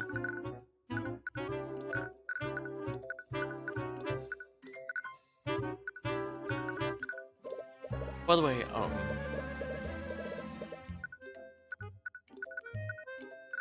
alright, Steelwind's paranoia. You mentioned the prosecutor's been paranoid lately. Do you think it has something to do with the case?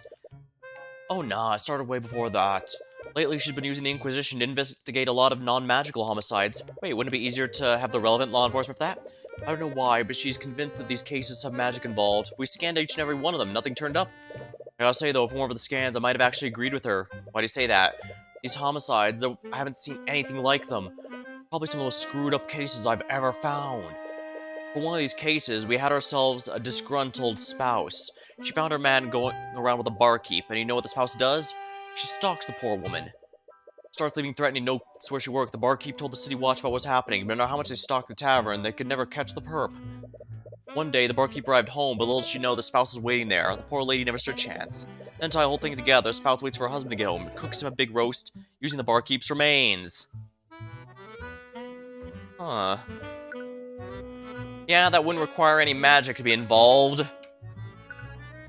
Ah.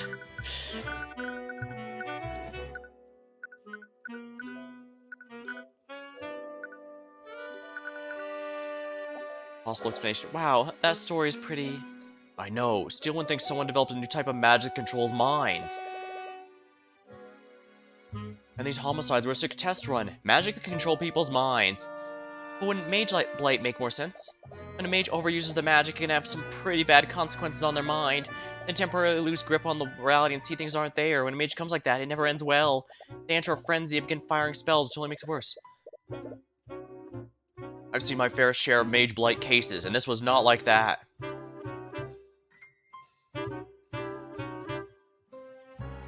This means despite illusion being Eris's specialty, she has outright mind powers, like I thought then. Wasn't sure if direct mind control, but... She even outright says that people like... She doesn't respect people who don't deserve. So I guess someone adulterous would seem like a reasonable victim, I guess. Reasonable enough, I guess. She's experimenting after all. Not all the perps were mages, and the ones that were didn't even use their magic. One thing was that each one of the perps seemed to almost wake up after we arrested them. All of them said things that wasn't me, I didn't have a choice. They didn't have a choice, what could that mean? I doubt it actually means anything. Sometimes people can't face what they've done. It's a lot easier to say you had no control than take responsibility. That is the case, but a set of these... If this really is Eris, then what is her ultimate goal here? After all, is she pulling a Dexter here, where she only wants to kill people who she thinks actually deserve it? secret witness. You wonder if you can mislead the commander revealing the witnesses. In the trial, Miss Steelwind mentioned there was someone other than Jan Hughes saw Bellwether walking around. Have you seen them around lately? We want to speak with them. Nice try, kid. That was worth a shot. Honestly, I couldn't tell you if I wanted to. I don't think anyone in the Steelwind knows who the witness is. I sure as hell don't. She's even hiding it from the Inquisition commander. Why is she being so secretive? Looks like the commander doesn't know who the secret witness is either. Oh, this isn't getting us anywhere. Steelwind's behavior is really strange, though. Perhaps I could try analyzing her behavior. If you do that, I might find a way to convince her to help you. Alright, she's been straying this time around. She's hiding elements of the case even from the commander. Anyone could tell she doesn't have much faith in him. I'm standing right here. This is the first time I've seen her hide key details of the case from him. There has to be a reason she's being secretive. Her actions must be driven by paranoia. She's hoarding information about the case. That's the only reason she wouldn't utilize the Inquisition like she usually does. Yeah, something means she doesn't know who to trust. Just because she doesn't trust them. I hate to say it, but that doesn't really surprise me. She's always been kind of standoffish with us, but there is one exception. There are individuals she's trusted more than the Inquisition. No, she's been personally investigating the crime herself. She hasn't let anyone else. But there have been individuals she's trusted. She's been letting us investigate crime without restrictions. Yeah, I never really thought about that. They even said that the only people allowed were herself and us. Does she trust us that much? I don't think personal trust is the reason. Why does she trust us this time? We don't usually interact with her, and she's worked with the Inquisition on ones we weren't involved in.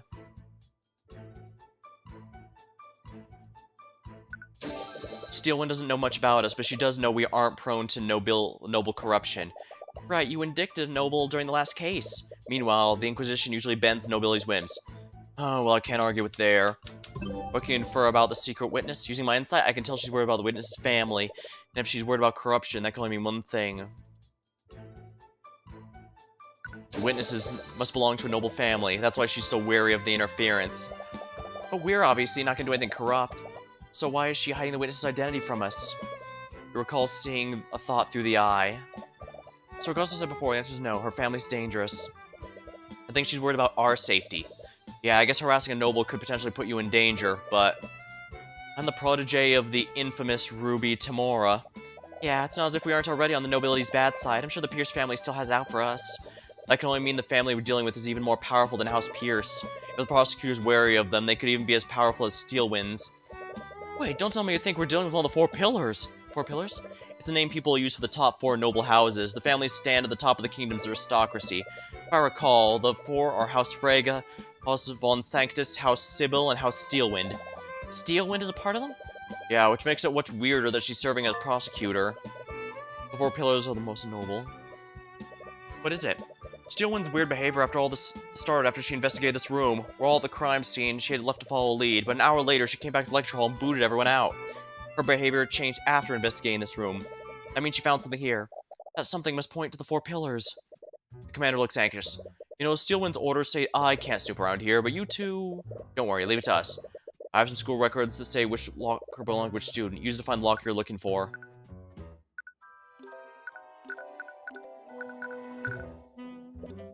You always know just how to piss off the right people, kid. We're still trying to clean up the mess you made with House Pierce. I won't let anyone stop me from getting justice for Wallace. It doesn't matter if they're man, king, or god. Damn, that's pretty extreme. Sorry, I've been saying that since I was a child. I suppose that's become a habit. I think it's pretty cool.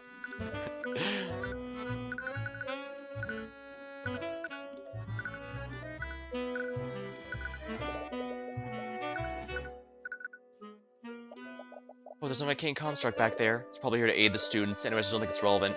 Perhaps I should make a note of it anyways. Construct in the locker room.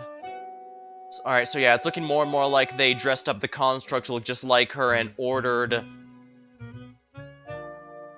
it to respond if someone spoke to her, and it used a stock phrase. In which case, yeah, it can't be the headmaster. It had to be a stock phrase and nothing elaborate, because only the headmaster can make new voice commands. Use the legend the commander gave you. Look carefully and find some noble student names. Wallace Nightgrave. Inside you find a bottle of fragrant liquid and something that looks like a makeup kit.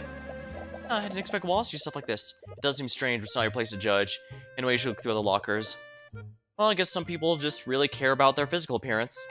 Use the legend the commander gave you. Look carefully to find some notable noble names. Warren Sybil. Inside you find textbooks, neatly stacked deck of tarot cards. Oh, it's like those cards a fortune teller used. I wonder if that student studies divination magic. Anyways, I don't think this is related to the case.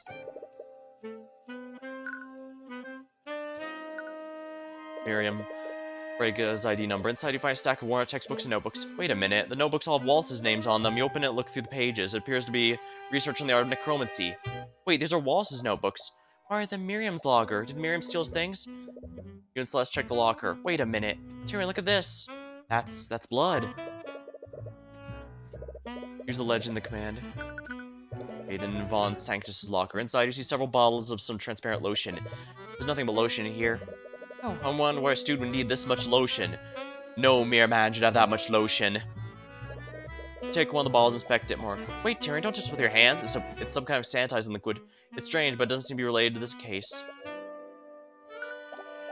Found a few things, but I can't make sense of any of it. We should look at this from the prosecutor's perspective. Steelwind found something in the lockers. Whatever it was made her extremely paranoid. Well, no matter how you look at it, we found extremely suspicious things in Frega's locker. It had Wallace's notebooks and even blood. But that blood is certainly strange, implies something bloody was stored there. Think someone stole it? No, actually, I think it was Steelwind who took it. Oh, right, Orin mentioned she investigated the room. She must have taken the bloody item as evidence, but with that said, there's something strange about the locker. It had a lot of Wallace's possessions. It's possible she really did steal those, but it's more likely this isn't actually hers. Remember, Wallace told us before. Sometimes the students would steal the ID number off my locker, then they'd switch it with a number on another. They thought it was funny whenever they got angry with me. So someone switched the nameplates? That means this isn't Miriam Frega's locker, it's Wallace's. Would that mean the bloody object came from Wallace's locker? It appears so. That explains it. That was her, locker that contained the, makeup kit. If that's true, why didn't Steelwind present the bloody item in the trial? It proved that Bellwether was wounded before Varian healed her. Wouldn't that have been the perfect time to present what she found? There's a bloody item found in the defendant's locker, after all. She could have easily proved the nameplates were switched as well. Right, that is weird. There's definitely something more to this we're not seeing, but what? We'll have to ask Steelwind ourselves. What do you think about this?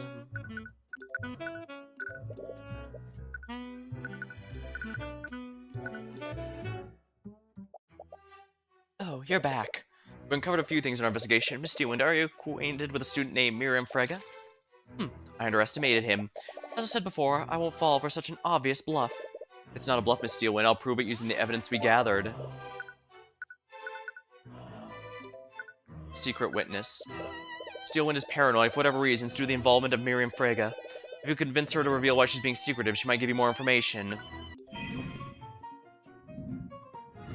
Argument. You've been behaving strangely, Steelwind. Even the Knights of the Inquisition noticed. Please tell me, why are you being so paranoid? I'm not sure what you're trying to imply. Yeah, nothing about my behavior's changed. I've approached subjectively like I do with others. She's extremely logical and won't accept arguments that aren't supported by evidence. However, she's become secretive. She's uneasy about case elements that relate, and she's very inclined to hide Frega's involvement at all costs. Let me grab a sip of my drink here. My throat's sore. Starting to get well, not sore, more dry, yeah.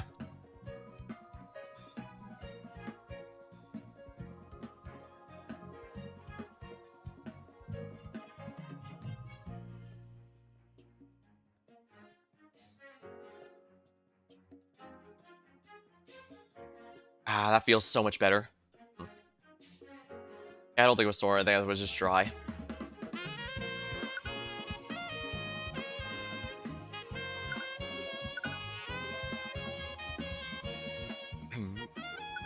For orders. You've ordered the Knights to stay away from the crime scene. And you've taken upon yourself to conduct the investigation. That's not normal behavior of a prosecutor. I took those actions because the Inquisition is incompetent. How can I possibly trust them with anything? The Knights are, but even you see the value of delegation. During Celeste's case, you delegated tasks to the Inquisition. You could easily have investigated the McCoy Tavern yourself. This academy's huge. You wouldn't conduct it this way unless you had a good reason. Then why don't you enlighten me? Why would I act in such a way? What caused me to act so strangely?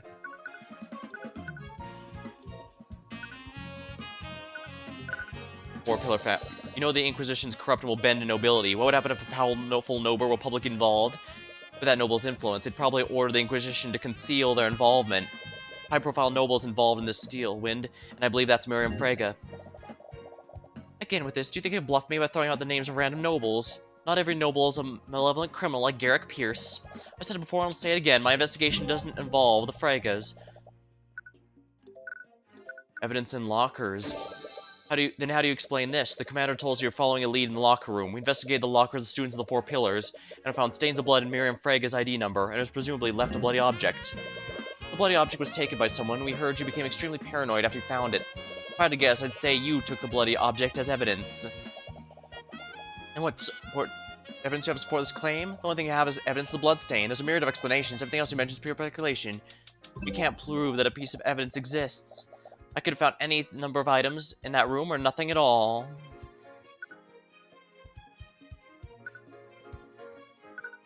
You're hiding evidence.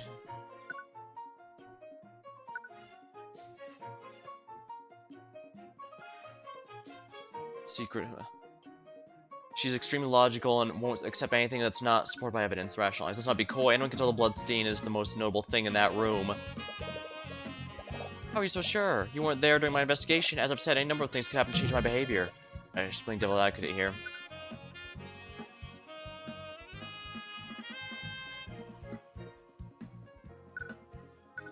You're hiding evidence. Don't you see how wrong that is?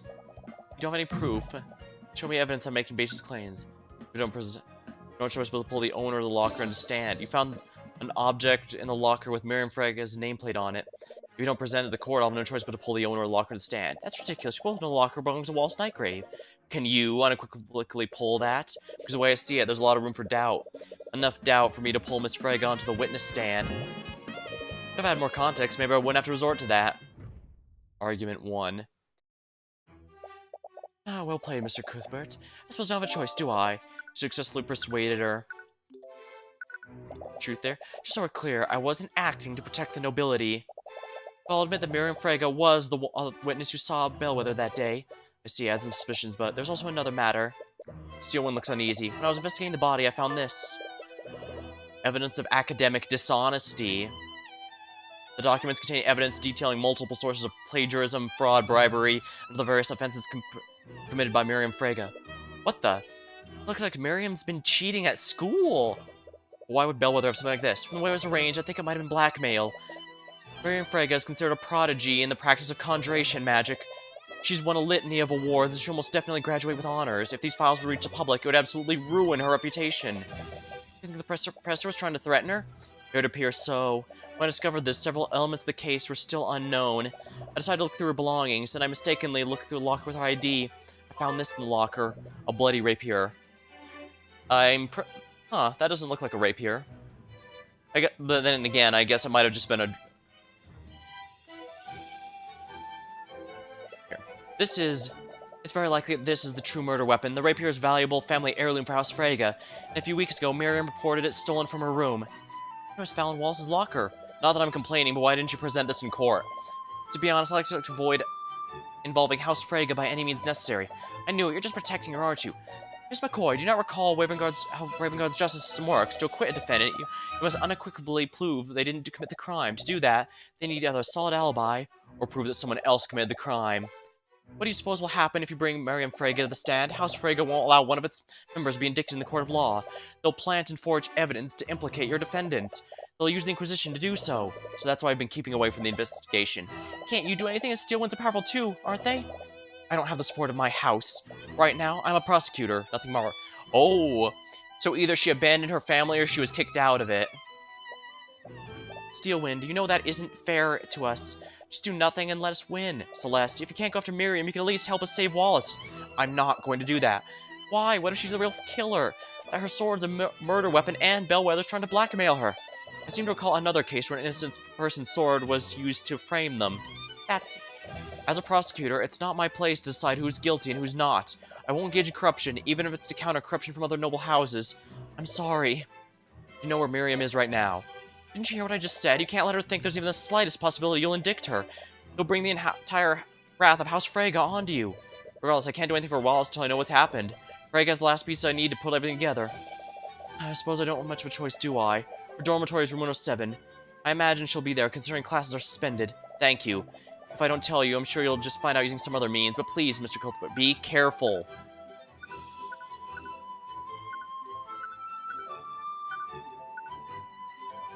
from room 107. Wow, this is a pitch black room. Follow Miss Steelwind's directions to find Miriam Frega's dorm room. Door is more inortly decorated than the other dorms. You go to knock on the door, but realize it's only partially closed. As your fist comes in contact, you accidentally push it wide open. Disgruntled student. Excuse me, how dare you barge in this room? These insects have no respect.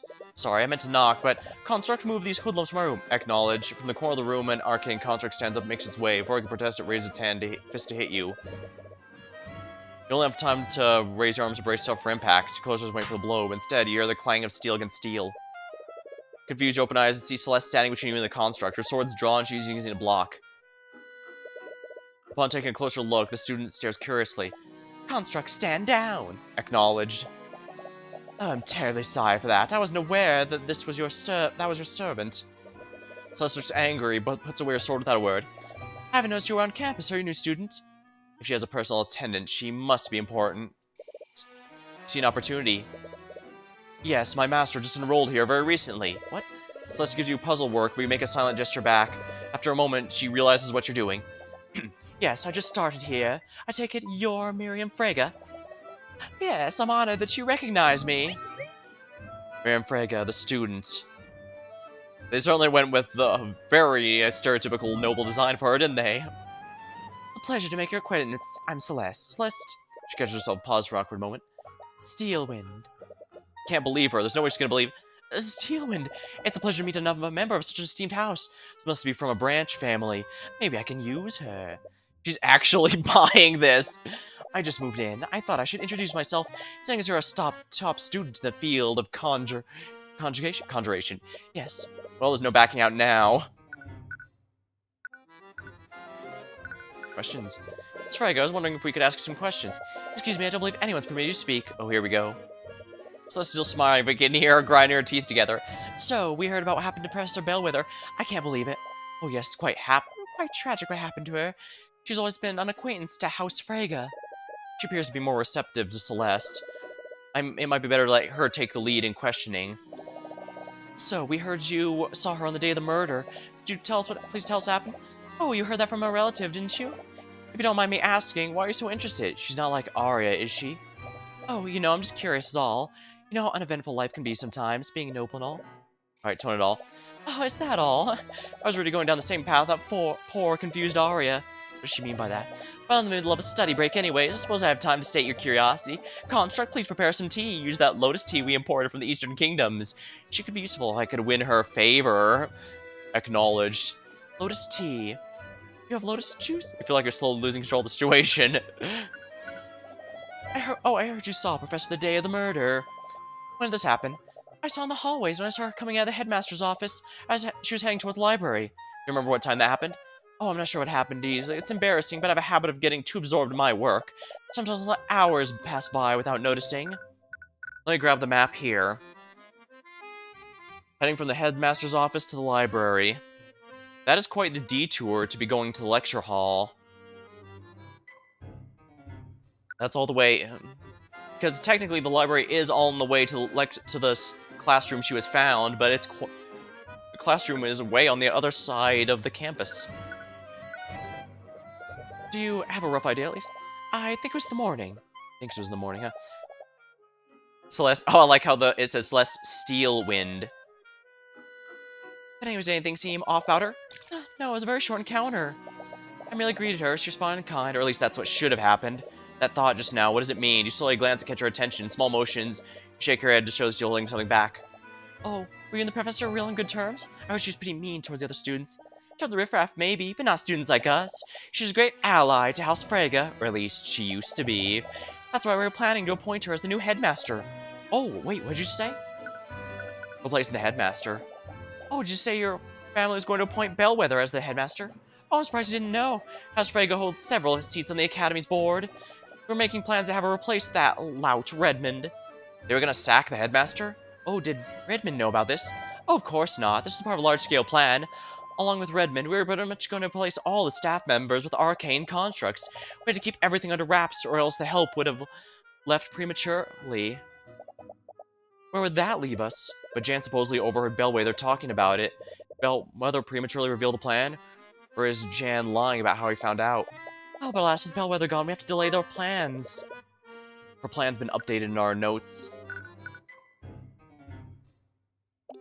Oh, I heard you're one of the Academy's top students. Your grades must be amazing. Of course, as the inheritor house Frege, my grades are impeccable. It feels good to have my greatness recognized. That's strange. You don't see anything contradictory in the eye this time. You make a gesture towards Celeste to continue passing her. Oh, what kind of magic do you study here? Oh, you must be joking. I study magic from conjuration. Just like most members of my house. Ah, conjuration. That's type of magic is specialized in spatial manipulation and teleportation, correct? Yes, I consider myself quite an expert in the field. Why, the Crown Prince himself has asked me to research my assistant's research study. It's nice to work with someone of my caliber. Again, you don't see any thoughts to contradict what she's saying. Does that mean she's not lying? If she's smart enough to get the Crown Prince's attention, why would she be cheating? In that case, it's possible that Bellwether simply forged the fact that she's cheating.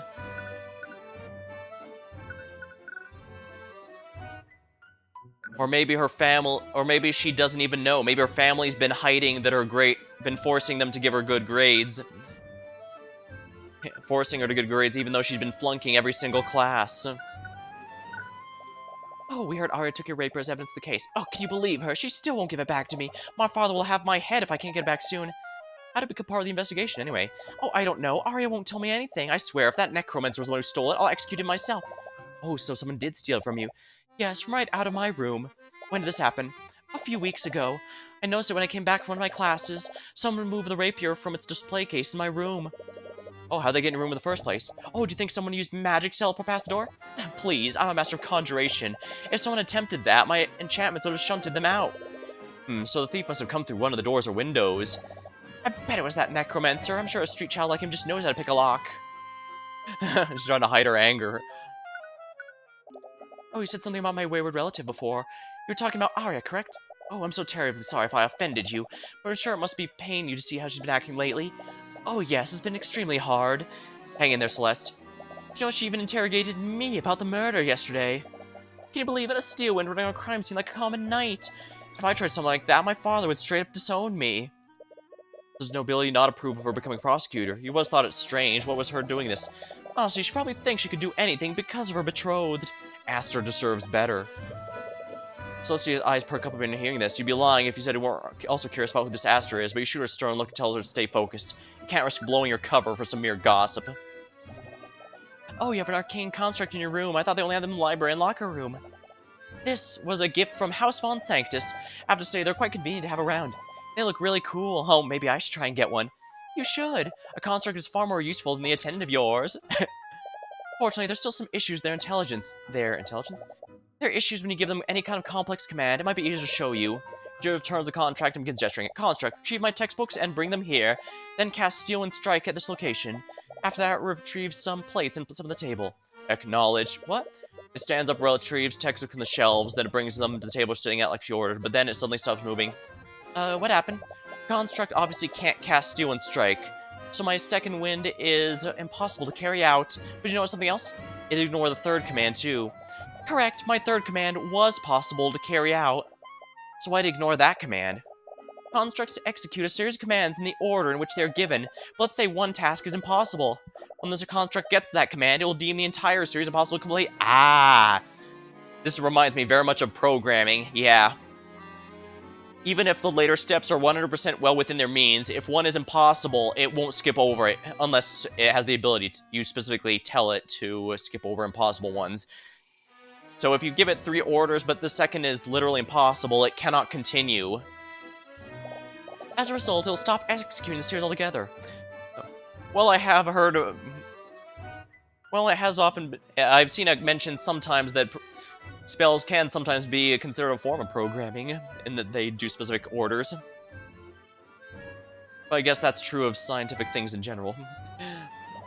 So if a task is a series of commands impossible, then that command will interrupt the whole sequence. Exactly. Construct's logic limitation. Alright, so Lady Steelwind, I'm afraid we must leave now if we're to make our next engagement.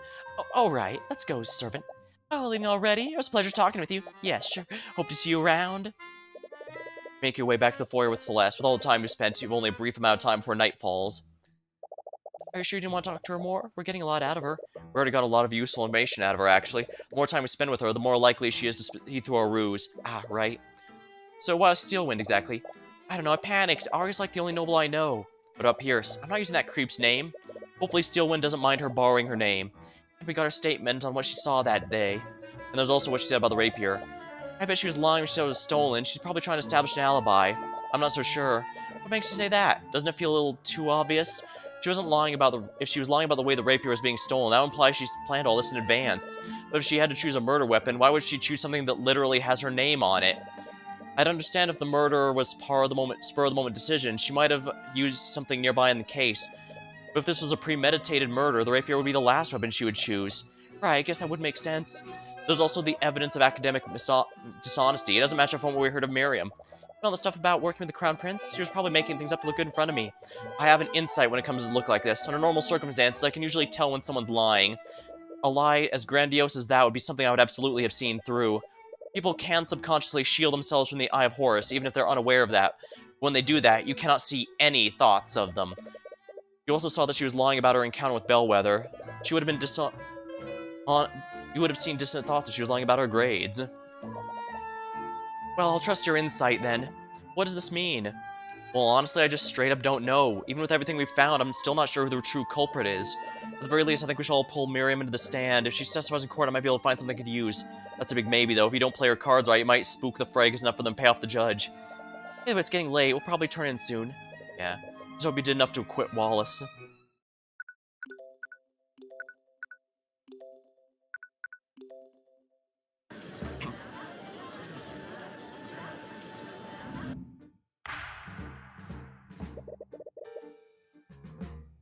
Court is now resumed for the trial of Wallace Nightgrave. Let's review the proceedings from yesterday. It was revealed that a trace of necromancy may not have been left by the defendant. It may have been left by witnesses who used to heal the victim. Necromancy heal the victim. However, the victim was seen by witnesses well after the death. This can only be explained by the defendant using necromancy to animate the victim's body. This leaves the question, where did the murder take place? Did the prosecution have an answer for this? Based on the testimony of several witnesses, it's very likely the murder took place in the library. Interesting, but let's do that conclusion, Miss Steelwind. First, I'd like to remind the court where the victim was sighted before the body was found. It began when the victim had a meeting with the headmaster near the center of the building. Our meeting was scheduled for noon. According to my schedule that day, our meeting lasted for an hour. This brings up the statement of the next witness, a student in the academy. They saw the victim walking the hallways. Saw her coming out of the headmaster's office. She was heading towards the library. It does look like Miriam is indeed not guilty of this particular crime, but in that case, who is? We know it's not Wallace because he was with us the entire time, but... Which means our witness saw Bellwether leave the headmaster's office. Presumably, this would have happened after the meeting there. That would time this encounter around 1 p.m. The other evidence of the discovery was the body, which was where Linus contacted security. Suddenly spotted the professor lying in a pool of blood in the classroom. Volunteer used a communication device to call for help while I tried to save her.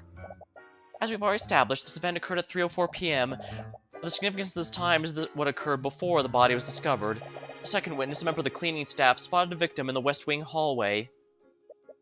Bellwether knocked over a vase. There were shards and dirt everywhere, probably around 20-30 minutes before the twins found the body. That means this encounter must have happened no later than 2:30 p.m. And this implies the victim was near the library between 1 and 2:30. According to the defendant's statements, he was in the library during this time period. Furthermore, the time of death was 2:07. This means Mr. Hughes saw the victim's animated body.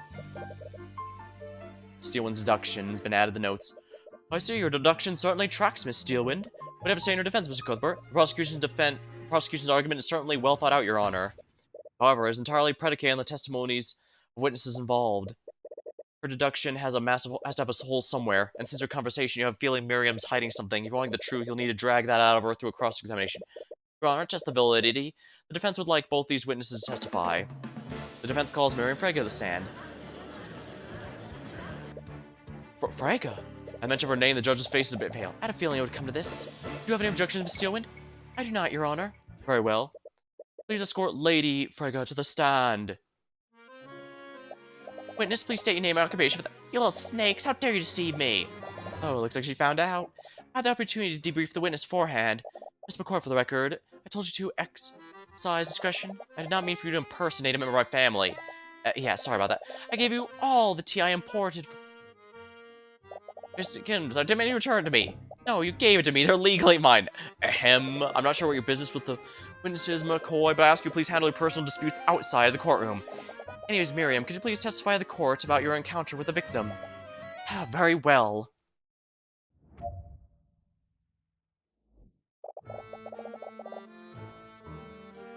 I was working on a research project in my dorm room when I decided to take a break. I left my room and went on a walk. And that's when I saw Professor Bellwether exiting the headmaster's office. She was walking in my direction, so I greeted her and responded in kind. After that, she headed towards the library. Sometime after that, I went to my room and continued my work. The series was only a brief encounter. However brief it was, the witness's testimony verifies two things. One, that Miss Frege saw the professor exiting the headmaster's office. Others, the witness saw the victim head towards the library. This gives us a rough timeline of where the victim was before her death. That does seem consistent, yes. Did Bellwether enter the library that day? Feel like you would have seen her there if you did. Mr. Cuthbert, you may begin your cross-examination.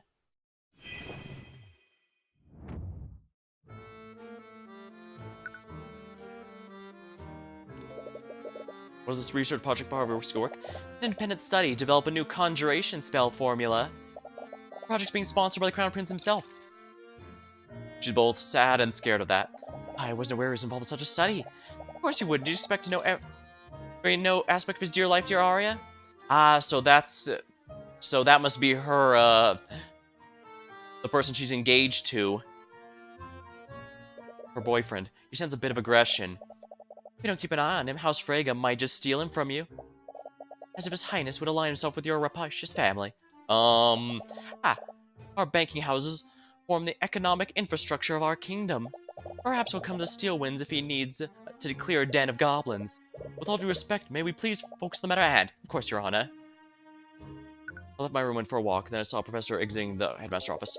And you're sure you saw her exit headmaster's office specifically? Oh yeah, I remember clearly. I remember she's still meeting with the headmaster after all. She must be talking about how they were plotting to replace him.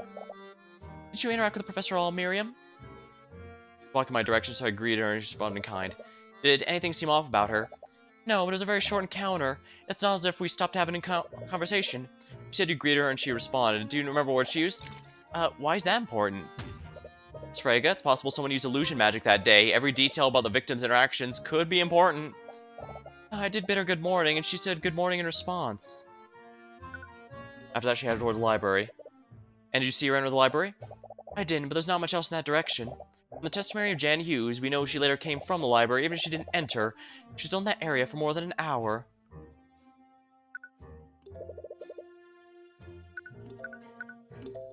Even if she didn't enter the library, alright, how long did you leave your dorm room? Only for a few minutes. I try not to let my breaks go for too long. And you didn't see the professor again after your first encounter, is that correct? No, I did not. Her testimony seems pretty straightforward, but she could still be lying. I'm honestly not sure. We'll just have to focus on our statements of how Bellwether acted.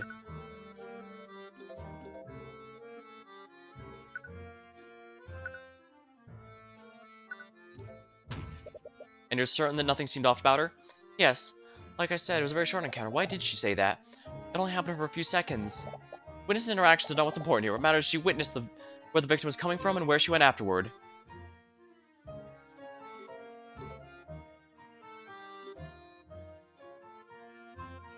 Alright, since this was what was adjusted, I imagine this is important somehow. Interpreted good morning, she responded in kind.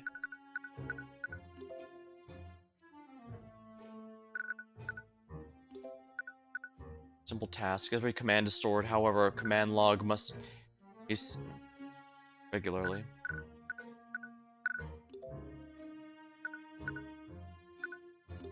Evidence of academic dishonesty. Folder. Evidence in locker. ID number is testimony. The Bellwether Witten must have been disguised by an illusion. In addition to that, whatever you saw had to have been physically there.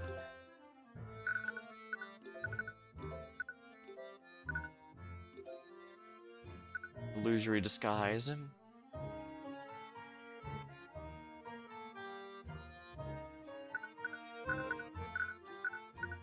Create a simple and harmless visual effect around the hand. This lasts for as long as they maintain constant.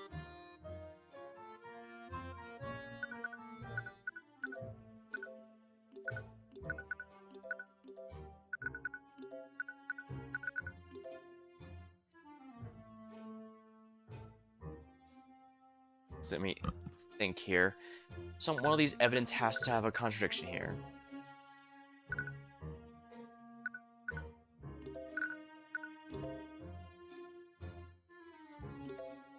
Of my room.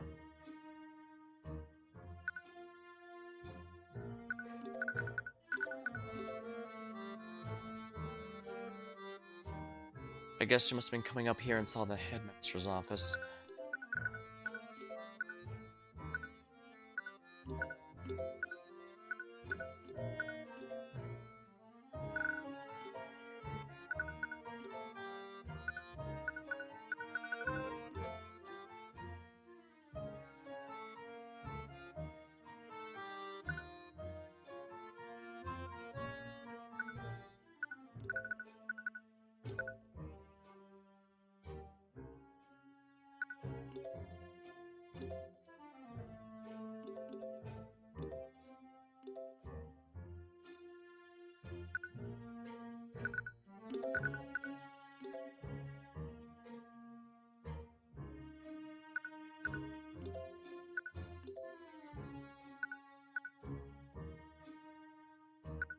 Also block mage and teleporting through.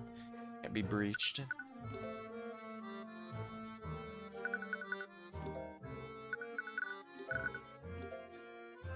Construct in the locker room. There appears to be an inactive evidence in locker room.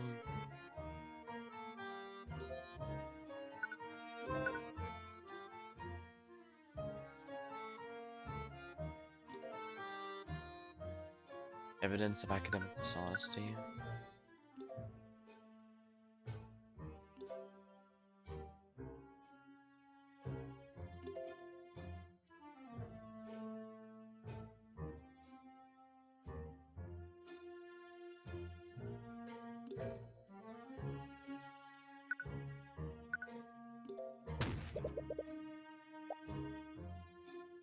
It's a very short encounter. Why did she say that?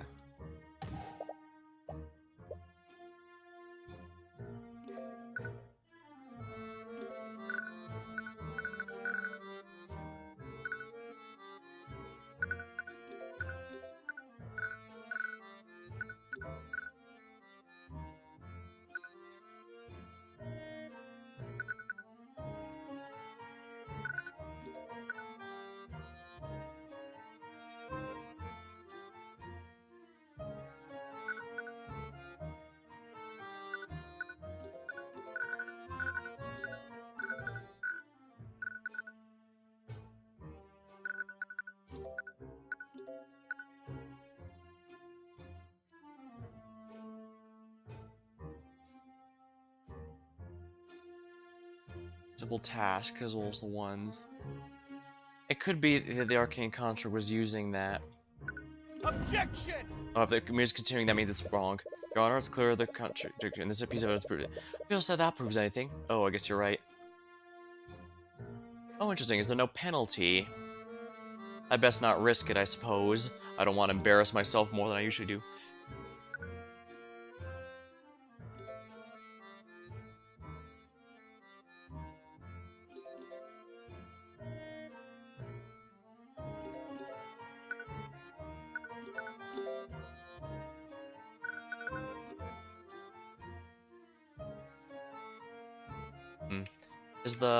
There should be more evidence in this, shouldn't it? Let me check on something here. I plug in the controller here and have this work.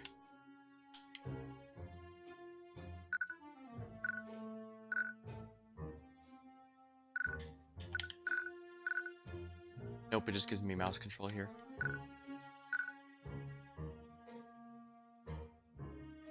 Oops. Oh, well, here we are.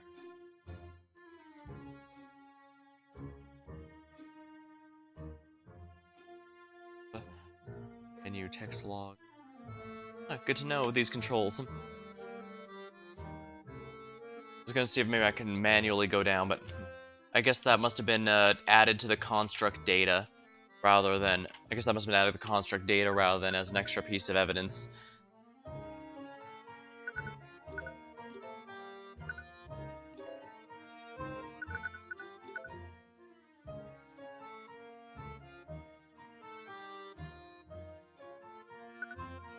Oh, I see. I have to hold and rotate. Okay, now this helps here.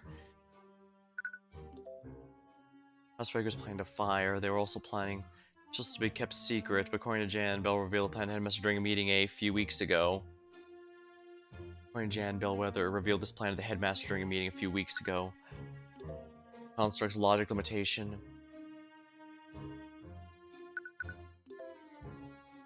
Alright, so 1 p.m. Theodore Redmond. Miriam Fraga saw Bellwether. 1 p.m. to Bellwether spent time in the library.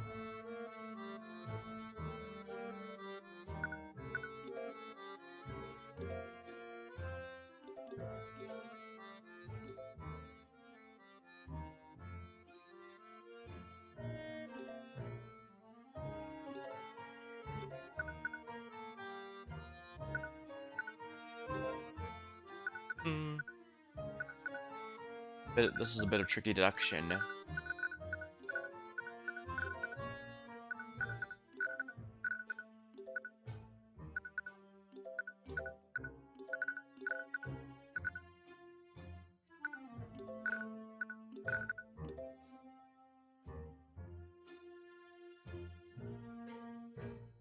Relation just about everyone.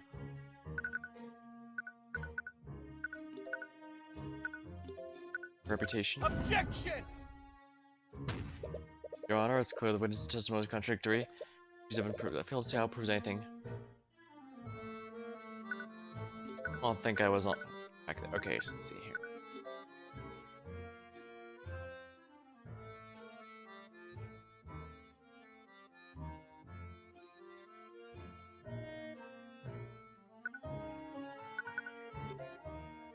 Risks in order are given if a contract's ordered individually. If B is impossible, won't realize this until it reaches it. Then it reaches it, deem the entire impossible, and stop whatever it's doing. Incomplete task C.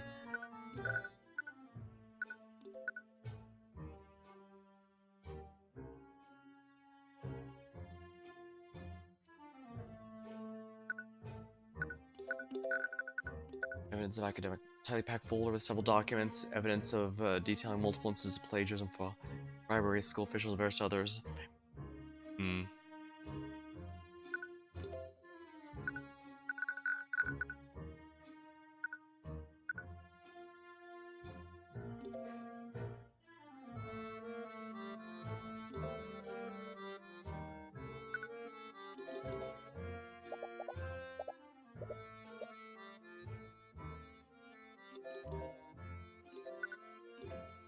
How Bellwether acted.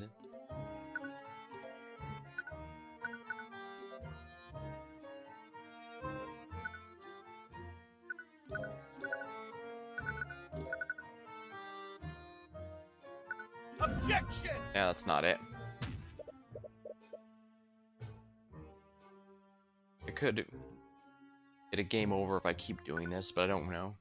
Or maybe it doesn't and they just want you to focus on the mystery. I guess it's not a big deal either way. Even in Great Ace Attorney, if I got stumped, I'd occasionally have to just reload anytime I was about to, anytime I just reload anytime I lost and try again, so it's not a big deal whether it actually gives you a game over or not.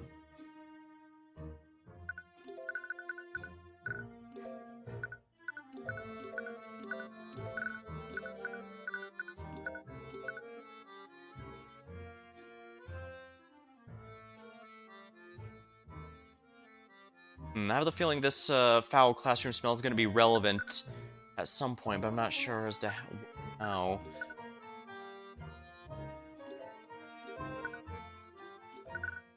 I think I just showed those, actually. Actually, no, I didn't. Objection! Yeah, no. Alright, I need to take a step back here. Working on a research project in my dorm room when I decided to take a break.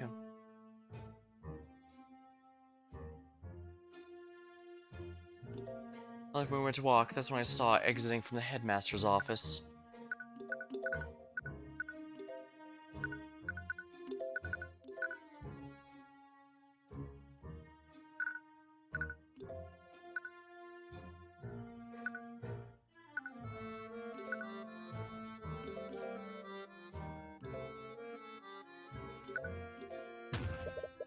You see her enter? from. Even if she didn't enter, she was still in that area for more than an hour.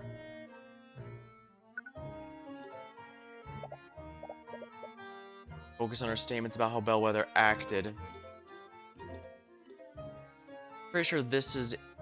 I'm pretty sure the good morning part is where the contradiction lies, but in what way?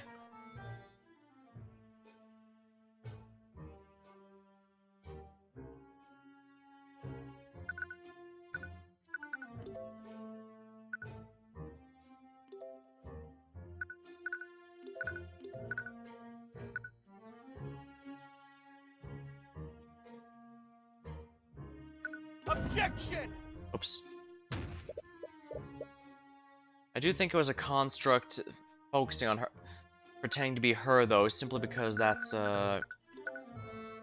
yeah, because responding...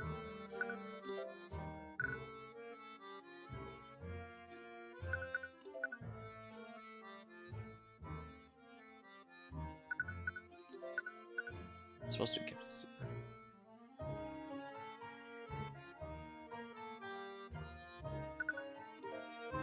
Prosecution theory lays out the following timeline. Meeting. Frege saw Bellwether walking the hallways. He murdered Bellwether at some point between 2 and 2:30.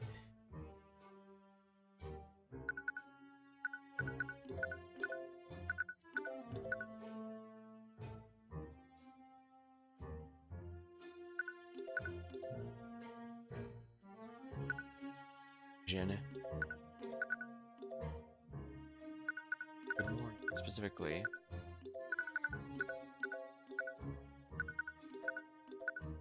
And there's no spell that uses something that's similar to good morning.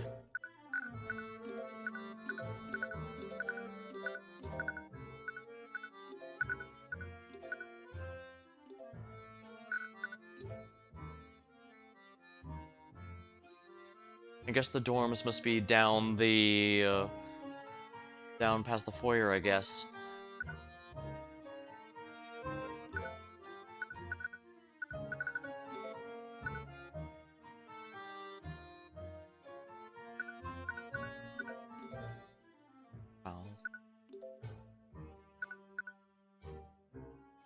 To 1.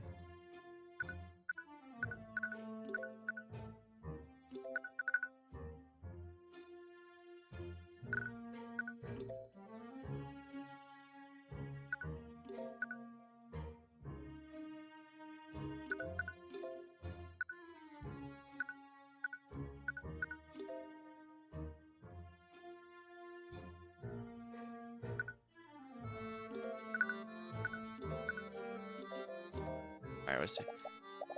Be lying. I'm also not sure. We'll just focus on our statements about how Bellwether acted.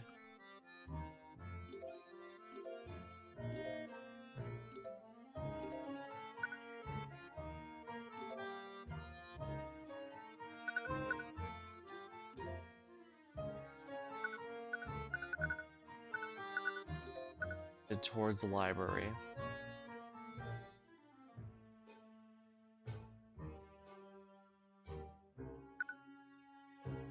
Objection!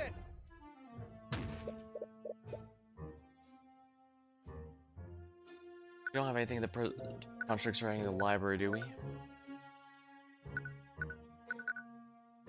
The Academy's lockdown system.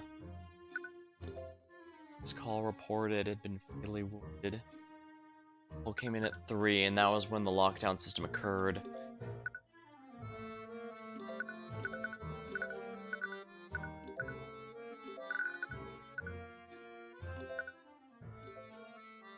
Objection! Oh, right. I was supposed to present it here. Objection! Well, she did say that she's only was rude towards the poor, so I guess... But when I press her here, you're certain nothing seemed off? Yeah, like I said, it was a very short counter. Why did she say that? So it was off.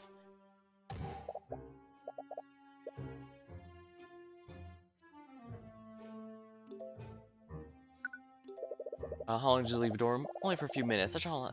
You didn't see the professor again after the first encounter, right? No, I did not.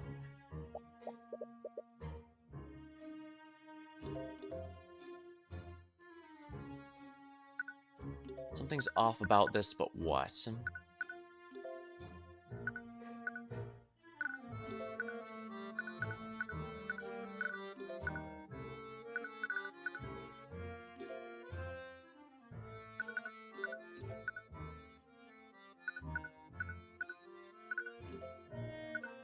Reputation.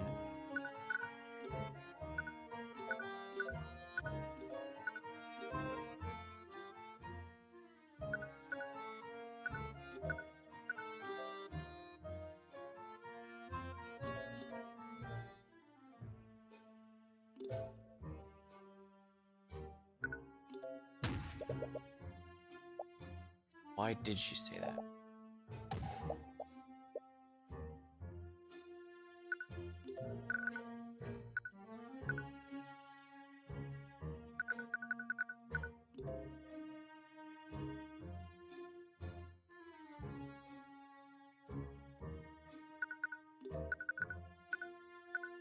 Seemed off about that, but what?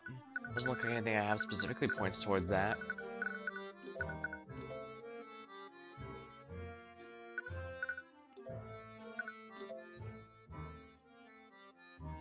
In a cube, while concentrating, the caster can animate move location, purely visual, cannot be touched. Don't know if we can speak. Maybe not.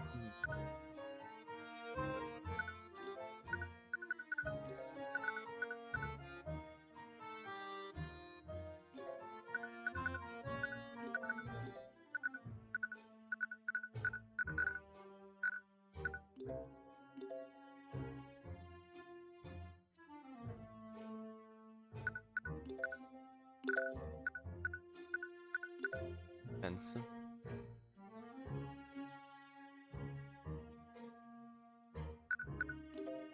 This is supposed to be kept a secret point. Jan, the bellwether, revealed this plan to the headmaster during a meeting a few weeks ago.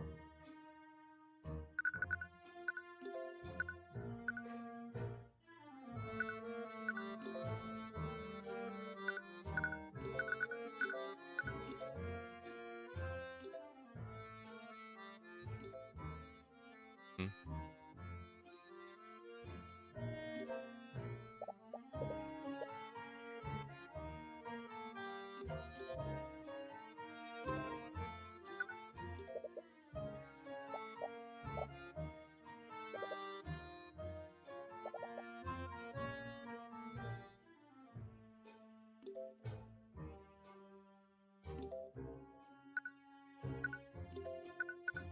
Objection! I'm pretty sure this is the statement I need to do something with, but...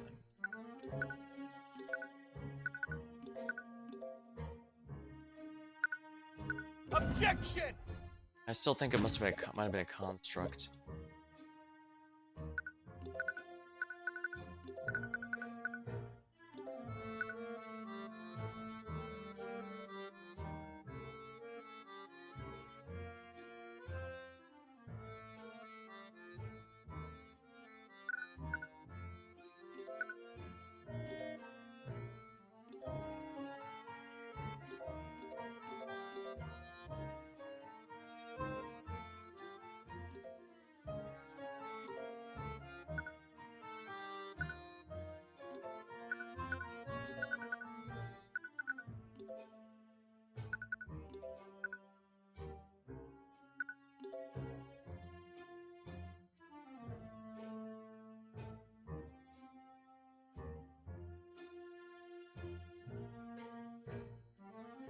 Body, but this was over an hour beforehand.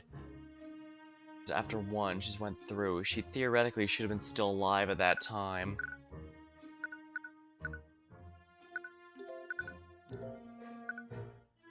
Objection! Maybe it was a major illusion the whole time. She didn't physically interact with her, so it could be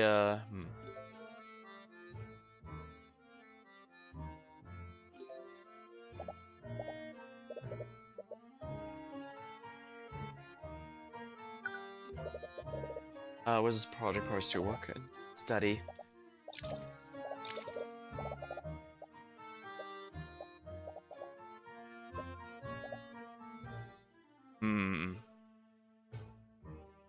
Those was only a matter before I started getting stumped.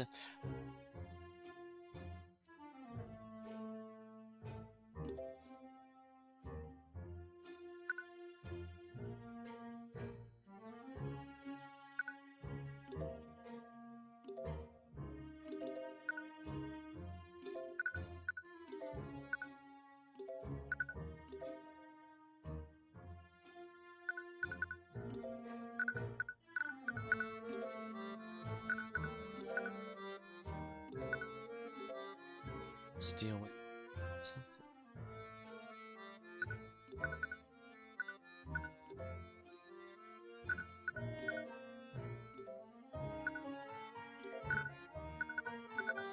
Objection!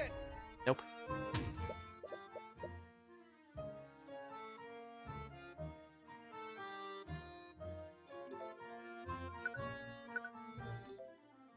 Yeah, the fact this had modifications mean it had...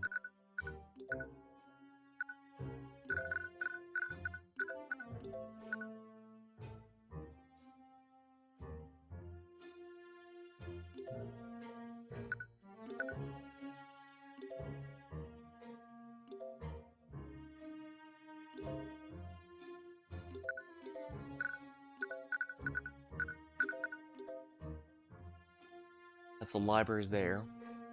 So it doesn't look like there's anything inherently contradictory about this.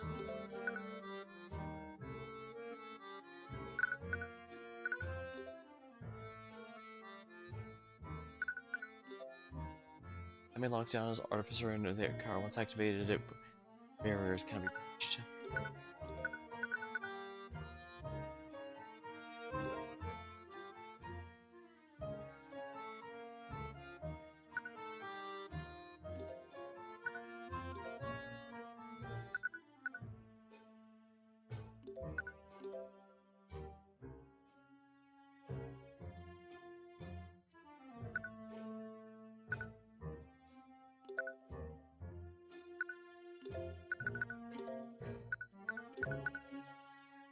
Objection!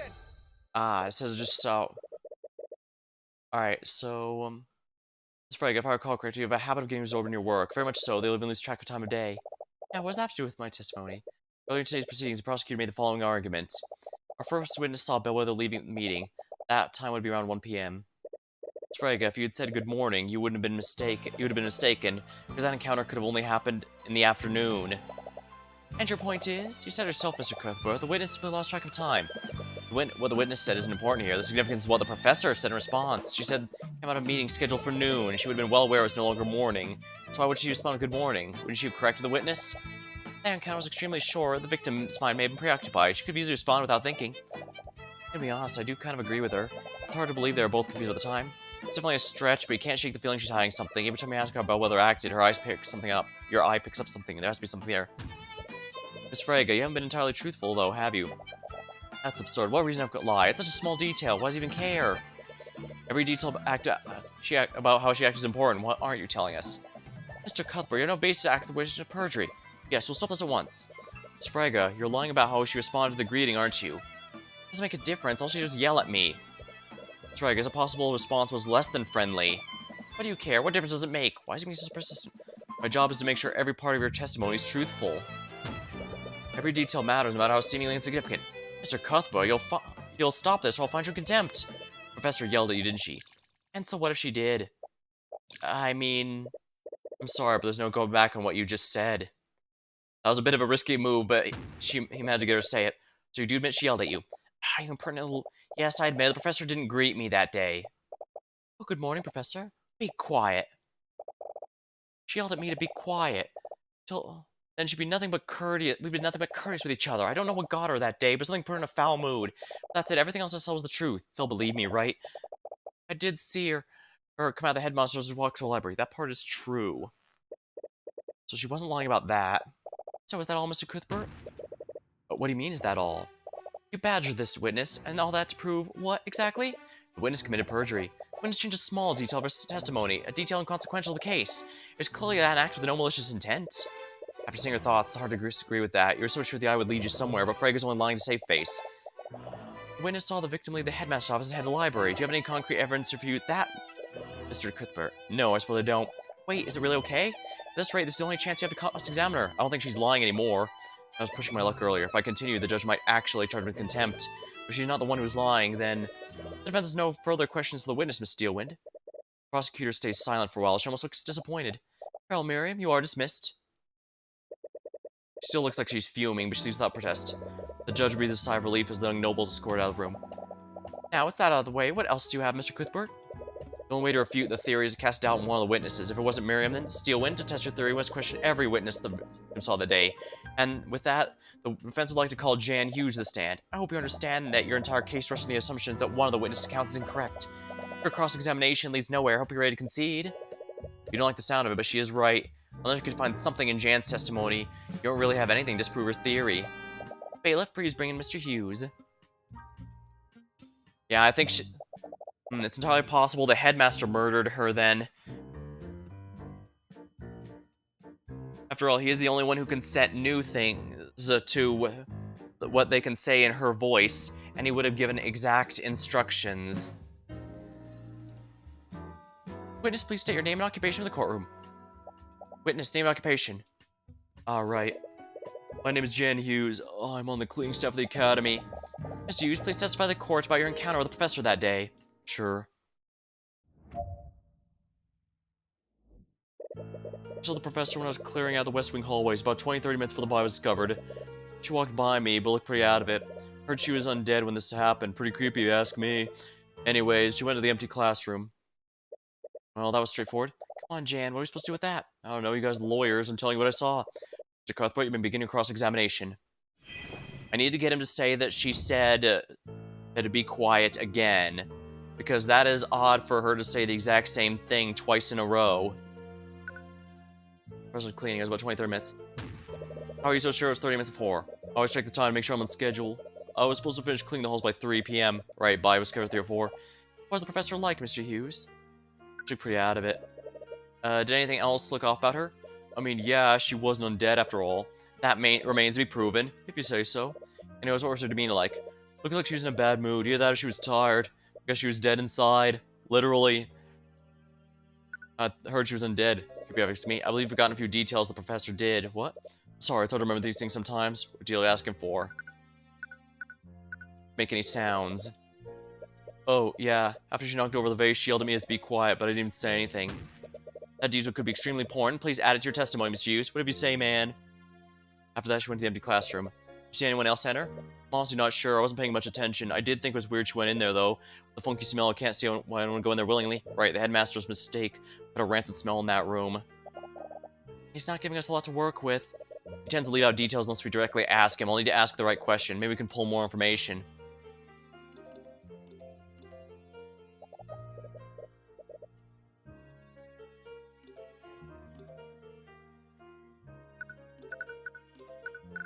Ah, yeah. They cannot... The animated corpse spell cannot speak, therefore it is impossible. Mr. Hughes, you said Bellwether yelled at you. What were her exact words? I think she yelled at me with be quiet. What? I thought it was weird, I didn't even say anything. But I should know better than talk back to her. That's the thing, Hughes. The prosecution's theory is as such. The professor was murdered in the library and reanimated using animate corpse. With a quick illusion spell, no one would know she was undead. However, if what you say is truly the undead Bellwether, how did she speak to you? Huh? That doesn't make any sense. Mr. Hughes, undead can follow simple orders, but they do not have the intelligence to speak. Perhaps the witness was mistaken. No, I genuinely heard her yell at me. I remember because what she said didn't make any sense. Exactly, he didn't say anything, but she still yelled at him to be quiet. Wait a minute. I'm afraid I don't understand. We've established the victim was dead long before encounter with Mr. Hughes, but what if what he saw wasn't dead, was it? It had to be undead. What other explanation is there? It couldn't have been a major illusion, otherwise it wouldn't have been able to shove Jan out of the way. Whatever it is, someone used illusionary disguise to make it look like Bellwether. Does that mean it was a person? No, if it was a person, how'd her body end up in the lecture hall? Bellwether wouldn't have been able to turn herself invisible if she was dead. And what Jan saw needs to be something that would have transported the body unseen. Would have needed to have mass and the ability to speak. What created Bellwether's voice? At the very least, needs to be something that could create Bellwether's voice. Now, what could have done that? That's it. You have an answer for us, Mr. Cuthbert? What did the witness actually see? Your Honor, the witness didn't actually hear the victim speaking. What he was actually heard was her voice being recreated using magic. Are you trying to say her voice was recreated using a spell? Not a spell, Steelwind. Artificery. Whoever the murderers, they had the perfect piece of artificery available to them. One programmed with Catherine Bellwether's voice. You can't possibly mean... That's right, Steelwind. What Mr. Hughes saw was an arcane construct. An arcane construct? Think of it as a magically animated suit of armor, Your Honor. Who ruled out such a possibility? Had we construct or not, no one could disguise themselves and carry the body to the classroom. A person wouldn't have been able to do it. But arcane constructs are a different thing entirely. The suits of armor are extremely large, more importantly, they're hollow. I see, that means theoretically someone could have placed the victim's body inside of it. And the arcane construct wouldn't just transport the body. With illusory disguise, it could also confuse and mislead anyone that saw it. Objection! Commend your deduction, Mr. Cuthbert. I never would have considered that possibility. It's plausible. What does this prove exactly? It proves the body wasn't animated using necromancy. Therefore, my client couldn't have been the murderer. The defense still capable of performing all the acts you described. His compendium does have illusory disguise, after all. There were several students in the library that day, and any one of them could have committed the murder. One might come to the conclusion if they didn't have one crucial piece of evidence.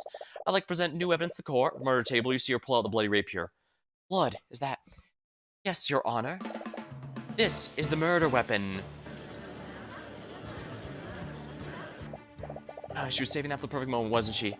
This rapier was stolen from Frega weeks before the murder. Stolen by Miriam Frega Meeks. I think it's supposed to be from Miriam Frega. Well, only makes sense there's going to be a few spelling or grammar mistakes here and there. VNs have quite a bit of text after all. During the investigation... Oh, let me check. This rapier was reported... Oh, reported stolen by... So it was me who messed... It was me, Barry. I messed up the whole thing. I can't read, apparently. Well, I'm an idiot. Well, here comes a complete ignoramus. During the investigation, to find the Ven's locker. Wait. Because I don't know if it's still flawless, then all the more props to the writer, then. Because I imagine it couldn't have been easy to go through all the text here. Speaking from experience, even if you use a word processor, you can only catch so much in there. Clearly trying to use one of her possessions in a paltry attempt to frame her. Why, even stole Locker's nameplate and placed over his.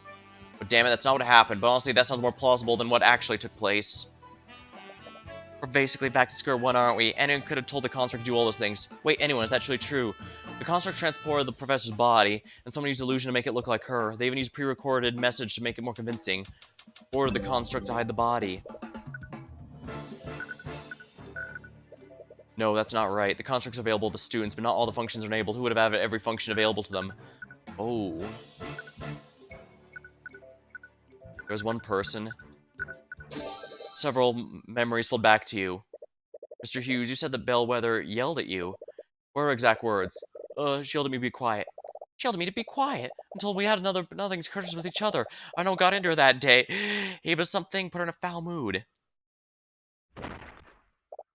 Be quiet. Sorry. Quiet. Eris begins giggling. She seems amused by what's happening. The construct's voice is just a series of pre-recorded messages. I'm not sure if you noticed, but I used the voice of Professor Bellwether. Fortunately, you can't make them say anything other than what's recorded. Only the headmaster can change the settings. No, it can't be him. What is it, Tyrion? Did you figure something out? I did. But is he seriously the one behind all this? Steelwind earlier said my clients could have orchestrated this entire ruse, but that's simply not true. How so? Anyone could have ordered the construct to carry the victim's body. Yes, but not anyone can change what the construct is able to say. Only one individual has the credentials for that. Theodore Redmond, headmaster of the academy. Wait, you're not serious, are you? You think the headmaster did all this? I don't want to believe it, but he's the only person who could have done it. It's completely ridiculous. Headmaster Redmond would never do something like this. Miss Steelwind, there's one common element between each of the witnesses' encounters with Bellwether. It's what Bellwether said to them. She yelled at both of them to be quiet. Miriam Frege was particularly surprised. She had a good relationship with the professor. But when greeted by the professor, Bellwether just shouted at her, almost as if the professor was responding indiscriminately. And recall her encounter, the professor knocked over a vase and shouted to be quiet immediately after, even though he hadn't said anything. She was responding to the sound of the base breaking. Ah, he must have given the construct an if statement, like, if spoken to, or if sound, respond with be quiet. Now let me ask you this, Steelwind, where did Bellwether come from before she encountered Miss Frege and Mr. Hughes? Her meeting with the headmaster.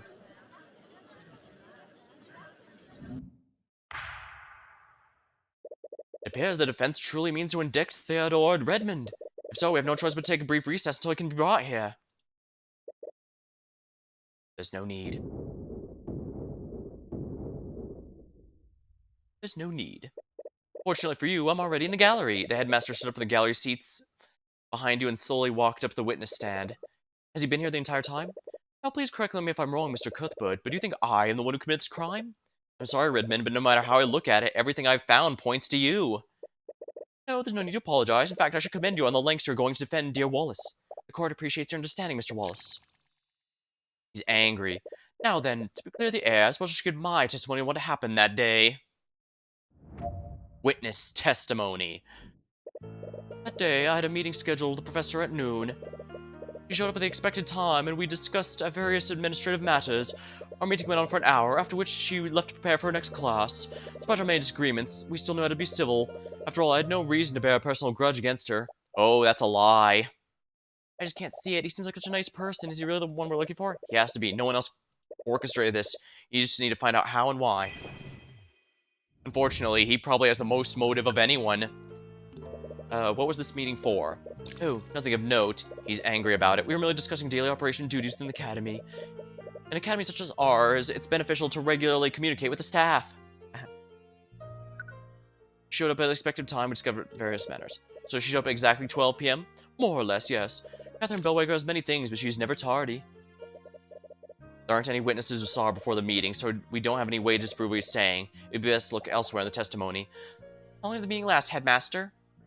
It went for about an hour, after she left, presumably to prepare for next class. So that means she left her office at 1 p.m.? Yeah, she was quite adamant about taking time to prepare her lesson plans.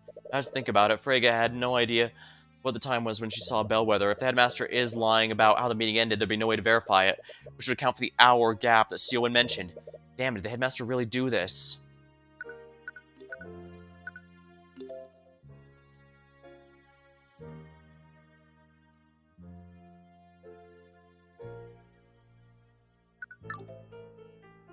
Despite many disagreements, after hearing so much about her, I find that a little hard to believe. I can see why you'd say that, but despite everything, I was still her superior. She always remained professional and speak with me. Is that really true, though? After all, I had no person really, even after the way she acted toward the students and faculty. Make no mistake, I had heard many complaints regarding her actions, and I have many conversations to correct her behavior, but at the end of the day, she was a remarkable professor, regardless of her lack of people skills.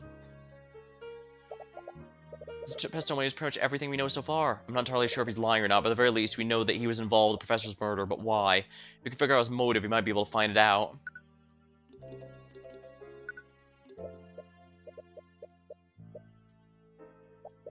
Oops, I needed to present. Unfortunately, I guess that's... Oopsie. I guess that's how this game tends to go, though. Even when I get stumped on something in particular, usually I just have to find the one thread to pull, and once I begin, I can start nailing the enemy to the wall. Nailing the culprit to the wall. Objection! Bellwether's plan gives him a huge motive. Redmond, did you truly have no animosity toward Professor Bellwether? Of course not. I did have strong opinions about her methods of teaching, but I always remained professional. We both did. Frankly, I find that very hard to believe. In fact, I think you might have had a very good reason to murder the professor, considering she was going to take your job. What? So you knew about that?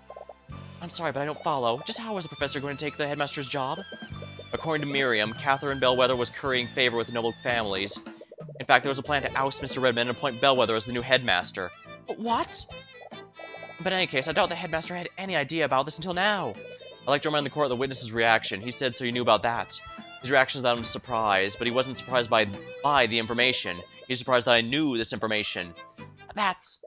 Please, dear Arya. I may be a frail old man, but I'm perfectly capable of defending myself. If you have an explanation, Mr. Redmond, please, I'd love to hear it. Gladly. Gladly. He's taking things much more seriously now. It is true I knew about the Frega's plot beforehand, but I only just learned about it. On the day of the murder, the professor told me of her plan. She was going to replace me as headmaster and replace the staff with arcane constructs. Now, I might say this would have given me the perfect motive to murder the professor. However, the supposed murder weapon stolen Miss Frega, and this happened weeks before the murder and my discovery of the professor's treachery. I had no knowledge of the plan before she told me, and afterward I wouldn't have known to steal Frega's weapon and attempt to frame her. Are you satisfied now, Mr. Cuthbert? There's no way the headmaster could come up with a plan. If he really did do this, that means he stole the rapier too, right? Most likely, yeah. The alibi makes sense. He couldn't have planned this whole thing unless he knew Bellwether's plans. That would mean he knew about this weeks ago, but how will we find out? Best way to tell convincing lies is to leave a lot of truths and only change a detail. Maybe Bellwether did tell him, but she actually told him weeks ago. The question is, how do you prove that? Mr. Cuthbert, you may begin your cross-examination.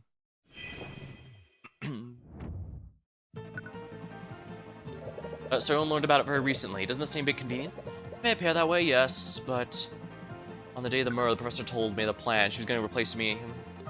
So that must have infuriated you. Your colleagues betrayed you and attempted to steal your job. I'm only human. Of course I was taken aback. I've been the headmaster of the academy for decades. I think the professor and the board would go on my back like that. I might say this would have given me the perfect motive. With the professor dead, you wouldn't have to worry about losing your job, at least not for a while. You are correct, but there are others who benefit. The faculty staff is now aware of Frega's plot. With their plot delayed, they won't need to worry about abruptly losing their jobs either. What happens if you prove Redmond's a killer? He'll lose his job and House Frega will just appoint someone else. No, you can't think about that now. If you don't prove his guilt, the court will convict Wallace. However, the supposed murder is stolen. As headmaster, you probably have the tools available to get into a room, wouldn't you? Yes, I'll admit to that. The academy has a master key that can be used to enter each student's dorms, and yes, as headmaster, I would have accessed that key. Then you know the perfect way to get to a room and steal undetected. Suppose I did, yes. However, there's one flaw in your logic. I had no knowledge of this plan before she told me, and therefore I wouldn't have known to steal and attempt to frame her. It's my understanding that the Fregas wanted to keep this secret until the very end. Why would Bellwether, of all people, tell you about her betrayal? Hey, just imagine she wanted to taunt me with information. With all her disagreements, looking back, she may have resented me for that. At that point, there wasn't anything I could do to stop her. Really, I thought you and the professor were on good terms. I thought so too, but I suppose it was all facade. She was just biding her time until she could take my position as the headmaster. He had to have known about Bellwether's betrayal weeks ago, right? The question is, how do we prove it? Do we have something to prove he knew about the day of the murder?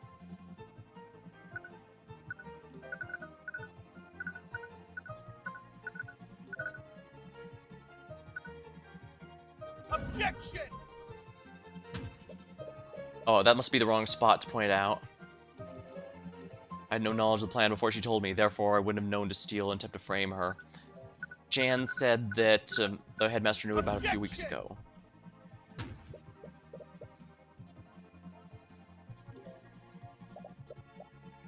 Alright, so I'm pretty sure I know where. I just need to find where to put it there.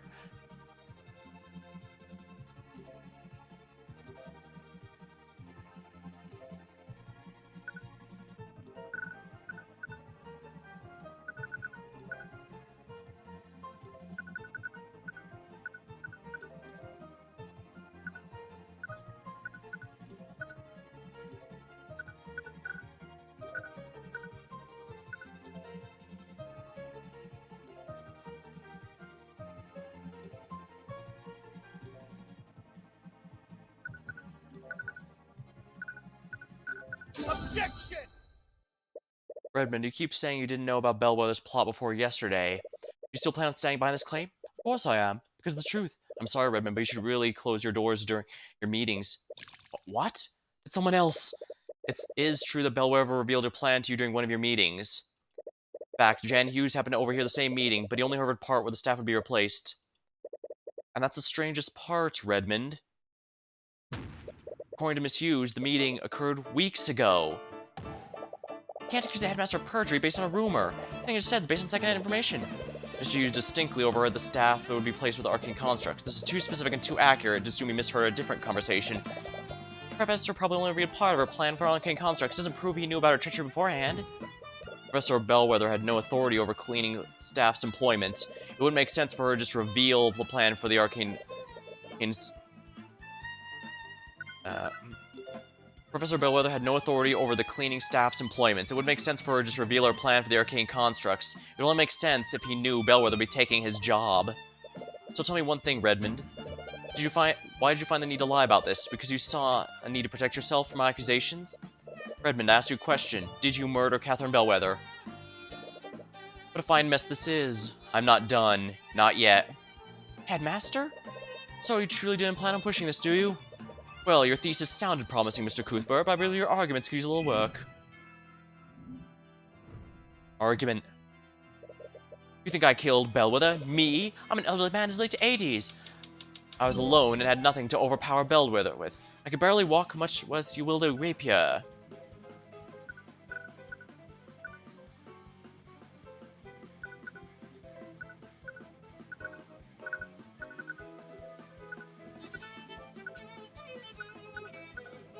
I was alone and had nothing to overpower Bellwether with.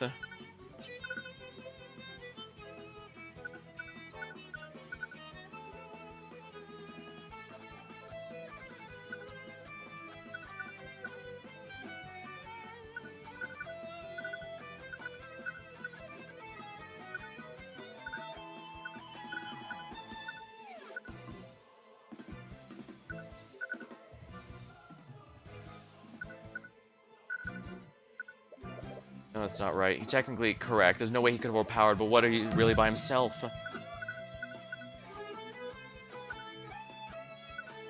Right, there's something else in his room with him, but I can't remember what it was. It was a construct, wasn't it?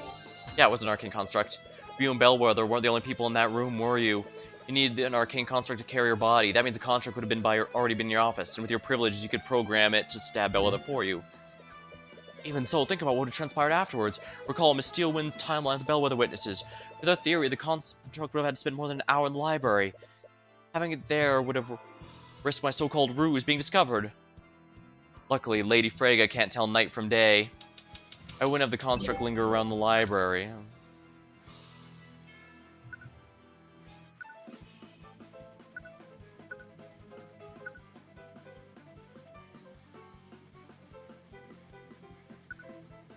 Displayed emotion, intuition.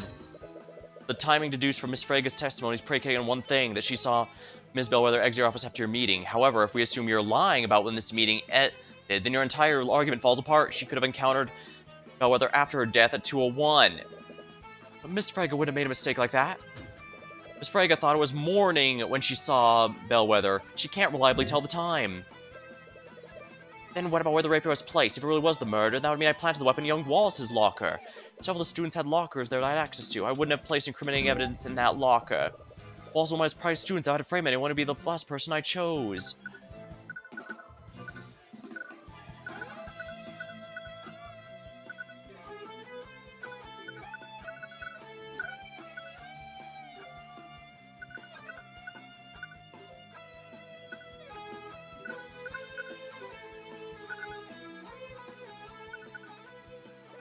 No, that's not right. He wouldn't have had intentionally framed Wallace. Something must have confused him about what locker it was in. Ah, right, it was in her locker. Evidence in the locker. You're right, Mr. Redmond. You wouldn't try to frame Wallace, but you would try to frame Miriam. It would have been the perfect act of revenge, wouldn't it? Murder your treacherous so-called worker and frame the daughter of the family that helped her. But something went wrong. The labels on Wallace's locker and Miriam's were switched. Anyone who saw that would have easily mixed them up. I'm the headmaster of Imperial. I have records of all the students' lockers where they're located. There's no reason I'd make a mistake like that. If I truly planned this, I would have known where Wallace's locker was. A simple change in labels wouldn't lead me to a careless mistake like that.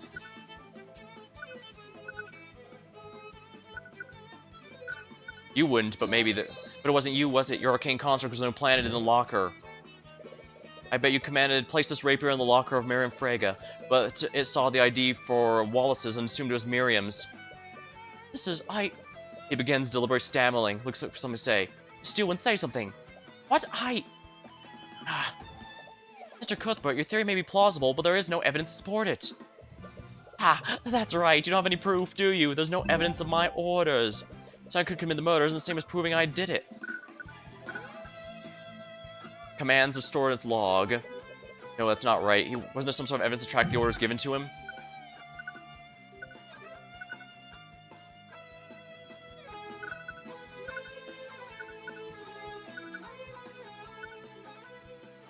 Track the orders given to him.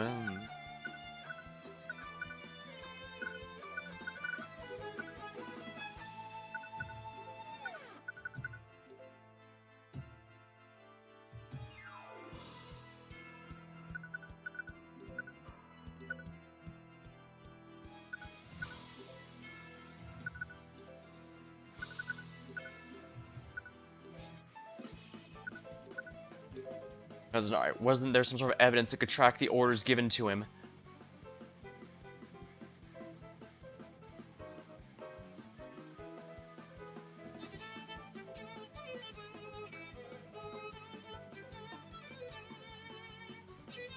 There's no evidence of my orders.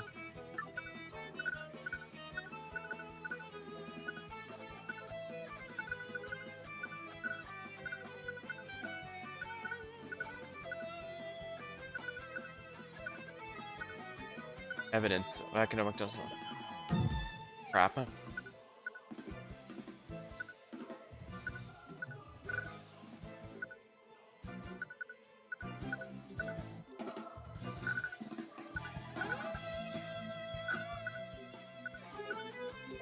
That's not right. Wasn't there some sort of evidence that would track orders given to him?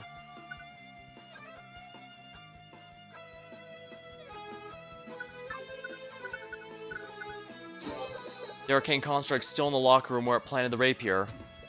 All we have to do is take a look inside and we'll see the blood inside. Is that so? Why does he look so confident? No, Mr. Cuthbert, I already checked inside. The interior was completely clean. Oh, what? Ah, they don't... The construct's primary function is just to clean, dear Tyrion. They have a function that allows them to clean themselves inside and out. Well, it's a good command history, right? Think about it, Mr. Cuthbert. Do you honestly think the murderer would leave behind evidence like that?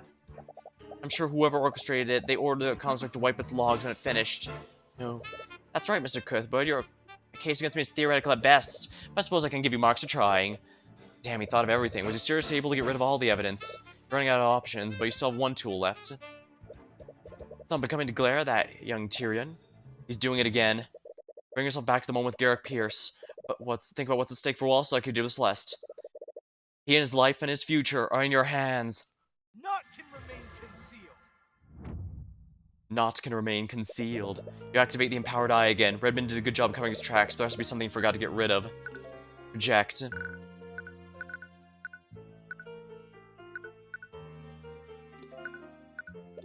I did everything to cast doubt on Frega's brat. I can't believe Valerie placed a trace of necromancy on the body. To make it worse, the construct placed in the wrong locker. So he did. Must have also fabricated the documents of Frega cheating. It was all to make her look like the murderer, but doesn't give you anything new to work with. And statement. My illusion should have been flawless. I can't believe this boy was able to deduce what happened.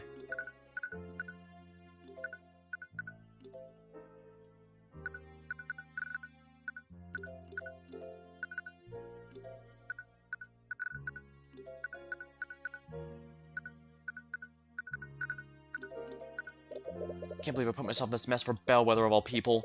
But I feel remorse for her. She deserved what happened to her. I wonder, did I leave any other traces of evidence? I was far too reckless, but I needed some way to keep that lecture hall empty. Right, you must have botched the Alchemy Academy experiment on purpose to keep the lecture hall cleared. That doesn't tell you anything you can use right now. I did everything I could cast doubt. I can't believe Valerie placed her.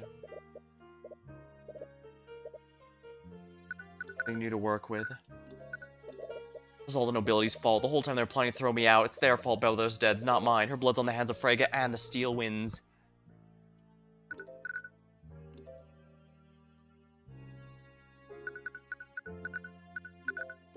Construct's orders were clear. Place the body, and then plant the evidence in the locker. I was supposed to head to the storage room afterward. What happened? The construct wasn't supposed to be in the locker room? Why was the construct in the locker room, though? It shouldn't have been there after followed my orders. Matter wiped its logs. They have nothing on me, so he did order wipe its logs in order to cover his tracks. He probably would have done this last. Wait, he ordered the construct to go to the storage room. It would have done that after it was finished planting evidence in the locker room, but found it in the locker room. What stopped the construct from leaving the locker room? Ah, he messed up its programming somehow. No, it's not right. He clearly didn't intend for it to end in the locker room. Something must have interfered with it.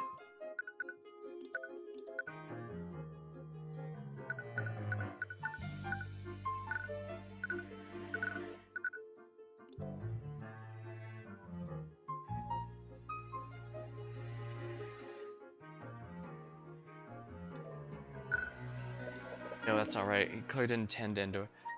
Something must have interfered with it.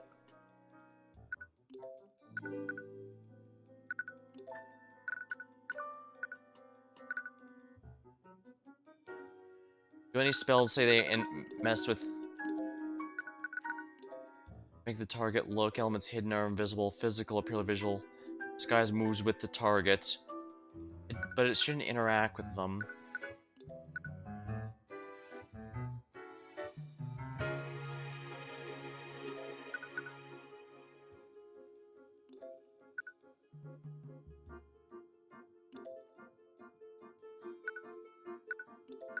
So why didn't it get left there?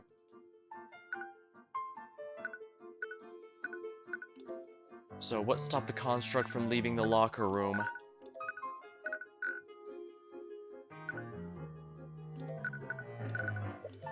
That's not right. Someone or something must have interfered with it.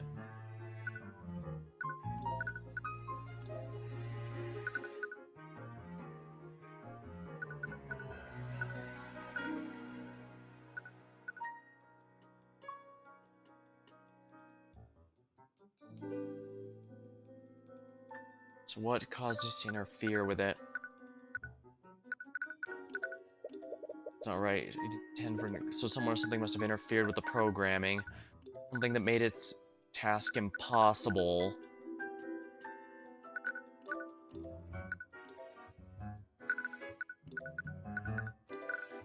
Taking care of simple tasks. The one ordered to speak is one that can be changed or adjusted. Every command is stored. Lockdown system. Oh. Right, the body was probably reported earlier than Redmond expected. This means it probably started the locker down before the construct was finished. How the lockdown affects the construct's actions. Does it change anything?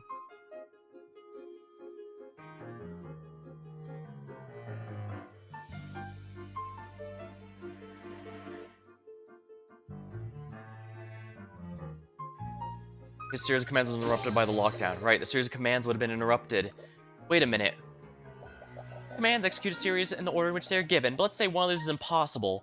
When the construct gets to that task, it will deem the series impossible. As a result, it will stop executing the series altogether. So it had a flaw in its programming, and that ruined everything. So if a task in the series is impossible, it will interrupt the entire series. The construct's final command was to wipe its memory, but if its orders were interrupted by lockdown, then... Steelwind, I have nothing more to ask this witness. What? You're not giving up, are you? Do you even have to ask? Yeah, I thought so. But how are you going to prove if he's not testifying? Don't worry, the next witness will be all I need. Next? That look on your face is one of defeat. Just what are you planning? Ah, it's nothing but desperate bravado. Now if you'll excuse me. You let your quarry get away, Mr. Cuthbert. I hope you know what you're doing. I do, Miss Steelwind. First, I'd like for the Inquisition to bring the arcane construct from the Academy's locker room. We've already established the murderer could have wiped its history. Please, humor me for a second. Ah, very well. Bailiff, please relay Mr. Cuthbert's request to Commander White. Well, here's your construct. I hope you know what you're doing, Mr. Cuthbert. Construct. What are your orders? Please recite your command history. Reporting. Command 1, stand by in Headmaster's office. Command 2, await vocal signal attack from Theodore Redmond. Hear him stand up from the gallery. Seeing this, the prosecutor watches him and carefully clutches the handle of Arcane. Command 3, threaten Catherine Bellwether as hostile entity and neutralize. Treat Catherine Bellwether as hostile entity and neutralize. Construct. Wipe. Hold. Before he can finish the sentence, the prosecutor points Arcane at the headmaster. Magical energy shoots from it and collides directly with him. The magic surrounds his body and stops him from moving. He's clearly trying to struggle, but looks like he can't even move his mouth. Miss Steelwind, excuse the interruption. Please continue. It must be a hold person spell. Since I know I'm using a lot of tabletop references, but the game does seem to draw some inspiration from them, so I think I'm on the right track. Command 4, await vocal sign, leave from Theodore Redmond. Command 5, move to Classroom 2B, replace any inquiries with voice line 3. Command 6, remove Catherine Bellwether from frame and place on floor. Thank you, Construct. You can stop now, I think we all know the rest. Just to be clear, who gave you the series command? Commands provided by Headmaster Theodore Redmond. Because the memory wipe was the final one, it never got to that command. How? I ordered it to wipe its command history. Mr. Redmond, constructs don't follow the same logic we humans do. They're prone to error when their commands are impossible to execute. Impossible? In what way were my commands impossible? You were the one that made it impossible. You activated the lockdown system. The body was found earlier than you'd like. You had no choice but to immediately activate the lockdown system when it was reported. However, the construct was still in the locker room when you did this. So that's why it was there. The construct finished its tasks in the locker room, but then it tried to follow your next command. It tried to move to the storage room, but was prevented from doing so. Completion of the command was impossible, so the series of commands was stopped before it wiped its history. You little... Theodore Redmond, you ordered Construct to murder Catherine Bellwether, then you had to place the murder weapon in a locker to frame Miriam Frege. You have your Construct's testimony to prove it. And that's checkmate.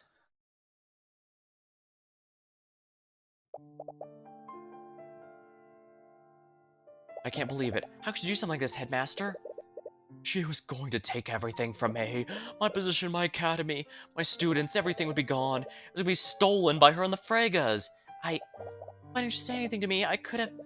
Don't you dare stand there and act ignorant, Lady Steelwind. Do you think the Fregas acted alone? Your father was part of this plot too. What? I have nothing to say to you.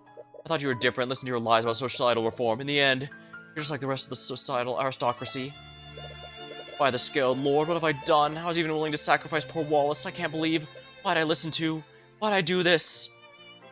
No. That means Eris put all this in motion. Eris has discovered a new form of magic and is trying to do something. But what? Oh no. It appears we have a full confession. This court sees no reason to prolong this. Bailiff, escort the witness to the holding cell. Mr. Cuthbert, you really did it. Feels amazing, right? Like a big weight being lifted from his shoulders. Oh, it does, but I can't believe the headmaster was the one who did this. Right, despite everything Redmond did, he was the one that allowed Wallace to pursue his dreams. I'm sorry, I'm sure this is bittersweet for you. What am I going to do now?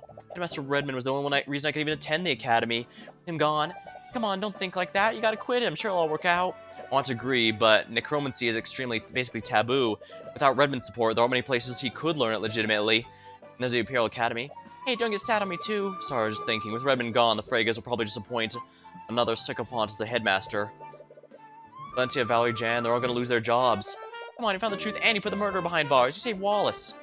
She's right. As you start to exit the courtroom, greeted by Miss Tamora. Was she in the gallery this entire time? At the end of the day, you saved Wallace from wrongful conviction. You should be proud of yourself for that. I suppose you're alright. Maybe I am overthinking things, but doubt still lingers in your mind. And come on, I'm taking Wallace to the restaurant we went to last time. Do you remember how much that place cost? Oh, don't worry, I have plenty of money. Am I the only one on this team not making any gold? Why don't you meet us there, Celeste? I need to talk with Tyrion in a moment. Alright, let's go, Wallace. Oh, okay.